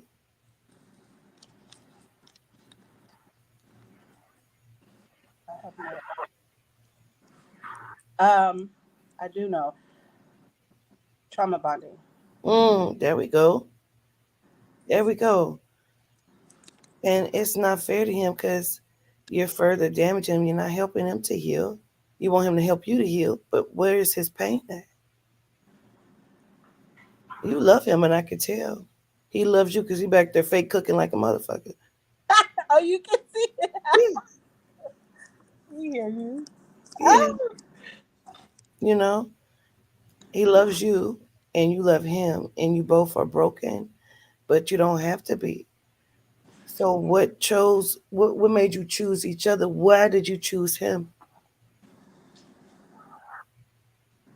He felt like a safe space. Mm. I mean, if I wanted to and I was open enough to talk to him, he would listen. He would have stories that he would say back to me to where I felt like he understood. And like I said, it was a safe space. So, okay. Understood. And that's exactly what I'm talking about. So, at what point did you say fuck his trauma?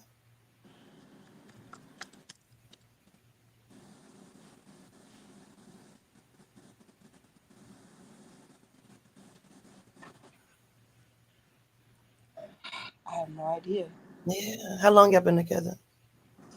Mm, I say maybe we've been together since high school. So I put it Is it on. like 13 years? Yeah, I was 13. Yeah. Y'all both got to heal. I watched the last one when you were talking about the trauma bonding and everything, and that came to light for me. It made me go inside and realize both of us, like you said, do have a lot of trauma. Um, and to be honest, I feel like I wanted to have both of us walk away so that we can heal, but I Mm-hmm. just didn't know how to voice it because I didn't want him to feel like I was leaving him out. But I know that he has trauma and I have trauma, even from things that have lately been taking place to the past. And Mm-hmm. I don't feel like it's fair to our son for us to stay together and constantly not grow individually. Absolutely. So you both have to grow and you both have to recognize you both have bad signals and you have been using each other for a scapegoat and for lack of a better word, shit, a punishing tool. Because you're his and he's yours. And because we feel like we've been together so long, we belong to each other. I have the right. No, the fuck you don't, neither one of you. Y'all both are wrong because you're not healing. Instead of inducing the healing, you're inducing the pain because that's what we know. So we're cycling chaos. You gotta love yourself and love each other enough to just make it stop for a moment and say, this is what I am going through. What is showing up to you right now, Mystic? Why are you showing up like this? What's happening on the inside? Everything. I don't like how I hear and see myself when I'm talking and disciplining my son because it takes me back to 7-year-old me. Um, Spirit has been calling to me and telling me to change and to get into alignment. I'm I'm scared. Why? Because of judgment. Why? Because I'm a people pleaser. Because I just want to be accepted by any and everyone who's willing to accept me. Because I haven't healed But and let what if go. nobody? What if nobody accepts you? Right. What happens in that case? What if nobody accepts you? Then you have to accept you. Myself. You have to. You have to understand how you're showing up, why you're showing up. Okay, because it's triggering. So, but what are you? Because you're mirroring something. Who brought that anger to you? Who showed you how to show up like this? You don't want to put it where it needs to be. Let's talk about your mom.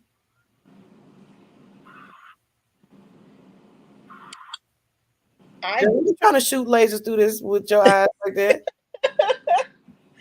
um I mean there's a lot to say and not a lot to say. I just created a relationship with my mother in 2011 after I graduated high school. Because again, I've been with my father for most of my life.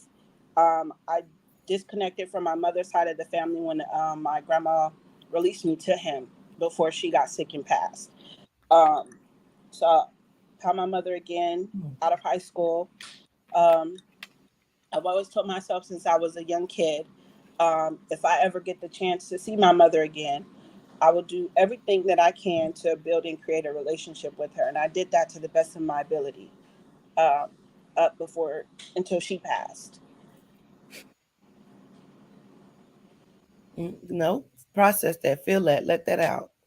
See, that's why you mad because you won't cry. But because you asked me where the anger came from, and I Yes, don't know if it came from her or if it came from my father, because that's mostly who I was around and who I observed the most. but you're angry with her. Absolutely. Yeah, yeah. Process that. Feel that. See, that's why I wanted to bring it up because you don't want to put that right there. You are angry because where the fuck you been at? Where was you at? You don't want to put that there because after a while you got a good relationship or this relationship and I know no you don't. Listen. So what? Mm. You still have that right to feel that. You ain't got to sit in it, but you got to feel it so you can acknowledge it and process it and move forward out of it. Then let's tackle dad because that anger rolled over into here of yelling or not knowing how to talk or being put down or like when people are not abusing us, we so get used to it that we start abusing ourselves.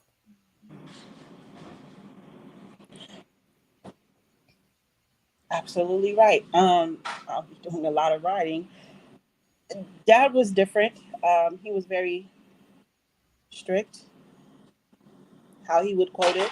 Um, to me, he was heartless and only cared about himself. Um, What brought you to that conclusion?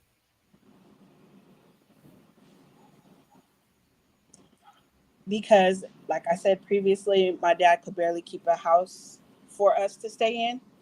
Um, so whatever house that we did have, I would be left alone from day to night while he was out working. But him out working was taking his cab, because he was a cab driver, out picking up random hoes and having his way with them all day.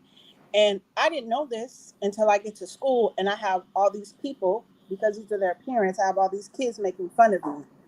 And that's where, I stopped going straight home and go out to friends and would see that my dad is riding around in the same neighborhood that I grew up in, not caring if I had anything to eat, not caring if the lights got cut off today, if they came and put 4 eviction notices on our door because the landlord stayed 3 houses down, not caring about anything. Understood. So I want to pause because you completely walked over the fact that you was bullied.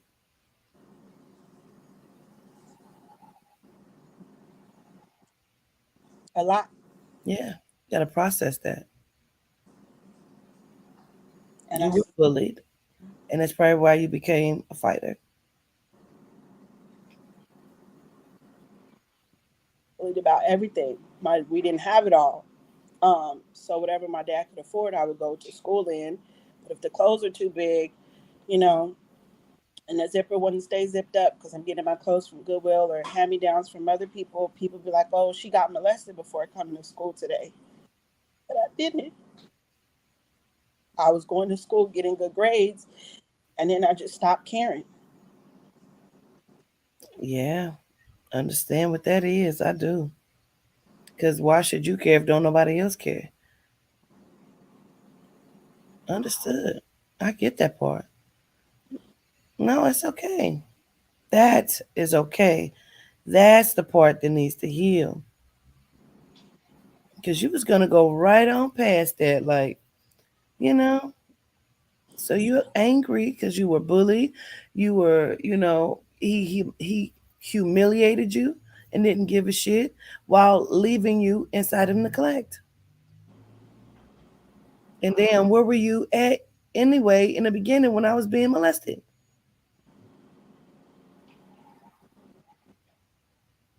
So even his sexual improprieties became your trauma. Yes. So at what point did you start using sex? And I worded that correctly, using sex. Mhm. Um,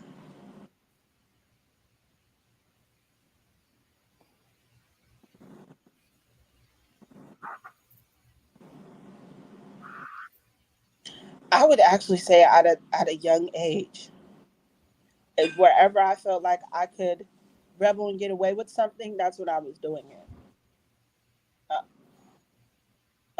If we have to put an age to it, 13. Yes. Okay. Oh, that's a deep number for you. That's a deep number for you. Mm-hmm. Okay. So now there's something that the spirit keeps repeating, and I'm trying to understand it because they keep showing me a scenario that I do understand. So when these things were happening, you were being bullied. How often did you lie about it, or how often did you lie to them and say, "No, I got this or that"? All the time. Yeah, which made you feel bad. All the all the time. I mean, So is that when the hateful thoughts increased for you? Because you are not kind to yourself in your mind. You became your own bully to self. they did. I'd be at home talking to myself, playing with myself, being rude to myself, just any and everything at a young age. Mm. But that's okay because all we're going to do is process it. We're acknowledging it and addressing it all. Because then you became a bully, not only to yourself, to everybody, just because of the anger. You did not even have that intent. Mm-hmm. That's okay. It's okay because you didn't understand. But I want you to apologize to self and send out an apology to anybody else that you may have just hurt unknowingly because that was never your intent. So you can start to let some of that go, and then understand that it's okay to be soft for him. And he's asking you to be vulnerable. For you, he's asking you to be soft. And all you can think is he gonna hurt you. Then why you with him? You can't be the man and the woman. You playing everybody's role and part. You are not Eddie Murphy, and we are not paying you to do this. So I was thinking if I had control, then that would be okay. But your control is fucked everything up. Let's call a thing, because your control is damaged.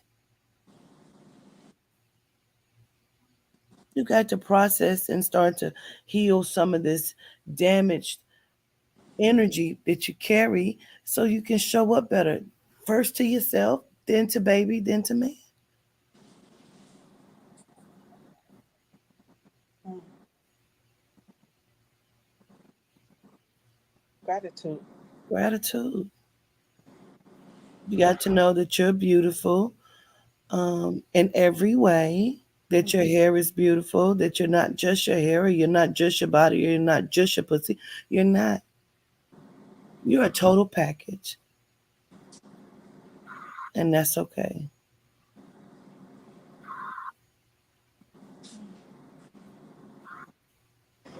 You have been through a lot. And it's not that you don't have the right to be angry. You can be angry. It's not okay to Hold on. wield that and hold on to it. Yeah. Yeah. So I want you to process it. I want you to allow yourself to release it and continue. Keep writing things down as they come to you. And you got a man that'll communicate. Like you said, if you communicate, he'll communicate back. So now let's just learn how to communicate correctly because y'all showing it to each other and mirrored. Mm. He don't even know why he's showing up to you like that. Probably because you're reminding him of his mama. Mm-hmm. Mm. I see that. Mm-hmm. Saying that actually. Mm-hmm. I wouldn't be surprised if it's some of that. But I already told you I don't like when you talk to me like that because I don't like when my mama talked to me like that. And you keep doing it. Absolutely. But you know you're wrong. You know, that's the crazy part. When we know we wrong, we still show up like that. Because don't tell me what to do, but he is. He has to tell you how to treat him. Just like you must tell him how to treat you. And you must do that by showing up to yourself correctly. Because when you show up to yourself correctly, you teach other people how to treat you. Acknowledge all of the anger. Acknowledge the love that you have. Acknowledge your sweetness and your beauty. Because you're not just anger, man. That's not all that you are. You've made a beautiful baby. Probably sweet as cake. You know what I'm saying? Just love you, want to be up under you. You know what I'm saying? And you've already did a couple of the steps. You've already acknowledged how you show up to a baby. And you don't want to show up like that. So that's you've got to half the battle won already. So the next time you check yourself before you even go into it. How you about to show up. You right. Come here, son. You hear me? Take that breath first. I've been practicing that. It gets hard because, like I said, I realized there's been a lot of anger. Yeah. Yeah. Maybe you need to continue to write some things out. Get that off. Don't be afraid to say what it is that you need to say. Put that anger where it goes. Mom, I'm upset with you. Even if mom is gone, I'm upset with you. But I love you at the same time. That's where I'm at. I'm processing that. I'm upset with my daddy because why? Because he was a fucking pervert. And then you had the nerve to be mad at me and call me a whore. It takes one to know one, don't it? Birds of a feather, daddy. I showed up the way I was taught to show up and didn't even know it. So now you got to backtrack and give yourself a chance to be who you are authentically. And if I must say so, I fucking love your eyebrows. Thank you. I just got them done because they was a little bit thicker than this. Okay. They look great. So I just want to say that to you. What else do you need to release? That's all for right now because that's. Okay. We're going to work on it, Mystic. I'm be here and I'm listening. I'm gonna be All right. right. With gratitude for showing up. For you and everyone else, but most definitely you in this spirit. I appreciate you so much. Absolutely gratitude. Have a good day. You too.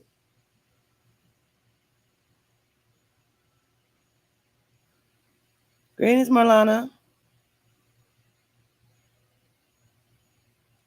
Oh yeah, you're on mute. Wait a minute. You gotta unmute yourself. There you go. Greetings, Governor. Greetings. Oh my goodness, I cannot believe that I'm up here. I called myself, set the little notification. I went to sleep, fell asleep. When I woke up, you were still on. I got in the shower and I prayed and said, Spirit, please let me be able to come on. I'm going through a lot right now. And honestly, I don't know what to do. I feel like a lot of my childhood trauma, because of what I got going on right now, like a lot of my childhood trauma is like I thought I put it to rest, but no, it's not. And really, when you did a live about the different signals in women and men, and you said he home about the basically lack of respect, like your mother, one man, and it's like your mother. A little bit choppy. It's breaking up. Okay, let me go out in the yard real quick. Okay. All right. Can you hear me better? Yes, ma'am. Much better. Okay. All right. So like I was saying, I was watching the live that you did about the signals in with the women and the men. Yes. And one thing that you said, it touched home about having anger issues. In which, no, I really don't feel like my really, I feel like I lack in her. You're robotic again. Okay. I see. I'm sorry. I stay in a terrible area. Right there is perfect. Okay. All right. So, but yeah, you were saying about how with the women, the bad signals with the women, how you're trying not to be like your mother, but then you wind up being exactly like your mother. Um, I was molested growing up. I couldn't. I feel like I couldn't. I don't know. I couldn't say anything. And I was at a church service. This was some years back. I was at a church service, and a prophet, he called me up and he was just saying, about how, molested and all of this and that, like out openly in front of people, And this woman that worked with my mom, she told my mom, and I was upset about that. Give me the chance to mama, what I had going on, where a little bit a part of my anger and frustration comes from.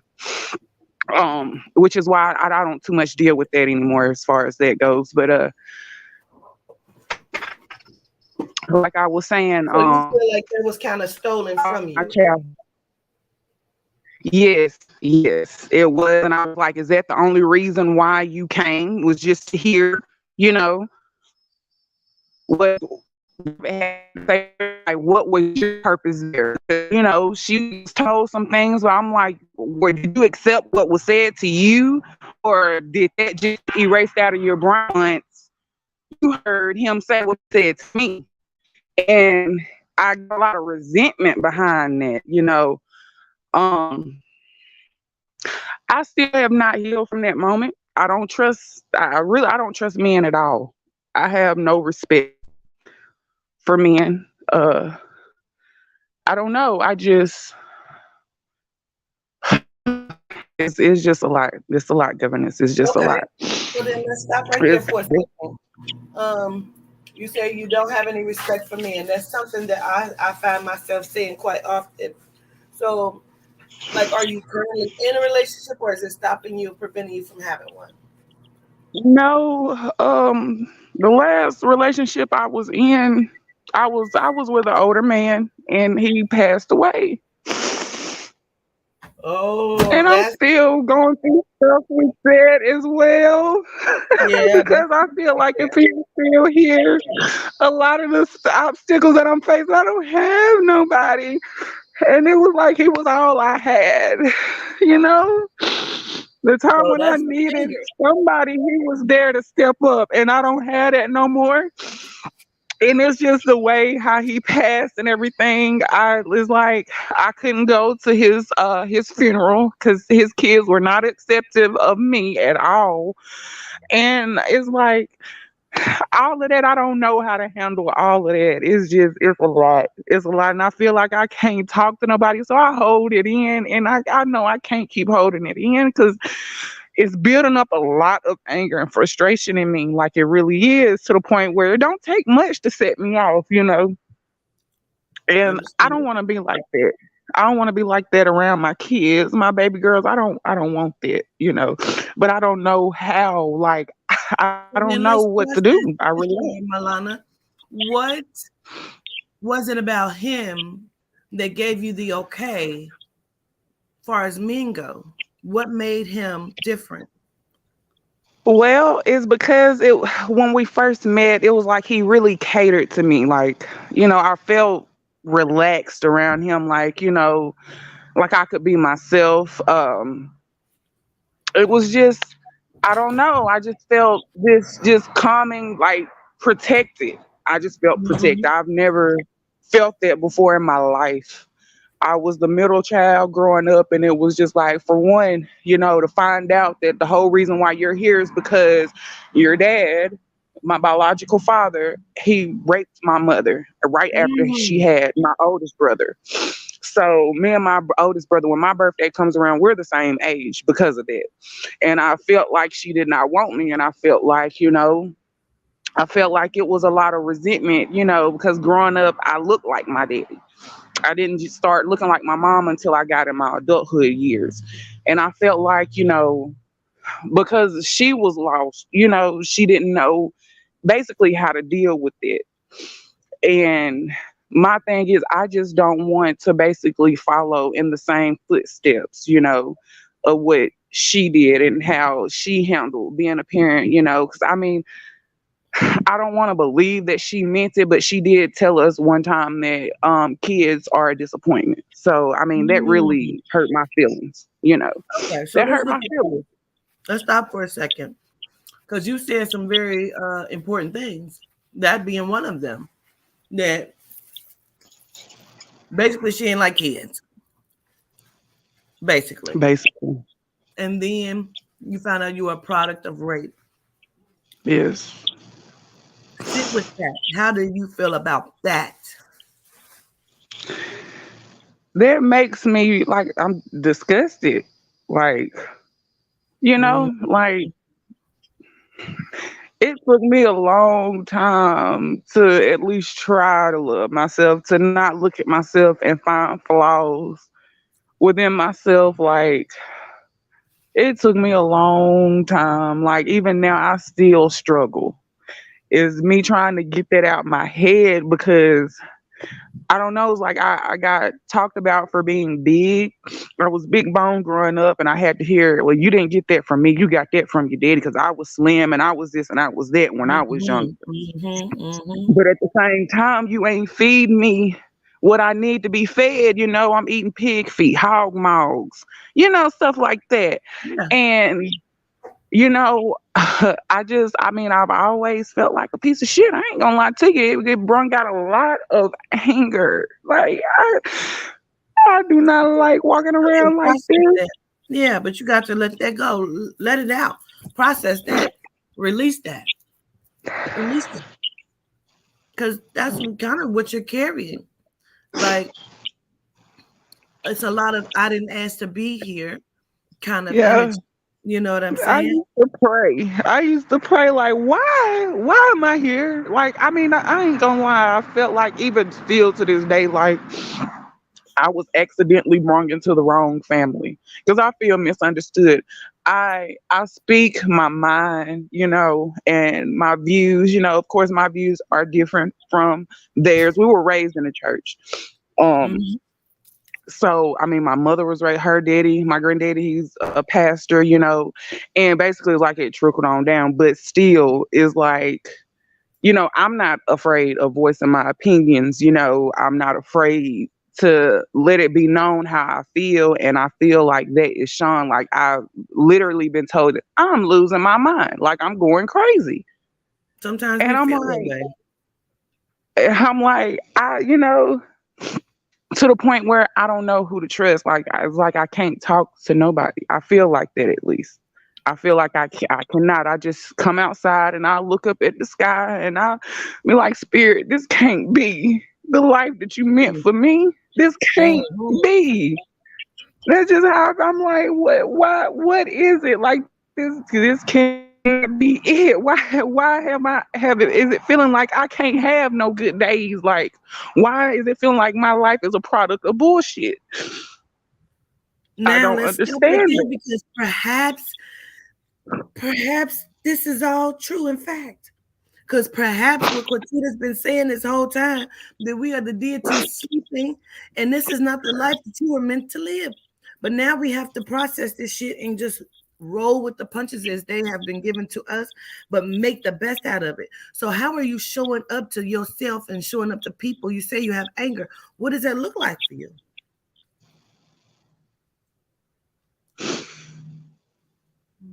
I don't know. I don't know. How do you talk to people? I mean, as far as if we're having a disagreement, I feel like I have to get my point across. And if I feel like you're not understanding me what I'm saying, it makes me upset and then I get violent. I get real violent. I'm ready to tear the house down behind that. Cause I'm like, why can't you listen? Why can't you understand where I'm coming from? So really, excuse me, in that moment, you are completely triggered and everything comes flooding back. in that Yes. moment, no matter what it is. Yeah. I remember a time when I tried to talk to my mom. This was when she was with my stepdaddy. And this is something that he don't understand, you know. I love you. I just don't like your ways. You know, I Mhm. feel like you got some messed up ways. When stuff ain't going for you, right for you, you will hurt any and everybody. He even calls child services on me one time before, after he and my mama split up. And I'm like, just to get back at my mama through me is how I felt. Yeah. He just didn't care. But I tried to talk to her about me not having my real dad in my life. And she was just like she laughed. She was like, "That's your daddy." And I'm like, I wanted to say, "Bitch, no, that ain't my daddy. You know that ain't my daddy." You know, like, Yeah. you know what I mean. You know what I mean. But it was like she just blew it off, and I don't like. I could never understand that. But you're I not could gonna be able never to understand. you're not gonna be able to change her. You're not gonna be able to change that. So what you have to do is change you. We try to hold on to people in our life. That's your mom, gratitude, and you fucked me up, and now you don't want to fix it, and so now I walk away from you because I got to go get me right. We feel so bad to do that. I don't. I will not. I will not allow you in my life continue to damage me. She's still damaging then. Yeah, I at one point I had cut the whole family off because I just felt like, you know, I was trying to stay in a positive state of mind because of everything I was going through. My boyfriend had just passed away. It was a lot of stuff involving in that. I didn't want nobody in my business. I didn't want nobody toting word back to nobody, adding to or taking from. So I just cut everybody out because I felt like that was the best thing for me to do. But it like the way that I was living, it's like I feel like I couldn't keep living that way. You know, I was staying in a hotel room working 60 hours a week trying to just make sure I keep the hotel paid and my car payment paid. And it was like I couldn't keep doing it. And so I eventually had to break down and ask my mom if I could come and stay with her for a while. In which she initially said, yeah. But from that, it was like, I don't know, like the guy that she's married to now, I do not get a good vibe from him at all. I don't know what it is. It's just I do not get a good vibe from him. And I had asked my mom if it was okay if I could have company over because I'm a weed smoker. I want to smoke. And she didn't have a problem with it, but he did. And mind you, and I don't know if, well, it probably does have something to do with it because of the fact that he's only like, I want to say 2 or 3 years older than me. I'm 30, and I think he's 33. Mm. And so I'm looking at him like, you know what I'm saying? Like, I'm not a child. I'm sure not your damn child, nigga, because you just 3 years older than me. So what the hell, you know? Like, what's your problem? So in that, I felt like he did not want me around. You know, I just Okay. felt like he just didn't want me around. So this is the thing. You have put on the table several issues here, right? From Yeah. molestation to not feeling good enough to not really knowing the biological father to boyfriend passing away and anger issues. And now mom is fucking and dating somebody that's your age. Oh, she married him. They're married. Yes, That's even but worse. yes, And I say that because now he really thinks he has authority, but mom is not seeing. yeah, he do, and I feel like that's what he seeks. That's something that he seeks. If this was a healthy relationship, I would be all for it, but he is not the guy that your mom thinks he is. He actually swindled his way in, but that's neither here nor there.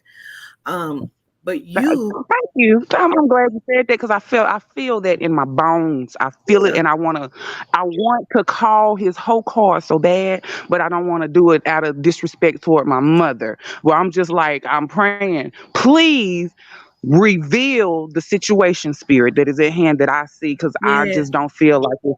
I feel like she's not really capable of making a good decision when it comes to men, honestly, because of the past. I just really feel that way. Mm-hmm. So I really feel like it's about you taking steps and processing, because you went like, okay, I was molested, you teared up on it, and then you went shot somewhere else. You have to Mm, acknowledge one at a time. Ma'am, you yeah, were molested. That's traumatic. it That's is. It's very traumatic. traumatic. It is. If anybody has ever been molested, and this happens to me a lot, I can even just in my mind think about that, and my nipples will feel funny. Do you understand me? I mean that seriously. Like my whole chest feels tight, my nipples feel weird. I feel cringy because somebody has violated me. And I have to process that. When I have sex, I have to go into a different part of my brain just to have sex, Yeah. because I am broken in that way. I'm fractured because somebody violated my body. And that's not okay. So we have to process that first, because that will also go into not feeling beautiful and not feeling good enough. And why me? We have to process these things so then we can start to look at everything else. Yes, ma'am. You know what I mean? And then mom's Yeah. relationship, let that be, even though if you don't like it and don't want to be a part, you're going to have to find a way to start to pull yourself out and move and get your own place, or go back to what you were doing before, because this is going to be a problem, because she's going to choose that. Why? Because she's getting older and she doesn't want to be by herself, and somebody of a different age and caliber has now shown her attention.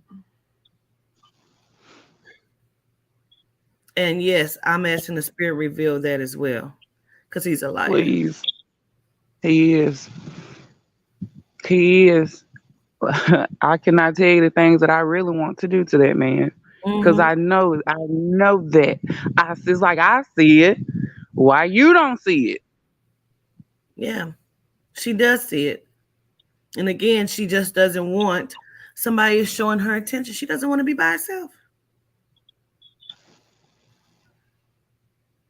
But you got to process you first. You got to process you first, you know? So I'm going to Yeah. leave you with that, because I want you to sit with that and start to process this first before you jump into these things, because those things got to be processed too.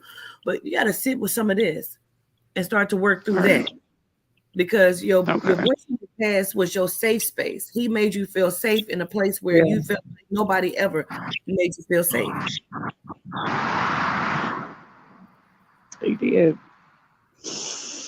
So He did. absolutely. I love you to life, Marlana. I hope I'm saying your name correctly as well. Smart Lena, but it's okay. I get that a lot. Okay. All right. I show gratitude. Gratitude, governance. Yes, It was an honor being able to speak with you today. absolutely. Likewise. I definitely appreciate it. Yes. Yes. Right.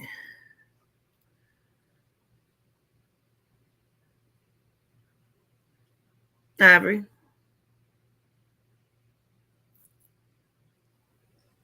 Ivory.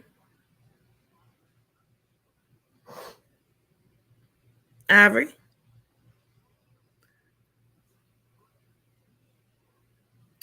I think nope, you're not on mute, but I can't hear you. There we go. I think I can hear you now.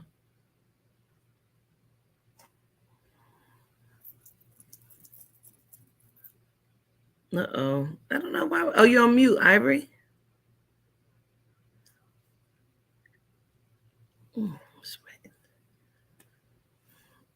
All right. See if we can hear you now. Nope.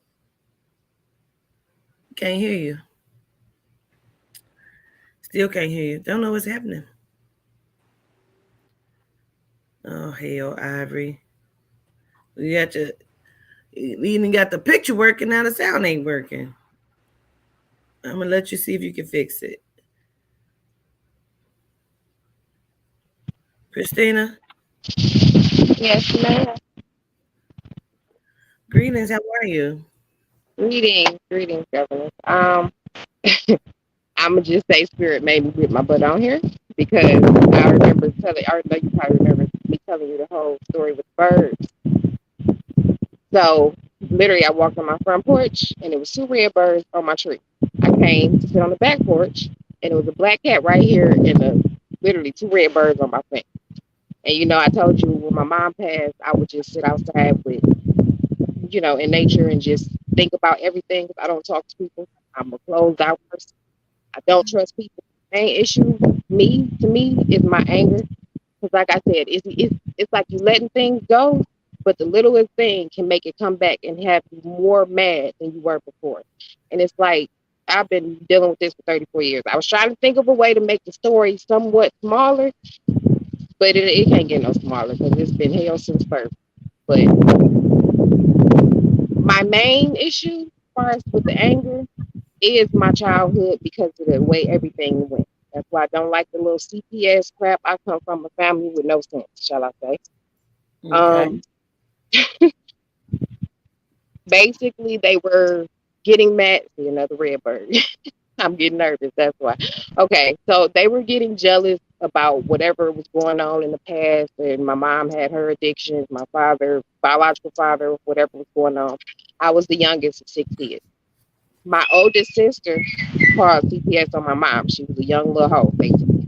Called CPS on my mom and got us all taken. Now, growing up, everybody, oh, that's a blessing. You ain't got to deal with this, and you don't have a drug addict as a mom, and da da da da. But I felt like I was living in hell. The lady that adopted me was her auntie. And when I say these motherfuckers are two peas in a pot, they are two peas in a pot. Because I didn't find my family until I turned 17.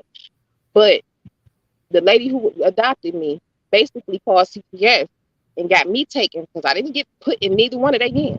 When CPS took me from my mom, I was staying with my grandma. They called CPS on my grandma and got me taken from her, telling them that she was too old to take care of me. That's why I say it's been hell since birth. But in the midst of that, the lady who adopted me and her sister had issues at that point because they were trying to basically get the check. Right. So I up with Linda, and that lady is like, even when I'm trying not to hate her, I cannot stand her. I'm too respectful, but I don't even go around her. I don't talk to her. And the main reason, like growing up, I just let shit go. I would ignore a lot of things, just whatever, whatever. But a couple years ago, she said to me in my face, in my house, she was trying to get me to get a car for her. And I have epilepsy, so I sold my car. What I look like getting a car in my name for somebody else, and I ain't even got a car. So at that point, I didn't rather.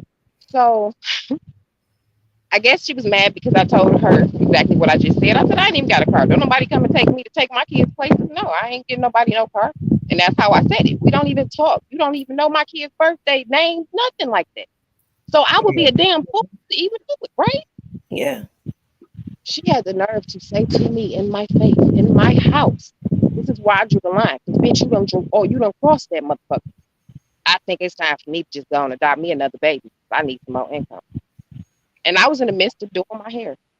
I put the flat iron down in the look house. I don't call her. I don't visit her. I have not communicated with that lady. And I feel as if my brothers, the ones I grew up with, in some way don't like it or don't like me because I don't like her. But the way I look at it is y'all did not walk my shoes. Y'all had her for your daddy, your whole family. The way I grew up is the way I am now, isolated. And it's because of me. Everybody tell me, stop doing that to yourself. Stop doing it. But at the same time, I don't trust people. I've had my whole family play me to the left, right, up, down. It's starting to drown you out. Oh, shoot. I'm outside. But it's like my main issue. The more you talking, the stronger it's starting to blow. Okay. But it's like my main issue is like, even when I'm telling myself I'm done, I'm great, the pain is still there. No matter how much I try to let things go, it just comes back. And it's like I feel as if it's messing with me now because like I said, with the epilepsy, I don't know where it came from. I don't know if it was because of the stress or what, but I have a degree in medical. I was going to be a nurse. It's like I felt as if everything is just getting taken from me. When I did meet my mom, I was around her for 7 years, and she died. But it was so much more drama within that because I saw the true colors of my sisters and my brothers. Like I basically saw how everybody really was. And I was mad at myself for so long because I'm like, God pulled me away from these people for a reason.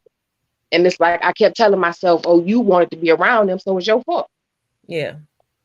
My main issue was blaming myself for everything because, like I said, I understand. It's like that's why I don't even communicate with people. I don't have a family. All I have is my kids. And sometimes that's the safest thing, you know? Not mentally, though. No, we all need somebody to talk to. You know what I'm saying?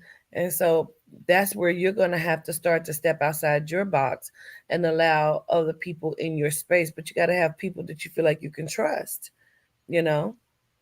Now you have to also process all of these things of feeling left and abandoned and not being able to trust people.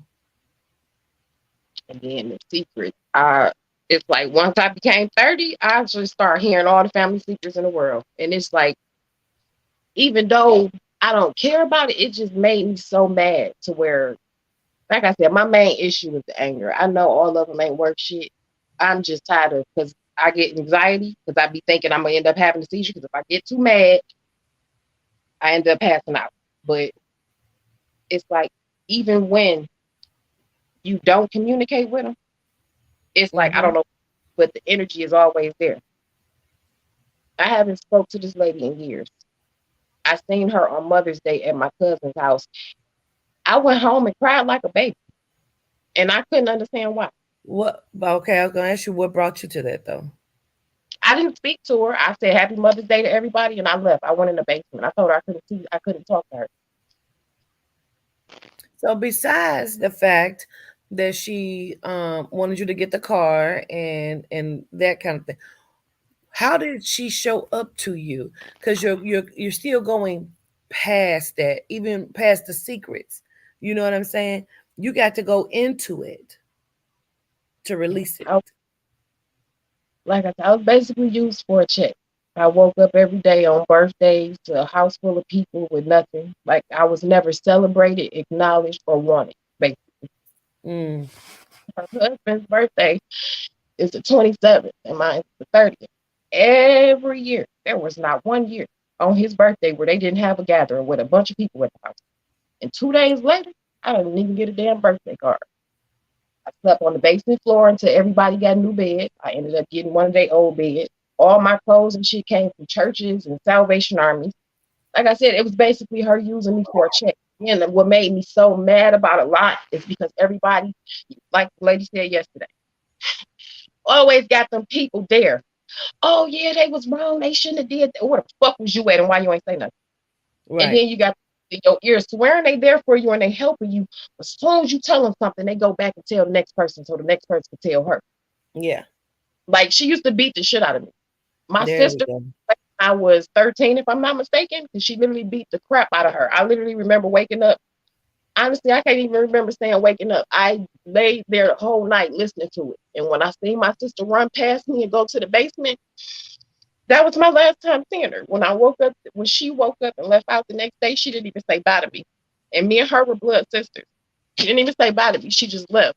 And for years, I was angry with her because I felt as if she left me there with her. And I wanted to run away so many times, kill myself, all of that. Like, that's what made me mad with her. But at the same time, she literally beat the shit out of my sister. Both her eyes was black and she lighter than me. Her lips was big and everything. And I found out later on, her husband and his son was raping my sister. And she brought me down, put me down as a young lady. She didn't teach me anything about being a woman at all. At all. I got in trouble plenty of times for stealing women products for myself. And I tell kids about this. I be wanting them to know where my anger come from. Like I tell them, it has nothing to do with you. But what pisses me off is that now, where we are now, everybody makes it seem as if I'm just ungrateful and I'm wrong because I don't want to acknowledge her. She was there when your mama wasn't there. My mama wasn't there at that point, but my mama raised this bitch all six of her kids. So you can't tell me she wasn't no mama. I know plenty of people who mamas was crackheads or on something. It was the 80s. That was a trend. They still were parents. But let them tell you, oh, you just being ungrateful, you this, you that. But at the same time, they were there and they saw it. But they I don't never know. So you can't even hold any of that. Them telling you they ungrateful, you're ungrateful. Am I ungrateful for what? For the abuse, for the neglect, for the beatings? Like what am I to be grateful for? People always think they understand and know somebody else's life or you know what I'm saying, and they don't. So don't even take stock in that because they have no clue. You need to get it out. You need to say it, which is why like it's hard for you to even address her. Like you said, you seen her on Mother's Day, but you couldn't even look at her. What is that that's stopping that? What is that? and I said it's anger. If I snap, I really feel as if I'm a hurter. Understood. Like I said, her, my sister are blood. I don't know who the fuck I'm related to. That's sad, but it's true. They don't know if this is my daddy. They don't know if that is my daddy. I just know who my mom is. So my excuse growing up to help me was this thing. My mama shouldn't even want me here. What can I do? My sister, the kid, she literally did her kids the same way this lady did me. The exact same way, but worse. And I didn't notice that until I turned 17. And once I noticed it and like being around them and I started seeing it, I had anger towards my sister. And then I started hearing the rumors and this, all the truth basically started coming out. And I started seeing that they were basically two of the same people in one. Like Linda was the one who wanted everybody baby. She wanted to be grandma, grandma, grandma. She took care of everybody's kids. But I saw it being done to everybody else. And nothing happening for me or to me. Then when her husband died, she didn't give a damn where I was. Didn't care if I graduated or not. Okay, stop Like right there. Why do you think that is? she left me in the house and was always on the east side with whatever friends she had at that time. I never had food in the house. And that's when I even started talking to my kid's father right now. That's why I say everything happened when I was young and dumbfounded. Now that I'm proud of myself, it's like, what can I do? There's still a factor there. You said once her husband died, she didn't care what happened to me. So was he the savior? Why did that change for her? What I, be- happened? What was that? I believe he was the one that made her want to be a housewife, shall I say, because he was the cooker, the southern type guy, barbecue all the time, fixing cars. He was one of them. So I felt as if because me and him relationship wasn't good either because he would do dumb stuff, tell her I did it, and then I get in trouble, get beat about it, and have to clean up his mess. It just was always bullcrap.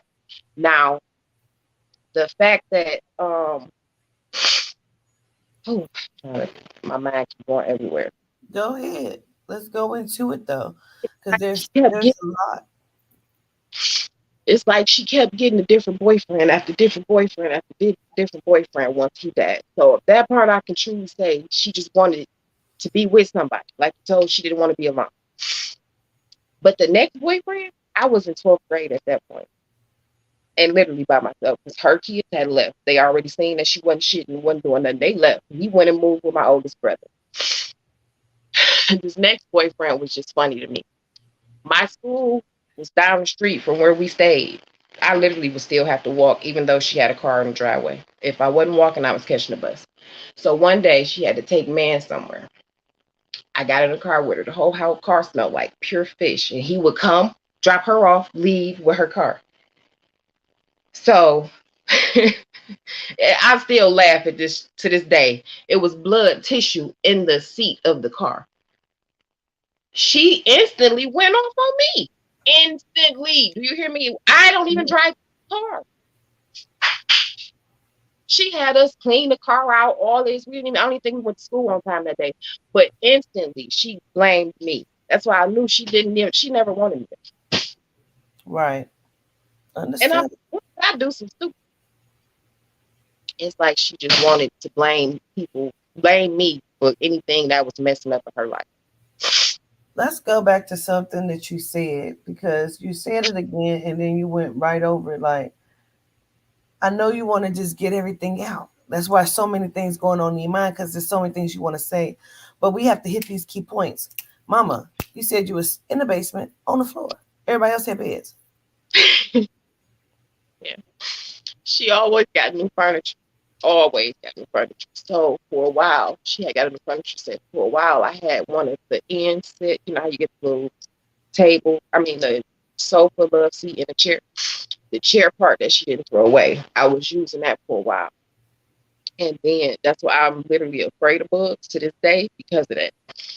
Um, so I was using that for a while. And then I think it was one of them got a new bed and I ended up having a bed. But yes, that's how it was. And before the couch, I was sleeping on a bunch of blankets that came from a church. Like a pallet. Yeah. Yeah. So now let's sit in it. How did that make you feel? Like shit. Everybody sleeping comfortable. The whole bedroom, clothes, shoes, everything. What you paying for? I felt like shit my whole life. Literally. And I was always thick. My butt was bigger than my body, always. So growing up, she would always say, "Your fat ass, your fat ass." Like literally. And in my mind, I'm a kid. In my mind, I'm just feeling as if I'm just sloppy fat. And the whole time, it was because she was jealous of me. Right. I didn't even know. So looking at all of that and you seeing it, you understanding that there was some jealousy there. You understanding. So how are we going to process that? Let's start to like alleviate that kind of stuff. So that's not even playing a role inside of your psyche anymore. We need to like erase that from your soul. Because one, of course, you wasn't fat. You're absolutely beautiful. You're beautiful right now. So like we're gonna like let that go. We're gonna erase that because yes, she tried to say that, but we know that's not true. So like fuck her, fuck that. That's not true.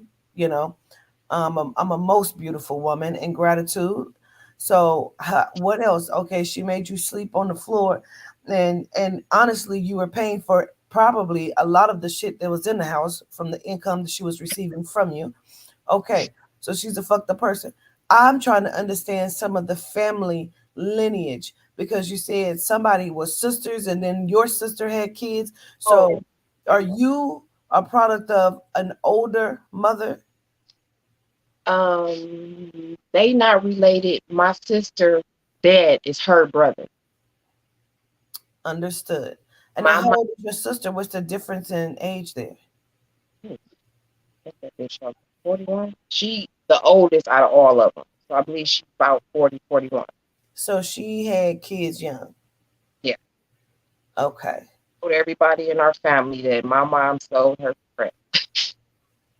Did that happen? No, my niece's dad is her best friend's oldest son, brother.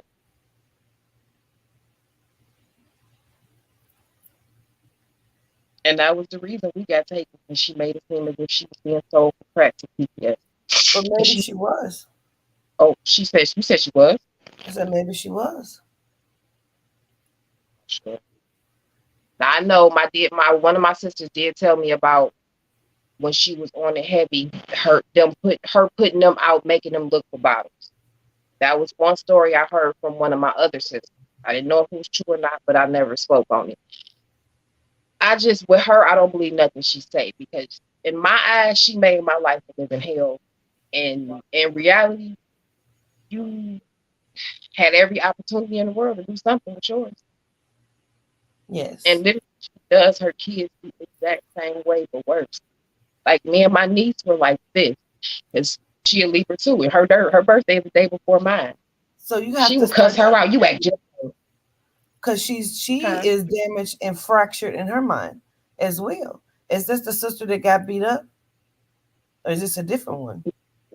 The one that got beat up was the one who told me about the one incident. That was the only one I was really ever real close to. The one I said that I was. there are some factors there that we must look into. You know what I'm saying? Because we have to understand that maybe some of these things are plausible. We don't know them all, but maybe some of these things are plausible. Reason why one, the children were taken. You know what I'm saying? Even if somebody calls, doesn't mean the children are going to leave. There has to be reason that the children are taken. And then two, like there's some brokenness that we need to look at with all of the siblings because they are damaged too. Reason why she's even showing up to her own children the way she's showing up to her children, you know. So she is fractured in her mind greatly, just like this lady. But that doesn't have to be your life, and you don't have to continue to carry it. She treated you. You were in a whole Cinderella situation. I say that my whole life. I just ain't had that moment yet. Yeah. So how is this causing you to show up to one, to you, to your children, to your relationships? Relationships, I'm say I don't know. I don't trust nobody. I don't. Me and him been having this conversation many times. My main thing right now is kids myself. Hey man, you breaking up, son. I don't want my kids to ever have to go through anything that I went through. That's why I mainly talk to them about my feelings now because I don't want them to feel as if I'm just sitting home upset, crying or mad. Like my daughter, she understands now. Of course, the boys they ain't got their kids, boys, but mainly myself. That's stopping me from being who I want. So then you got to figure out how to process it so you can show up to you correctly and show up to them correctly because even though you're not mad at them and you're not angry with them and you tell them, hey, this is not about you, I'm dealing with, but they can't hear that because they've already experienced it. So, you know, you don't want to show up like them, like the lady, and you're not. You know what I'm saying? But there is some fracture here that you're causing bad signals in the children. You know what I mean? So you have to start to look at your bad signals and say, okay, you're understanding it. I'm gonna process through some of this shit because I don't want them to even see the anger to where I have to explain it. They shouldn't even experience it. We have to start to stop the experience and change it around. You know what I mean? So then we need to begin with the healing of self in certain situations and different things. Because you said in the beginning, you're from birth, it's been fucked up, which I completely and totally understand. But now we got to go back as far as that you can remember and start to take care of each And situation. it's like it would take a certain event or something to pop up, and then I think about the memory of it. It's so much of my childhood I cannot remember. And it's like it's crazy because all the negatives would be right there. So but it's like a big old baby. Start to write I them don't need down. Carry a that's booklet the with you. So when it that, pop up, if you got to pull over or if you're riding, like jot that down. Okay, this is something. Oh wow, I didn't even remember that. You know what I'm saying? For I think instance, I was one of the biggest triggers she for messed up. instance, Christina, like how many babies do you have? I have You have three. Okay, so say for example you are cooking and you know y'all having a good ass time and you accidentally or the child accidentally knocks the salt over. That takes you all the way back to one time you knocked the salt over and the lady almost knocked your head off. You know what I'm saying? Like instantly you're triggered. Now you're thinking, you're quiet. Everybody is now noticing that mom is quiet, her energy is different. Like we have to start to process. I used to write poems, music all the time. I used to want to be a singer. She got my journal. This is why I said that's another rules for being little. I used to write all the time. Poems, It's a little choppy. I'm sorry. Can you hear me now? Yeah, that's a little better. That was one of the main things that she messed me up with growing up because I used to write music, poems, everything. When I was in high school, every time they would have little poems, content things, my poems were selected and put in the book. Every time she never paid for the book. them to even have it.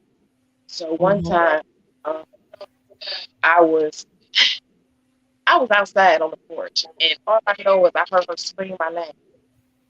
I don't even remember exactly what happened, but somebody went in my basement, in my room, basement, like you would say that, and gave her my journal. She read it in front of everybody. She I created felt what? she read it in front of everybody Mm-hmm. and laughing at it as if it was a joke. And one day I was writing and I thought about that. That's why I said I forget about it until I'm doing something. But I was writing and I thought about that. And I put the pen down. I thought, wow, I forgot all about that. And I thought about it like I can't do that because everybody always tells me I need to write a book. Mm-hmm. But that was like a big trigger. I just couldn't believe she did. It's like my life was a joke to Yeah, understood. Understood. So now we have to start to even look at that because you don't want that to keep showing up to you. You know what I'm saying? You got to sit in it. That's how you get through it, is to sit in it. How did that make you feel? I felt it. Okay, cry about it. That was fucked up. Yeah, that was fucked up. Talk to yourself for a good 10 minutes, whatever you need. You know what I'm saying? Yeah, that was fucked up, Christina. Yeah, that was fucked up, wasn't it? That bitch was shit. I know I should have punched her in the face, but you didn't. I know. I really wish I could have, but that's okay. You know what I mean? Like, whatever the fuck you need to do, then breathe. Fuck that bitch. But she didn't break me. She wanted to break me. She didn't do it. Damn, I'm strong. You sure the fuck is. I know. And I'm pretty. I'm having a good day today. Yeah. You know, whatever you got to do to hype you and to process through the shit, you got to do that. yeah. So you I don't show up to yourself. So you don't show up to these children. So you don't show up to any relationships that you have. and as far as relationship, I honestly I don't know if it's me. Like I said, I the anger, but at the same time, I get a lot of vibes from her, from him sometimes. Wait a minute. You broke up. Say that one more time. I said, as far as relationship, I get a Yes. lot of vibes that I got from her, from him sometimes. I don't like. Mm. So you have chosen in a relationship someone that mirrors your abuse. Basically, and I learned that the other day when the other lady was talking because I've been saying it for a minute, but like I said, I'm forceful about my kids.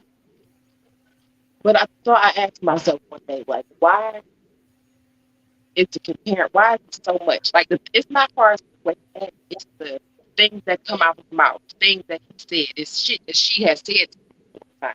And I just look at like, "Whoa."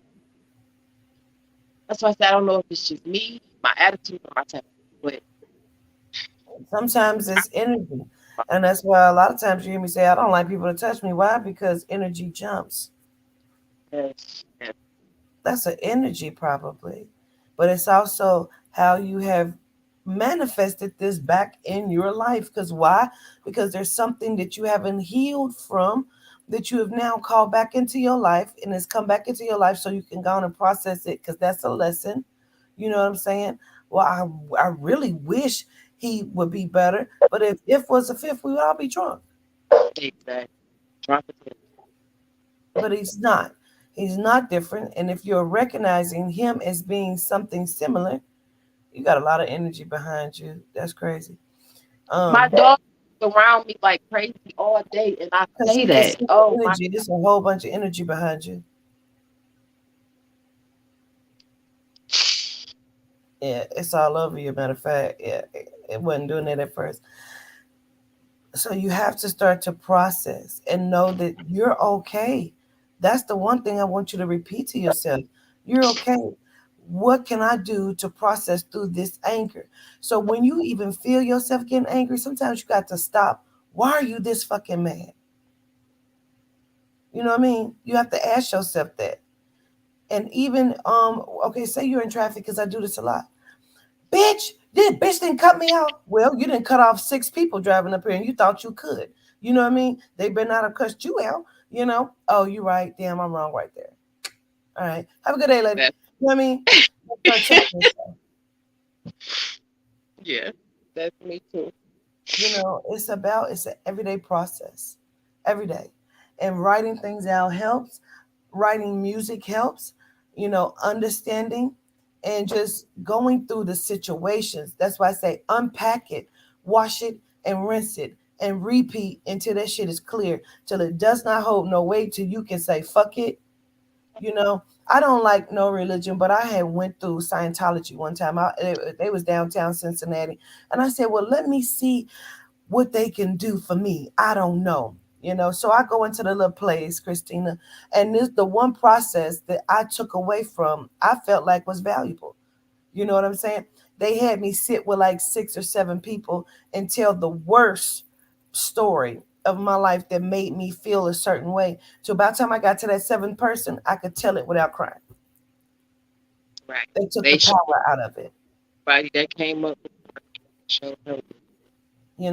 So you need to start to look at it and talk to self and talk self through it. You know, um, I had to speak to someone last night, and it was how the conversation started that even got us to speaking. But sometimes we rely on other things. Like this, what she said. But I helped to build him, and now that he's okay, he's leaving me. And I said, you are the ocean, and you dipped in your ocean, and you gave that nigga a cup. It's him that's forgotten that he had to come to your ocean to get the cup, because all he got is a fucking cup. It's gonna run dry. It's gonna run dry. You are still the currency. Christina, you're still the currency. So all these other situations, their wells are drying up. Doesn't matter. Their little cups are drying up. But when you have a plethora of water, which is the life force, you understand that you are the life giver. So how can you build somebody and you can't build you? Nonsense. Nonsense. You got with someone and had children because you felt like that was a safe space until it wasn't. And now you have to recognize that. I even spoke on it. It's like my sister baby trying to make me feel. I already said how I felt. I already said how. I'm gonna let you go because we got a few more people, and I don't even know if we're gonna be able to get to everybody. We on here 5 hours and 20 minutes. So if we don't let a few more people come on up here, Miss Christina, I want you to process this. So much okay? Gratitude. Are you Christina CW? Oh, yeah. Hey, nice to meet you again. All right. Much love to you. Love you to life, Christina. Yes, man. I see a lot of people on here, but we gonna go on and process something. Greetings. Hey, greetings. Can you hear me? Yes, we can now. Gratitude. Hey, oh my God, I can't believe I'm on here. Yes. How are you? I am well. Much gratitude. How are you? I'm okay. Now I'm getting nervous because I never do this. I never do this. But I just kind of feel like ever since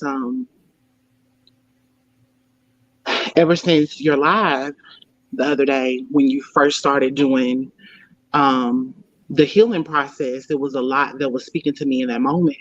Mm-hmm. Oh, this is about to be good.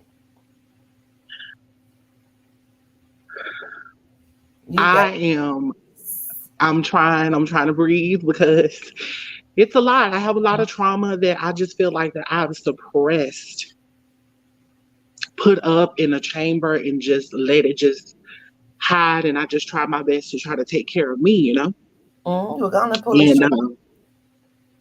What you say? Go on and pull this trigger. And I just really want to be able to let it go. I can't do it anymore. I feel like that everybody that has hurt me is in control of my life in some point. At some point when I'm triggered, I feel like that I'm angry. I feel like that I don't have any patience because I'm trying to suppress the pain that I'm hiding from people, just so many things. And it's like, how can I be able to release it? I hear people all the time try to say, well, you just gotta pray about it. That's the first thing that people talk about. But it seems as though that praying is not good enough. I feel like for me, what I am looking for is people to be accountable for how they hurt me. Yes. I'm looking for that because number one, everybody wants us to be accountable for our actions, for everything that we do. We're even held accountable for every law that we break just by being citizens. And I feel like the simple thing that people can do when they hurt you is be accountable for their actions so that you can be able to heal. Give me the opportunity to be able to say that I accept your apology or I accept where you're coming from. But don't make me feel as though that, right, or just don't make me feel as though that what you did to me, you really could give two fucks about. And you don't really want to just talk about it. Because I feel like that's the issue. I don't even know how to communicate. I don't even know how to express my feelings without it being in a negative way. I don't know why certain things, it's like I'm in such of a ramble. And I want to get out of that ramble so bad. I really do. And I just don't know where to begin. Well, what's the first thing that comes to your mind when I ask you, where did the trauma start? Where did the non-acceptance start? My childhood, for sure. I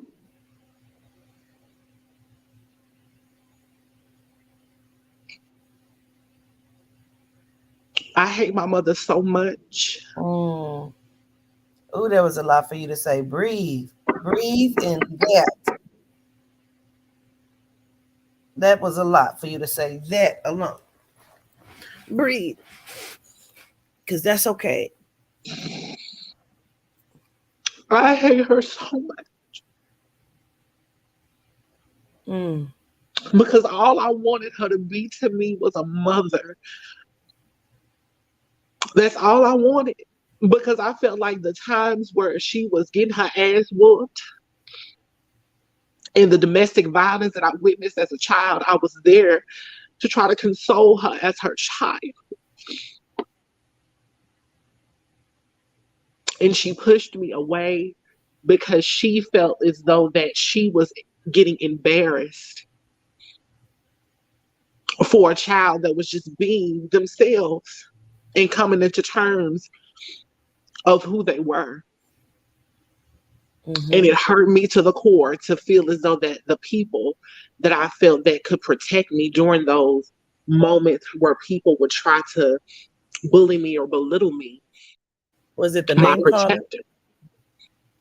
It was everything. It was the fact I felt that a part of me was also afraid of her, feeling as though that if I tell her the truth at that time, will I get whooped for it, or would I be on punishment for it? Because the only way that I could be able to be myself was if I was not around her. Everything I did was judgment. It was judged. I never could be myself thoroughly, and it really bothered me, for sure. Were you I'm trying to walk you through it, okay? I want to walk you through this because they keep saying your mom didn't accept you because you did a lifestyle change. Right. And that's true. They tell me that she called you many, many names. She wanted you to be something different. And I wanted you to process that. So, yes. So, at the time, she suspected that I was homosexual at the time. I am now transgender. Mm-hmm. But at the time, she suspected that I was homosexual and didn't like the fact that I was homosexual because of a sibling of mine that was he was a homosexual, and their relationship was never rocky. So I just kind of felt like she was very homophobic at the time before I knew what that was.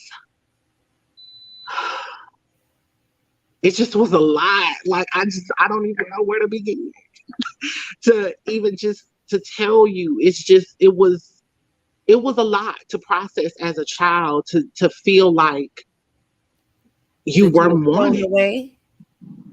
Say that again. That you were thrown away. Right. To just y'all deal with it. Cause I'm not dealing with it. I refuse to deal with it. It's like you could tell that it was a huge embarrassment to her. As if she felt as though that as a mother I shouldn't just love the correct way, but I'm gonna love with conditions. Mm. And as a child, I never really knew what that felt like. And I'm like, okay, as an adult, okay, I know what loving with conditions is. I'm going to do what I just have to do just to get by. So therefore, it doesn't look like I'm a horrible parent or I'm somebody that's just, I'm trying to let everyone know that I'm still a mother and I'm doing what I can, but this is just unacceptable to me. So it was a lot of pretending. A lot of it. But she didn't want you to be something different. So, you know what I mean? I mean, this about to go deep because you said something in the beginning. You said, I put a lot of stuff in the chamber. That's why I said, pull that trigger. Because you've put a lot of bullets in this chamber and you have not pulled this trigger yet. You did one, you said, I hate my mother. Understood. There's a lot of reasons as to why, because really you tried to love her into loving you and she still did not see you, accept you, but you accepted her for all of her bullshit. You tried to love her through all of her bullshit, and here she is to throw you away. How dare she? And it's like, I'm the same person. I am literally the same person. And it's like, I don't even know if she understands who I am. She didn't care to because she couldn't control the situation. She's very narcissistic.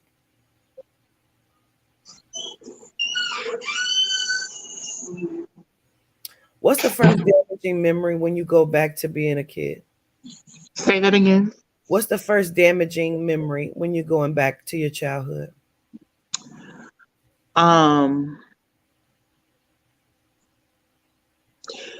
Where she lied to the police and told the police that I ran away when she actually put me out.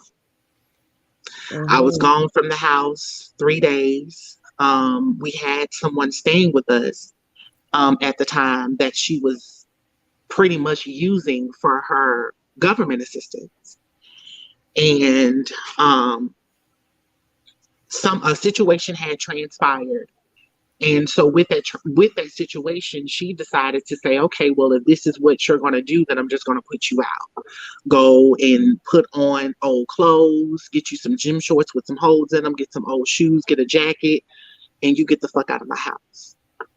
And so I did that. And at that time, being bullied and being, all the things that she was doing at that time, I was like, I'm not about to deal with this with her. So let's pause right there, Aubrey. That was very important. You said being bullied, and then you realized, made us realize the bully was your mom. Yes, it was. It was her. She, I kind of, and it's funny that I tell this story, but it's so true. I kind of feel like that she was Monique's character in Precious. Mm-hmm. Understood. It disgusted her so bad that she could never, like you said, be in control because of her narcissistic ways. I would pretty much tear you down than to pretty much be a mother and understand where you're coming from or try to see how you're feeling or see how I can help. It really was all about me. If it's not about me, then I could care less about you and what you got going on. Mm-hmm. So for me and her, it was a very toxic relationship. And for her, it's always, you never hear the I'm sorry. You never hear, or you never want to go back into what you did. People see what you did before you see what you did. Mm-hmm. And you never want to own up to that. Mm-hmm. And it's like, what are we doing? What are we doing? Where it's like I don't know if this is a generational curse, because with my grandmother, I felt like she was the sweetest woman in the world. But according to what you would hear her siblings in those stories of what they say, my grandmother was a horrible mother. I don't know. Mm-hmm. She was my grandmother to me, which was everything. She made sure that I was always happy. I had a smile every time I saw her up until she passed. But I don't know that woman that you that they were referring to. I just know that my grandmother was everything to me. Understood. And that happens. That happens. That's so, listen, that happens so much, to where that just actually happened with somebody that I know, that their parents were really fucked up to them, but sweet as pie to their kids. And it's like, hold on. I need my children to understand why I don't fuck with you. So now when the children see it, it's like, oh, that's messed up. But that person is put on a different persona, but still gonna treat you the same way. They're just treating the children in a different way. That's still the same person. You know what I mean? So I understand it from that aspect, but that gives no excuse as to why she showed up to you like that. I understand her brokenness, but it's still, at some point you become aware of how you're treating people, even your children. Right. And this is what confused me. It's like when grandma died, you literally cut up. You grieved as if you and this woman were best friends, as if there was not any issues. I have witnessed where you have had conversations with your girlfriend and, you talking about her in front of me and stuff like that. And I'm just like, okay, I'm a child, so I'm just going to stay in the child's place. I don't know what's going on, but you grieved horribly. Maybe she grieved for a mother she wished she could have had. And I'm like, as a mother, I want her to understand. I honestly don't even know how I would feel if anything would happen to her. Mm. I don't. I know for sure, and in the human body of me, I know that there would be emotion. Why wouldn't it be? This is this is your mother. Yeah. Of all people. But how am I going to be able to feel if I get the call? Because I know they're going to call me. Right. I'm not even in the state where where she is right now. I'm somewhere. I'm pretty much. What do you feel like is your most damage right now? Where does that lie at? Where's the most damage at?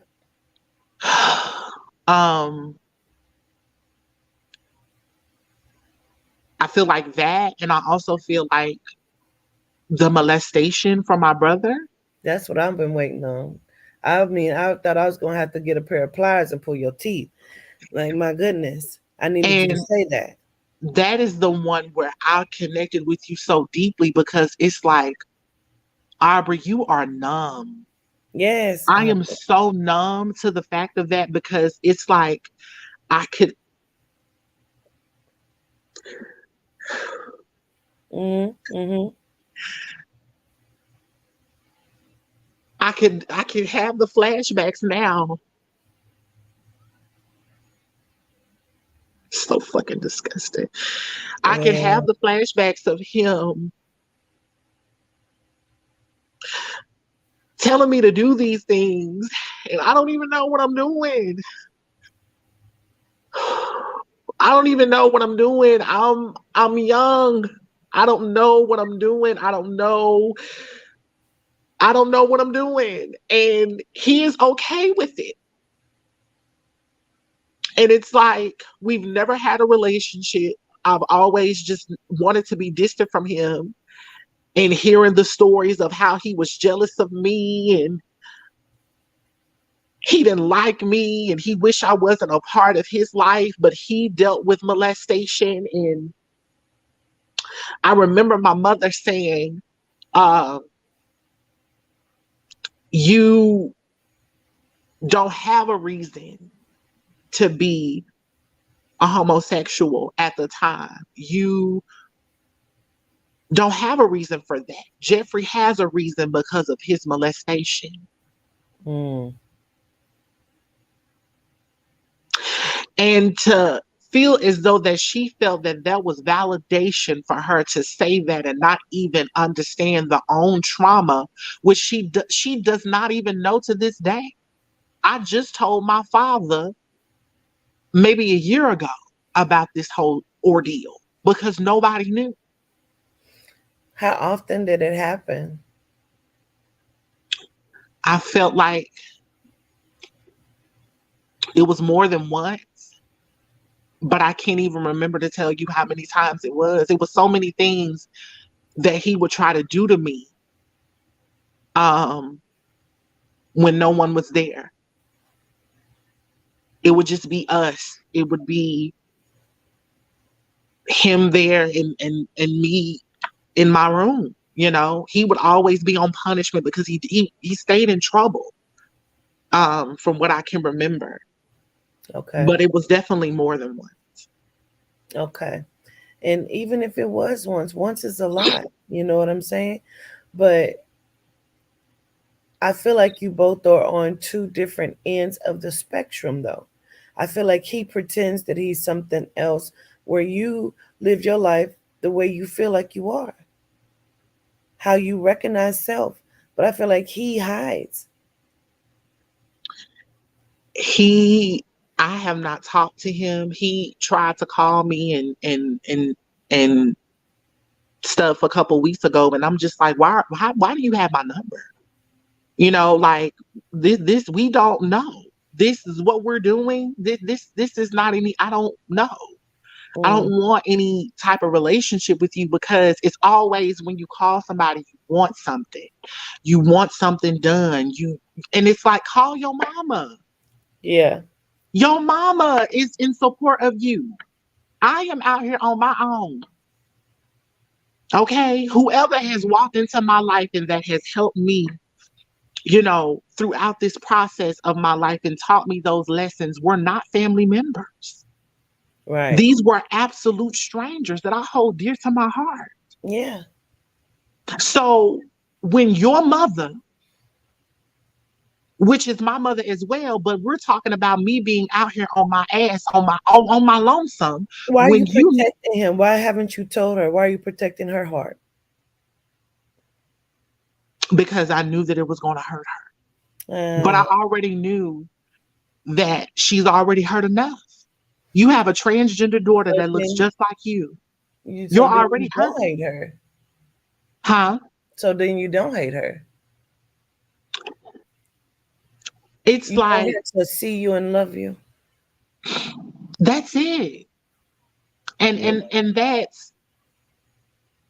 that's something difficult that she's making. It's like I feel like the only way or the only reason why she would try to come back is if she needs something or that she is going to use me for something. Because go ahead. Your brother, if we just saw him and met him, could we tell that he was homosexual? I haven't saw him in a while, but from my opinion, I would say yeah. I haven't seen any recent pictures of him, but I mean, if I would look, I mean, you would probably suspect it or kind of question it, I think.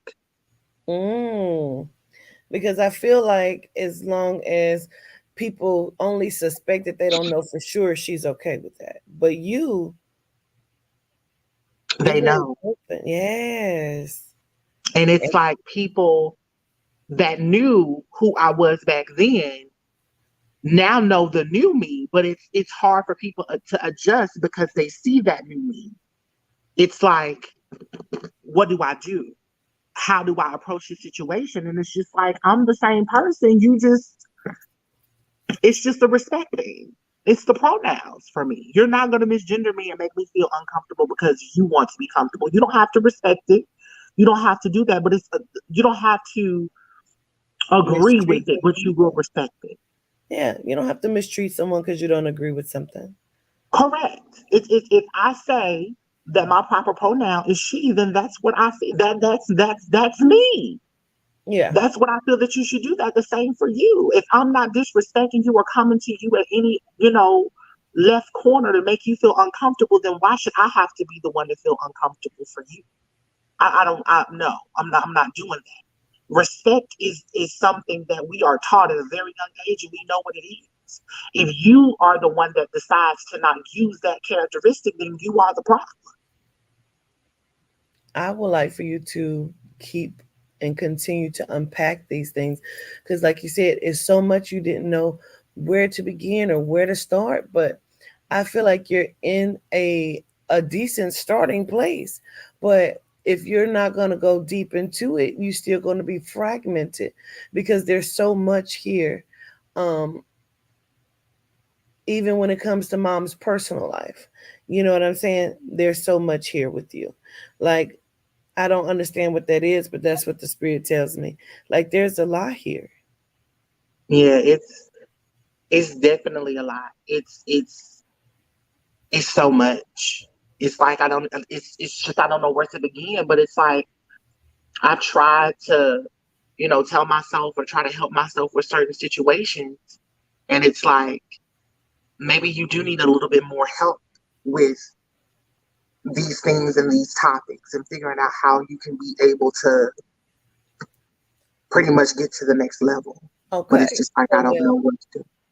When she told you to go put on a raggedy shorts and get a jacket and leave, and you did that, what followed that? What do you mean? What happened after you did that and you left the house? Oh, I went to a friend at the time that I went to school with. I went to his house and I asked if I could use their phone to call my best friend at the time. That we were both kind of going through the same situations with our mothers and them not really understanding us. And we really confided in each other a lot. And so I told them at the time, I was like, this is what just happened. I don't have nowhere to go. Can we do something? And they were like, let's call my sister. And so called their sister, and their sister was like, yeah, you can come because we not gonna have you just sitting outside, And I'm thinking in my head, I'm like, she must thought that I was just gonna sit there and, at the step and just wait to come back. Which is why she called and said what she said. Whether she called and said you ran away or she put you out, she couldn't stand in her own shit because you didn't beg her. You didn't allow her to control the situation. You found a way. How dare you be strong enough to live without me? How dare you be strong enough to not kiss my ass? How dare you? And I don't even think that she understood that she created that strength. That's deep.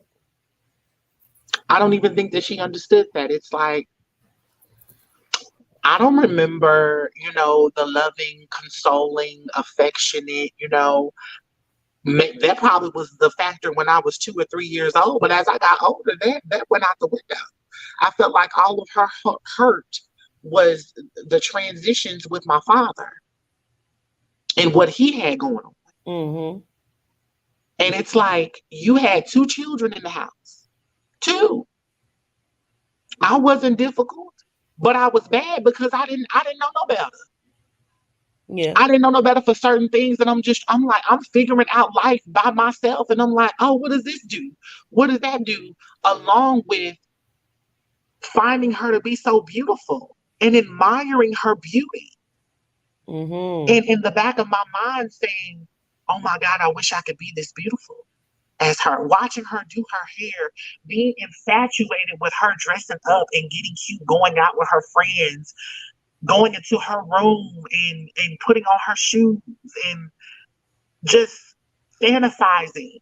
So let's go into that, because that's deep right there. When you found out you couldn't do that, when was the first time they stopped you and said that's not for you?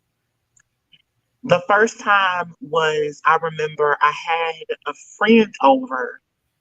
It was like maybe a neighborhood kid or something. And we were in the middle of playing a game. I don't know if they spent the night or I don't know. But I just remember her calling me into the room and was like, you been in my shoes? And the look on my face pretty much told her that, yeah, I've been in your shoes. I'm just not gonna tell you. You know what I'm saying? I'm not gonna admit to this, because I know if I admit to this, you are about to lose your shit. And I just remember her picking up the shoe and kind of hitting me with the shoe a couple of times, to the point to where it caused pain and friction to me. Yeah. And it was like, you don't do no shit like this, da da da da da, you know, and all of those additional things. And it's just like, but I wanted, if me telling you I wanted to be just like you wouldn't understand anything that came out of my mouth. Yes. Because I didn't want to be like my father, because my father whipped your ass all the time. And he was never there. He didn't know how to give us love anyway. That nigga right there is worthless. Right. For sure. Right. He's a piece of shit. And for you real. don't be that.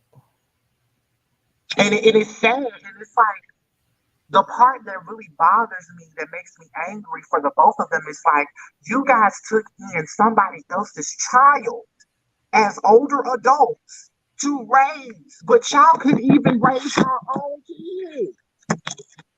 Right. Understood. Yeah, how you take it on something else when you ain't did what you're supposed to do with what you got? You still ain't even closed the doors with your own relationship with your kids. So how the hell is you over here raising somebody else and saying that is my adopted child? You have lost your mind, ma'am. Completely. Yeah. No lies told. Absolutely, Aubrey. I'm glad you're able to process that part. Like, you have really lost it. And it's like, but you want me to tell you I'm sorry for all the shit that I've done to you? No, ma'am. No, ma'am. We gonna have to have a common ground. Meet us at the stop sign. One. We here together. Because me telling you that I'm sorry just so that you can feel how you need to feel to move on, that's not what we need to do. So what would you be saying you're sorry for, because you're still going to be transgender? Well, see, I also feels as though that she says that, oh, well, because you hit me. We definitely got into some physical altercation. Oh, I saw that, but I thought I was damn tripping, Aubrey. We did get into some physical altercations, but I felt like this is the last time that you are going to bully me and beat me. Because at this point, it's a difference in between discipline and then beating. And I felt that, no, this ain't no whipping. You trying to beat whatever you trying to beat up out of me. Like, this belt is going to touch your skin and all of the gayness is going to go away. Because behind all of this, you're really mad because of one thing, then this other thing happened. Then if I do something, you're taking all three of these things that you're mad about and you're going to put it on me for whatever I've done. Absolutely. Because at that point, you're at your breaking point. For me to do anything, it was a breaking point for you.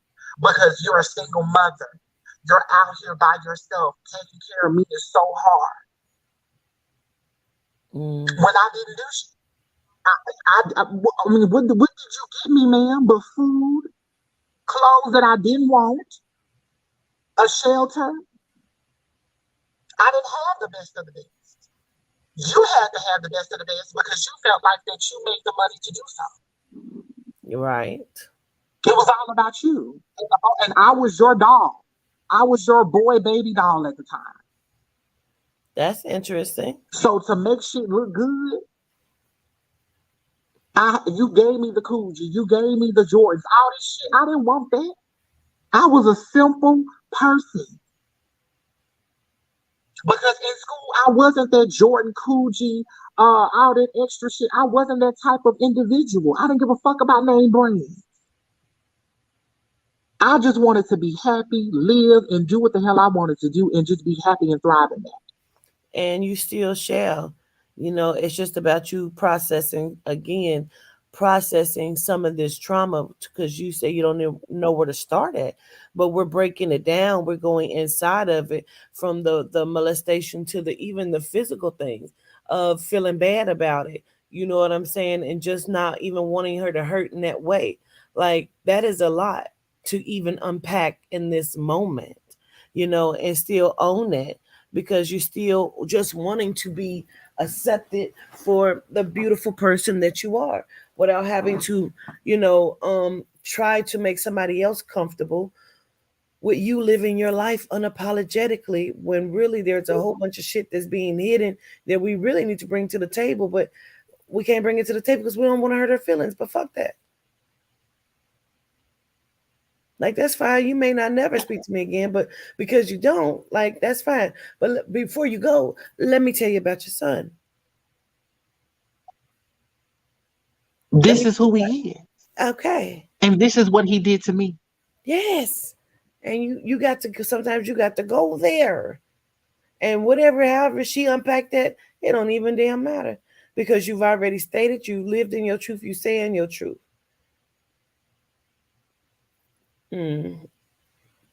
Because perhaps you're not the only one. Perhaps you're not the only one, And in all honesty, mama wasn't there to protect. You know what I'm saying? Wasn't there to protect, and she's completely oblivious to what you went through. And she doesn't have to be. You can tell her. And if you feel like, you don't have the words to tell her, write that shit down. And if you choose to give her the letter, then give it to her. But get it out. Say everything that you need to say. Like, whether you feel like she put people before you, like you were in a relationship. Oh, I feel like you put your relationship before me. Like, whatever that is, you tried to keep me from XYZ. You didn't show me the love. You didn't pay me the attention. You call me names. You put me down. Like, it's a lot. Unpack that shit. And she will not take ownership with me graduating high school. She will not take ownership of nothing from that. It's like school. I feel like school was set for me. Those teachers that were put into my life at that time had me set for sure. Because I was a bright student, and everybody knew I was different. But everyone that understood my situation pretty much just tried to nurture me and keep me motivated and keep me whole. Understood. And I felt like when someone stepped in that was really and truly there to help me and stepped in and said, listen, Aubrey, I'm going to make sure that I have a roof over your head. And we're going to also make sure that you graduate. She could give two fucks. She did not care. And it was like for her and my father to both be like, that's your problem. That's your issue. How? I'm in the 11th grade. You left me in this predicament. How the fuck am I supposed to get out of this predicament? How did you get out of it? How did you get out of it? I did what I had to do, I guess. Perseverance and strength. That means she didn't break you. Yeah, she didn't. And I think what did it for me, I literally cried like a baby when I saw my graduating class walk across the stage and getting those Facebook notifications like, are y'all ready for graduation? It's class of 2013, woo woo woo. And I'm just like, I could be sitting there right with y'all motherfucking ass. But this bitch, like I'm boiling. And I don't think nobody at the time understood how much pain that I was going through, because it's like you mentally have to tell yourself, just suck this shit up. You already in a different place. And at that time I had moved to Nashville um, with a friend and was just like, I'm just gonna start my life over. Boom. Yeah. 19, moving. And it's like that was the best decision that I did for myself. But at the same time, those were the times where I learned a lot of lessons. Yeah. Mm-hmm. Mm-hmm. So I think when you ask, what is the best, the worst trauma that you could think about as a child, I think that one for sure, because I knew that she wasn't going to be able to pay for college for me. I knew that I was going to have to get a scholarship at some point, or one of my talents, one of them was going to have to get me in school. Yes. Yeah. And it didn't happen that way. But that's okay, because your life ain't over. You right now, you are putting down the foundation to the steps to your yellow brick road of where your Oz is about to be. And you're gonna go do that. You know what I'm saying? Because you don't owe her shit. Thank you. I get so tired of people telling me, that's your mama. That's your mama. You need to go back. Mama. She know that. And she also knows that I'm her daughter. Yeah, period. Period. I don't care anything about anything else. If you're not going to accept that, but know one thing, that your daughter is something that you can't see. You can't unsee it, sis. Right. So it's like, just deal with it. You know what I think she's also doing, Aubrey? What? She is internalizing this. She has given birth to 2 males, 1 now female, okay? But she's feeling like she's trying to understand, is this her? She's blaming herself for something here. So she's like, oh my God, what did I do? She doesn't want people to know because she feels like people are going to blame her. Your mom is damaged, and that's not your problem. Right. You have given her ample opportunity to come to you correctly because you come to her correctly. Oh my God. Oh my God. Yes. And now you don't owe her anything. You now have the right to go and just live your damn life. Thank you. Yeah, because listen, when you decide that have you met him yet? Have you met the fiance? Oh, girl. You ain't met him yet then. Who fiance? Yours. Mine? Yes. Girl, I got a fiance. I thought you ain't tell me. You ain't met him yet then. You ain't met the tall chocolate one that you would not know. Well, yeah, with the beard, you ain't met him yet? No. Oh, okay. Well, girl, I'm super excited. You know what? Yeah, go ahead. Here's the thing, and I'm so afraid to talk to guys because I feel like a lot of guys would love to talk to me, but it's just like, I'm like, oh my God, I don't trust no man. I'm not trying to deal with that. Like it's very mental for me because I want to be able to be my best, to give my best to those who are trying to give their best to me. Mm-hmm. I want to be able to give them the same energy and not feel as though that I'm a burden to them or that I am bringing negative energy into something that is not healthy for us. You are going to help to free him. And when I say that, I mean free his mental, free his soul. When you meet this person, you're going to suspect that he does not know that you're transgender. But that is what's going to be so freeing because people assume something about him because he's very masculine.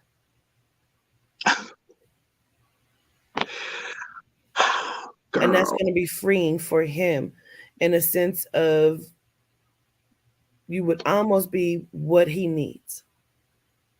And the reason why I asked, have you met him yet, is because, first of all, there are a lot of men that try to talk to you. There are. And this person, he either drives a truck or he has a truck. Okay. When I say drive, I mean like 18-wheeler because there's something about truck about him. Okay. And then so when you meet this person later on, we'll talk about adopting a little girl, because there'll be a little girl that'll come into your life. That's why I asked, have you met him yet? And you know what, girl, I literally be trying to run from these truck drivers. I'm like, listen, y'all lie too much for me. I don't have time. Some I'll of be them do. Some of them do. Some of them do. But this particular one, it's going to be something that's very intriguing about you to him, and it's going to free him.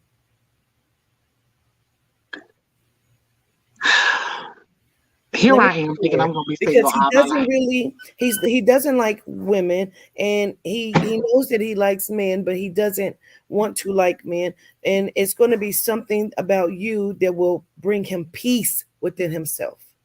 Do you understand me? Right. Yes, you will free him and allow him to be himself. Okay. And I pray that this will allow you to be you as well. I accept that. Yeah. Okay. Did not expect that. I'm like, girl, fiance who? Yes.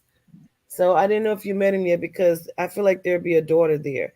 And I don't know if she comes with him, you understand me? Or if we decide together we want a daughter. Okay. You can have the life you want. Accept the life that you have. And know that you don't owe nobody anything. You don't owe them anything. I appreciate that so much. Because it's like, I encourage so many people. And it's like, Aubrey, you give so much life to so many different people, but you can't even give any, energy to yourself. What can you tell yourself? So I really receive that for sure. Continue to escape them demons, because they don't belong to you. Put them away. Unpack the shit, and then look at it, process it, clean your table off, and say, fuck it, move forward. Okay. Yeah. Gratitude, Aubrey. I'm going to schedule a reading soon so that we can dig deeper in all of this, because you are already my cousin. Okay. Girl. All right. Yeah. And plur. Okay. All right. Bye. All right. Peace.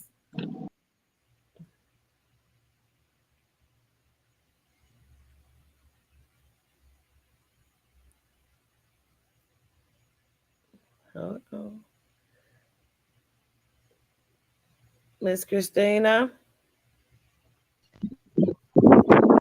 Oh my God. Hi. Greetings. How are you? Greetings. Oh I've been man, I'm watching you good. this whole time. You didn't cry, you didn't process, you didn't smoke. I think you ready. Yeah, I'm ready. Well, um, I've always been processing this whole thing about my molestation when I was 6. Um, and I think I know it's my mom. I just want more detail from her. Of she apologized to me. And my sister, but she won't talk about it. And I want to talk about it, like, because I was the youngest at the time. But well, they called me the youngest because she did end up having my baby sister. But it hit me the hardest, and I couldn't get over it, so I left everybody. Like, but I talked to her when I was 30-some years old, but she apologized. But I can't shake it. Like, I suppressed it. I really want to go to the guy because he's still around, but I really want my mom just to break down uh, and explain to me how she was feeling when she found out, because it happened to my sister first, and then it happened to me right after, like maybe a week or so, 2 weeks after. But she won't, and I feel like I might have to let it go. She probably ain't gonna never tell me. But I have been doing the work. But I think it's affecting me more because I can't, like, I don't know. Okay, go ahead. You do know. I can't get through a lot of situations um, with my children, my grown children. Um, I made some mistakes in my life to the point where they don't know how to talk to me. They come crazy at me. And I think Mm. because I spoiled them so much and kept them protected because I didn't want this generational curse to happen to them. Because my mom's dad, all his brothers, they're all pedophiles. I'm in a family of pedophiles. So Oh, girl, is you in my family? Because, yes, girl, I yes. got I got cousins, that they're my cousins stemming off of my granddad's brothers. Um, my mom had a daughter by her dad. She married my dad to get out of the house, and then me and my sister came, and then she dumped my dad. So I only seen the marriage as a child, like a baby. I think my sister was one when my daddy and my mom got a divorce. So I never had them both. My daddy took care of me and my sister from 6 and 7 up until 17 and 18. So he's always been there, but we ain't have a good life. We ain't have stuff. But I know this stems from my mom's generation. Like she wasn't there to protect me, Mm. and I end up getting married to a narcissist, and I end up loving him more than my kids. So I messed up on that part, and so they're holding me. Well, stop right there. Process that. Process that, because not many people can even do that. Not many people can even say that we'll do that. That was big. That was huge. Now, let me tell you what you just did. Ooh, girl, don't make me go into this. Listen, what you just did probably freed about 15 motherfuckers on here. Because you did something their mother will never do. And I need for everybody who just heard that to process that as if that was your mother saying that so you can be free of that, heal that shit today. Because she just stood in the gap of accountability where some of these women won't do. And gratitude to you on that. Absolutely. Um, it took me a while, boy. But I think my children are still making me pay for it. Even though I've apologized, over I don't know how many times. And I don't know. It makes me feel. But They make me feel now, like I can't get my Christina, life right. they don't have that right. Because once you apologized, you know what I mean? That's that. And you have become different. So either they want you in their life or they don't. You I love think it. You want they're to be. using me for money. That's it, Absolutely. and You I don't don't think have it. that you know that. You don't even think it, you know it. And you know it, and you don't. You're only gonna say you think because if you know it for a fact, then you got to be accountable on how you're allowing them to show up to you. I'll be running to run away from everybody because these kids of mine are grown. I need to first stop saying kids because That's my my issue. daughters are hollering about I don't let them be an adult, but I do. And I watch them fail and they come to me. I'm They're open arms, but I don't get the respect from them. It's like they want me to shut up, do what they say, and that's that. Mm-hmm. And we ain't doing that. I can't do it. I ain't even that person. I ain't even that type of person. I'm tired of fighting though.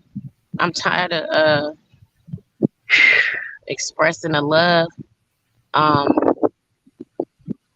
ooh, Let that out. What is that? um,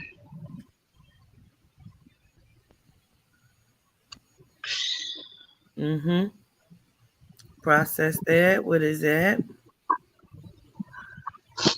you know, I try to tell them. I try to stand up for myself. Okay, I'm not consistent when I tell them no. I know this, but it's so hard because I love hard and I love them.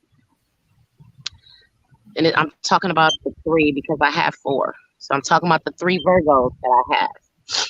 Who was calling me? Sorry. Um, Three Virgos that I have.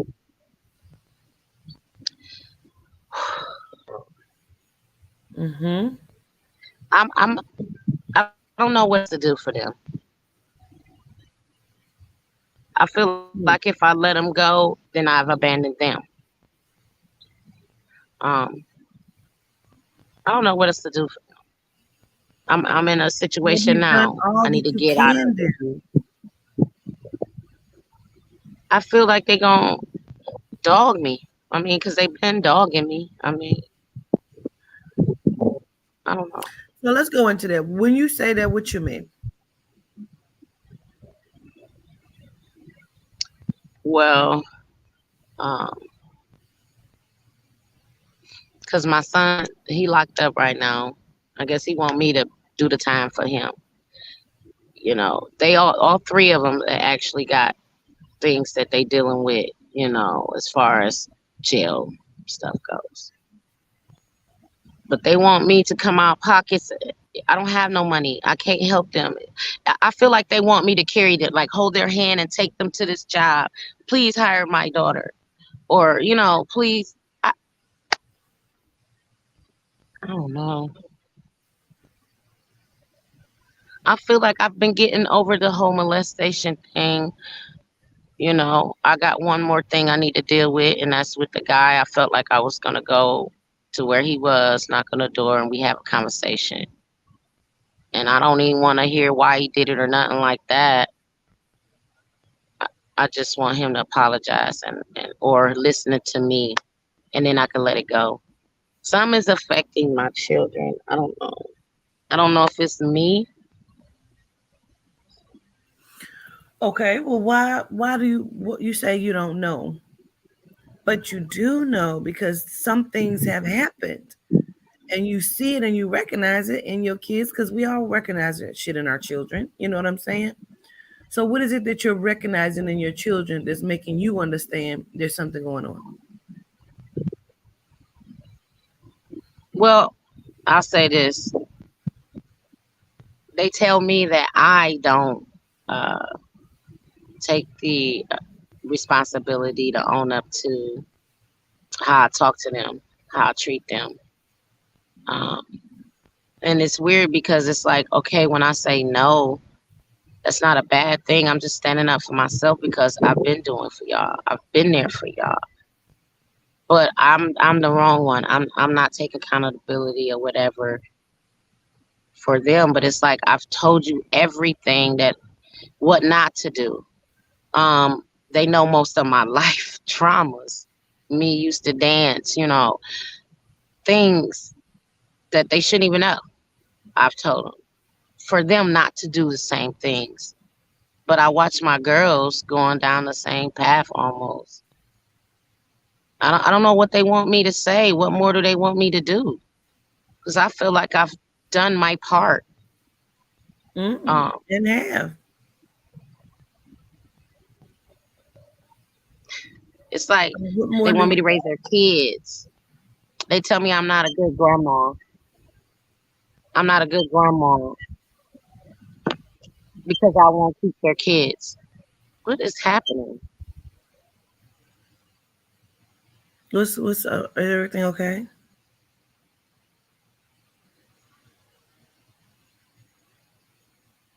You still here, Christina?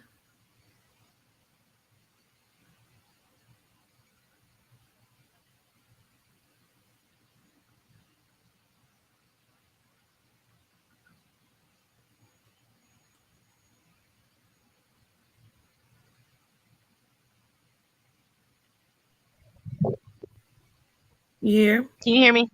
Yeah. I'm sorry. I don't know why these people calling me. I stop calling my phone.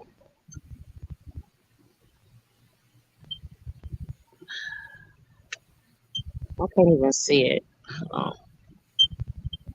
Sorry, governess. You're fine.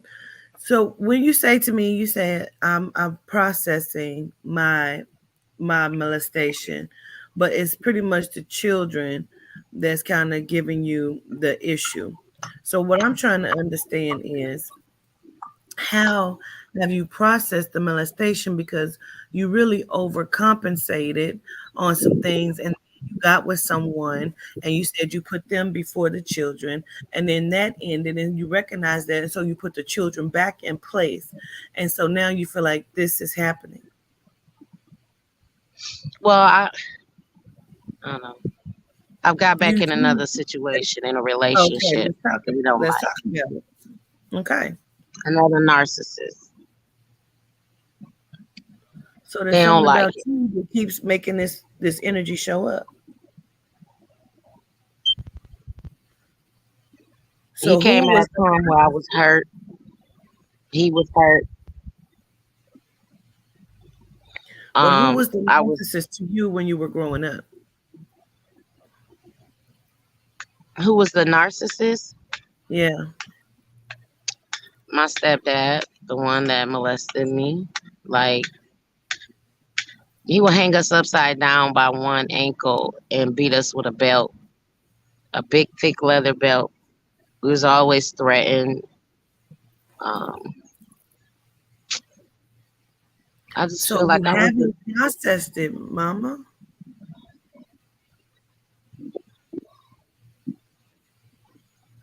not him, not on that side, on his side, because I thought I forgave him, but I feel like I need to see him to say it.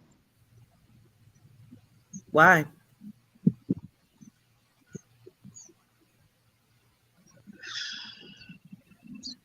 Is he asking for forgiveness?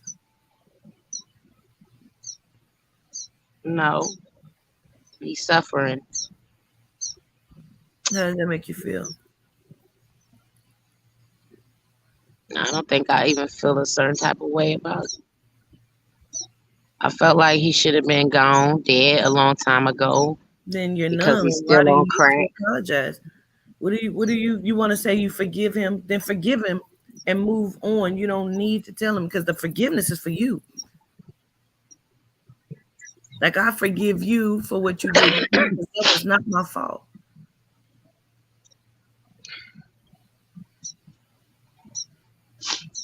I want to let it go. Yes. That's why you just need to forgive him for you. You're not forgiving him for him. Fuck his mental anguish. However, if you don't forgive him for you, then you gonna have these relationships keep popping up. Because that's what's happening. You keep finding relationships that's like him. I mean, mental abuse,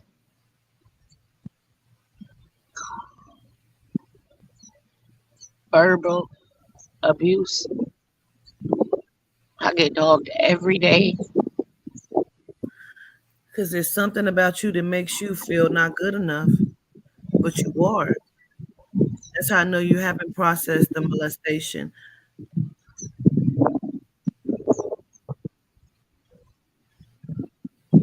Like somebody in the chat, hey Melissa says you want to forgive him so you can forgive you. But you didn't do anything. And that's what you need to process. You want him to see you. You don't need to see him. You want him to see you so he can see the damage that he did. He don't even give a fuck.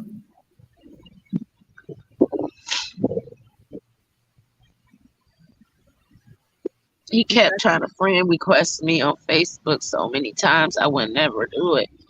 And I just recently did it months ago. And now I don't see him. Like, because I wanted to have a conversation. You've been hounding me for so long on Facebook.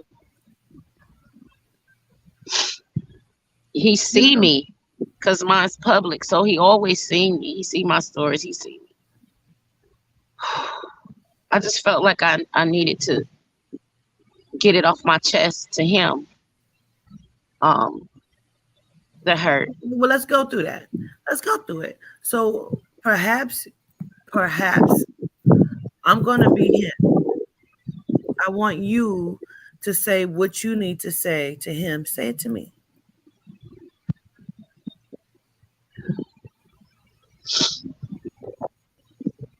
I just want to have this conversation with you. I want to be able to speak. I don't want you to speak. What conversation? About what happened to me as a child that you What did happened? when I was I didn't do 6. anything. I don't know what you're talking about. Yeah, you did. You made me go get Vaseline because I accidentally opened the bathroom door while you was in a tub. And you seen me, I seen you, and I closed the door back.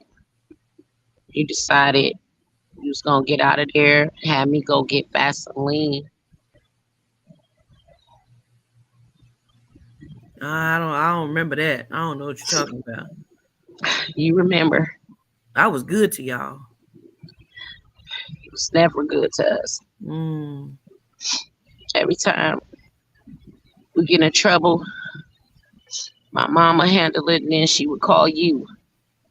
So we get double the whooping. Y'all needed discipline. We were good girls, honor roll students. Went to church all the time with my mother. Just because we decided not to go that particular day, you felt like you could do this. You made me give you that Vaseline so you can rub it on your stuff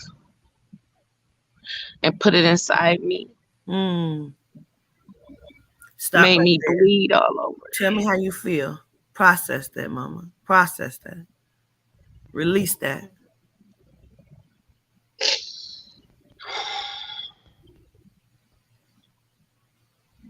I see that like it was yesterday. Mm-hmm. I was 6. That shit did not feel good. I'm sorry that happened to you.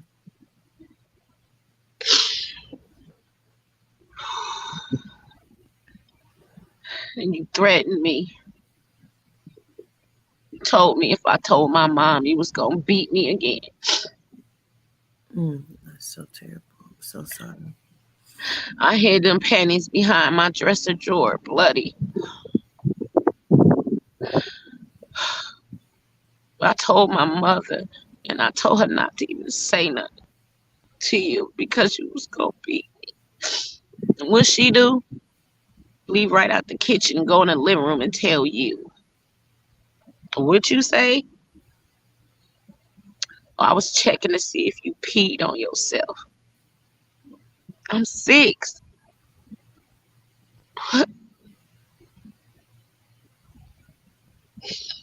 She did not believe that my sister was already gone out the house.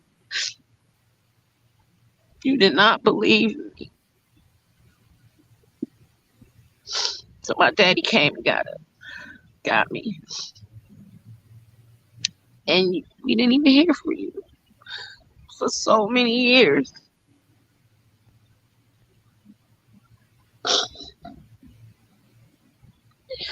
It's okay, breathe.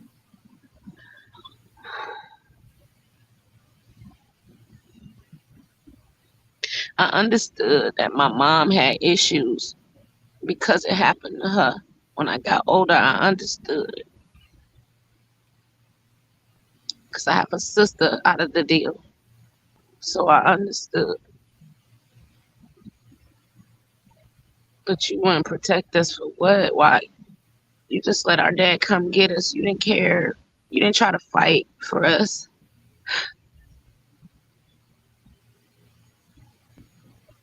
It's okay. Process that. Breathe through that. That's okay. You're in a safe space. You know, I got a story to tell. I want to get it out and just let people know. You got the floor. Get it out.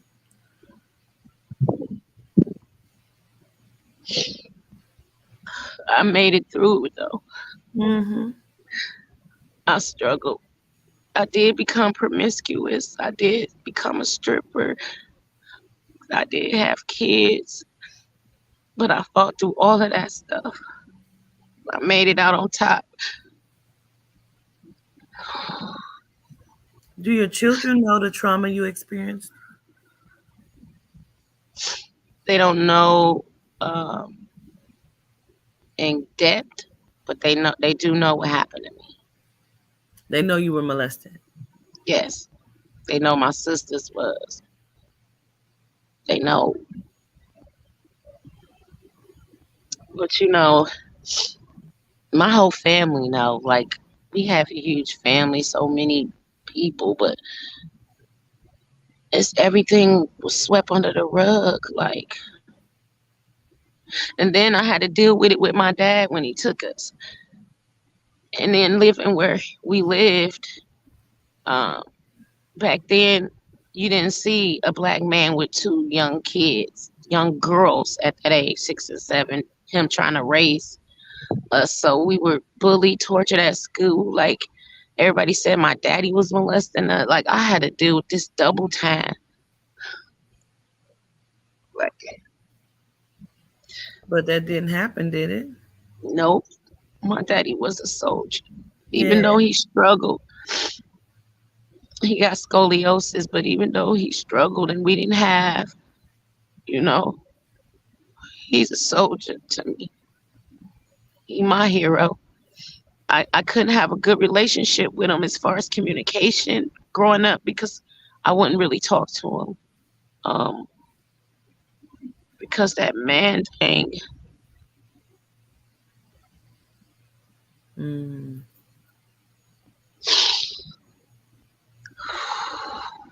Mm. Breathe. Yeah. You're doing good. You're doing very well.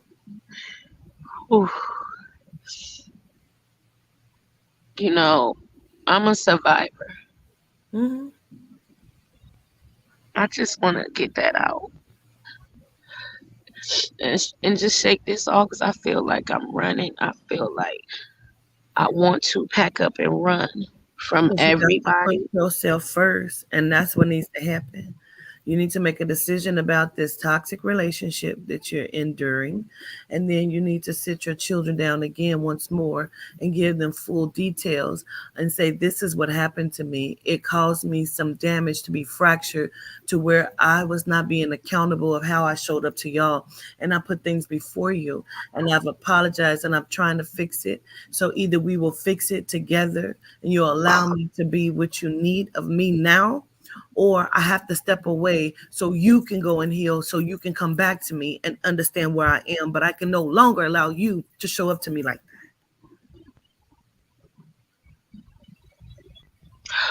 Well, they act like they just ain't got time or something. that. Cause Then you don't have time. I really want to like talk to them and just break it down. I understand that they're adults, um, and I do come across really just. I throw my hands up and I be ready to fight because the way they talk to me like I'm a female on the streets and I'm not And their that's where mother. you cut them off. Me and my daughters have gone round and round. And just recently, we've had to discover some things about each other. And what was it? I discovered, okay, I was overlooking some things that my children had gone through that I needed to process and bring back to them and say, oh, I missed this. Oh, I see what, because it was, I resent you. You resent me. What the fuck I did to you? And I started to negate what she kept saying to me until the spirit brought it to me and it showed me something. I said, oh, fuck, damn, I didn't see that. So then I had to go back to my daughter's table. But when I went back, she was still blocked. I still had her blocked. But I went back to her table. Let's have this discussion. So and this is what I see. And I apologize because I didn't even see this.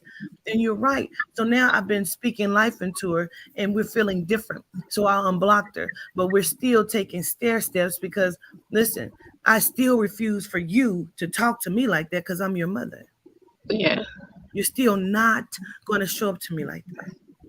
That's still not going to happen. I mean, the most horrible things they say And it's like, that ain't even me. Why am I being so hurt? Why I keep crying? Because of what they saying. You know, I should be laughing, but why laugh? Like, this is an ongoing thing, man. Because you have not decided to stop it yet. You got to stop this. You don't deserve it, and nobody has the right to even do it. I show much gratitude to you. Yeah, gratitude to you. From one stripper to another one. Yeah. You know what I'm saying? The fuck? We've been through Man. way too much to allow the small people that we raised to become big people to step in like they're the outside people. They're not. They don't have that right.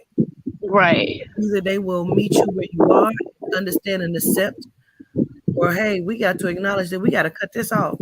Right. I see you. You are adults. They don't have the right.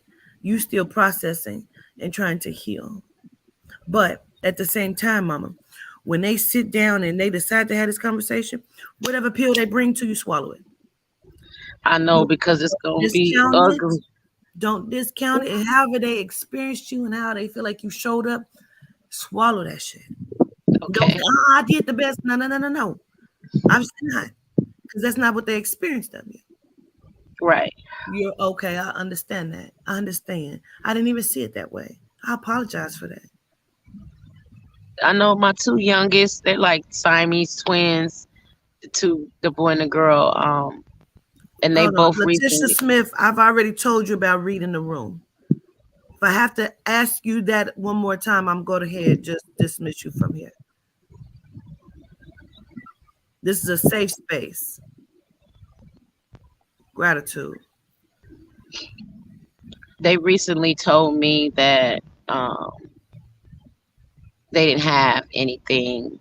I didn't do nothing for them. They didn't have birthdays. I didn't buy them stuff. And I'm looking at why they telling me that, and it just blows my mind. And I'm Because like, you thought you did good? huh? Because you thought you did good? I thought my phone about to die. I did what I could. I didn't have it like that. But that's not what they experienced. Well, they experienced one part when we were out of state. To you, Christina, when they say that to you, we didn't even have birthdays. I understand. And I was broken. And I thought I did the right thing. If I didn't, if that's not what you experienced, I apologize. Never negate it, because that's what they experienced of you. Now, if they just, like my daughter said to my sister, my mama don't want me to have therapy. That was a complete lie. I said, I've supported you in all of this. Yeah, but your energy. But that's not what I said to you. So then I had to understand that's not what she hears. I know you're frozen. I don't know if you can still hear me, though.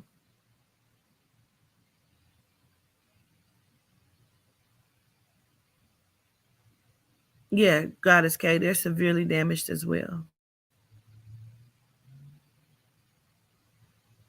I'm going to let her pause for a minute. This, she has to be my last one. It's 6 hours and 36 minutes. I'm extremely tired.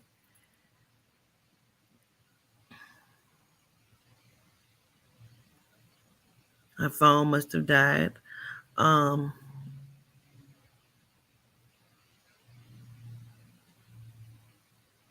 said, been in a position where mom knows things that I've got. No. It's a whole lot of forgiveness and justice that came with it. It's hard. Yeah, her phone died. I was trying to see and give it a minute. Because I think that's just very, very important. Absolutely, V-Dubs. I love y'all to life. I am so tired. And I know I got a couple people that's still backstage. I will not be able to get to you today because I'm really tired. I'm trying to make it through her. Yeah, been going hard. You hear me? So I was trying to give it a little minute, but I'm going to go ahead and end the live.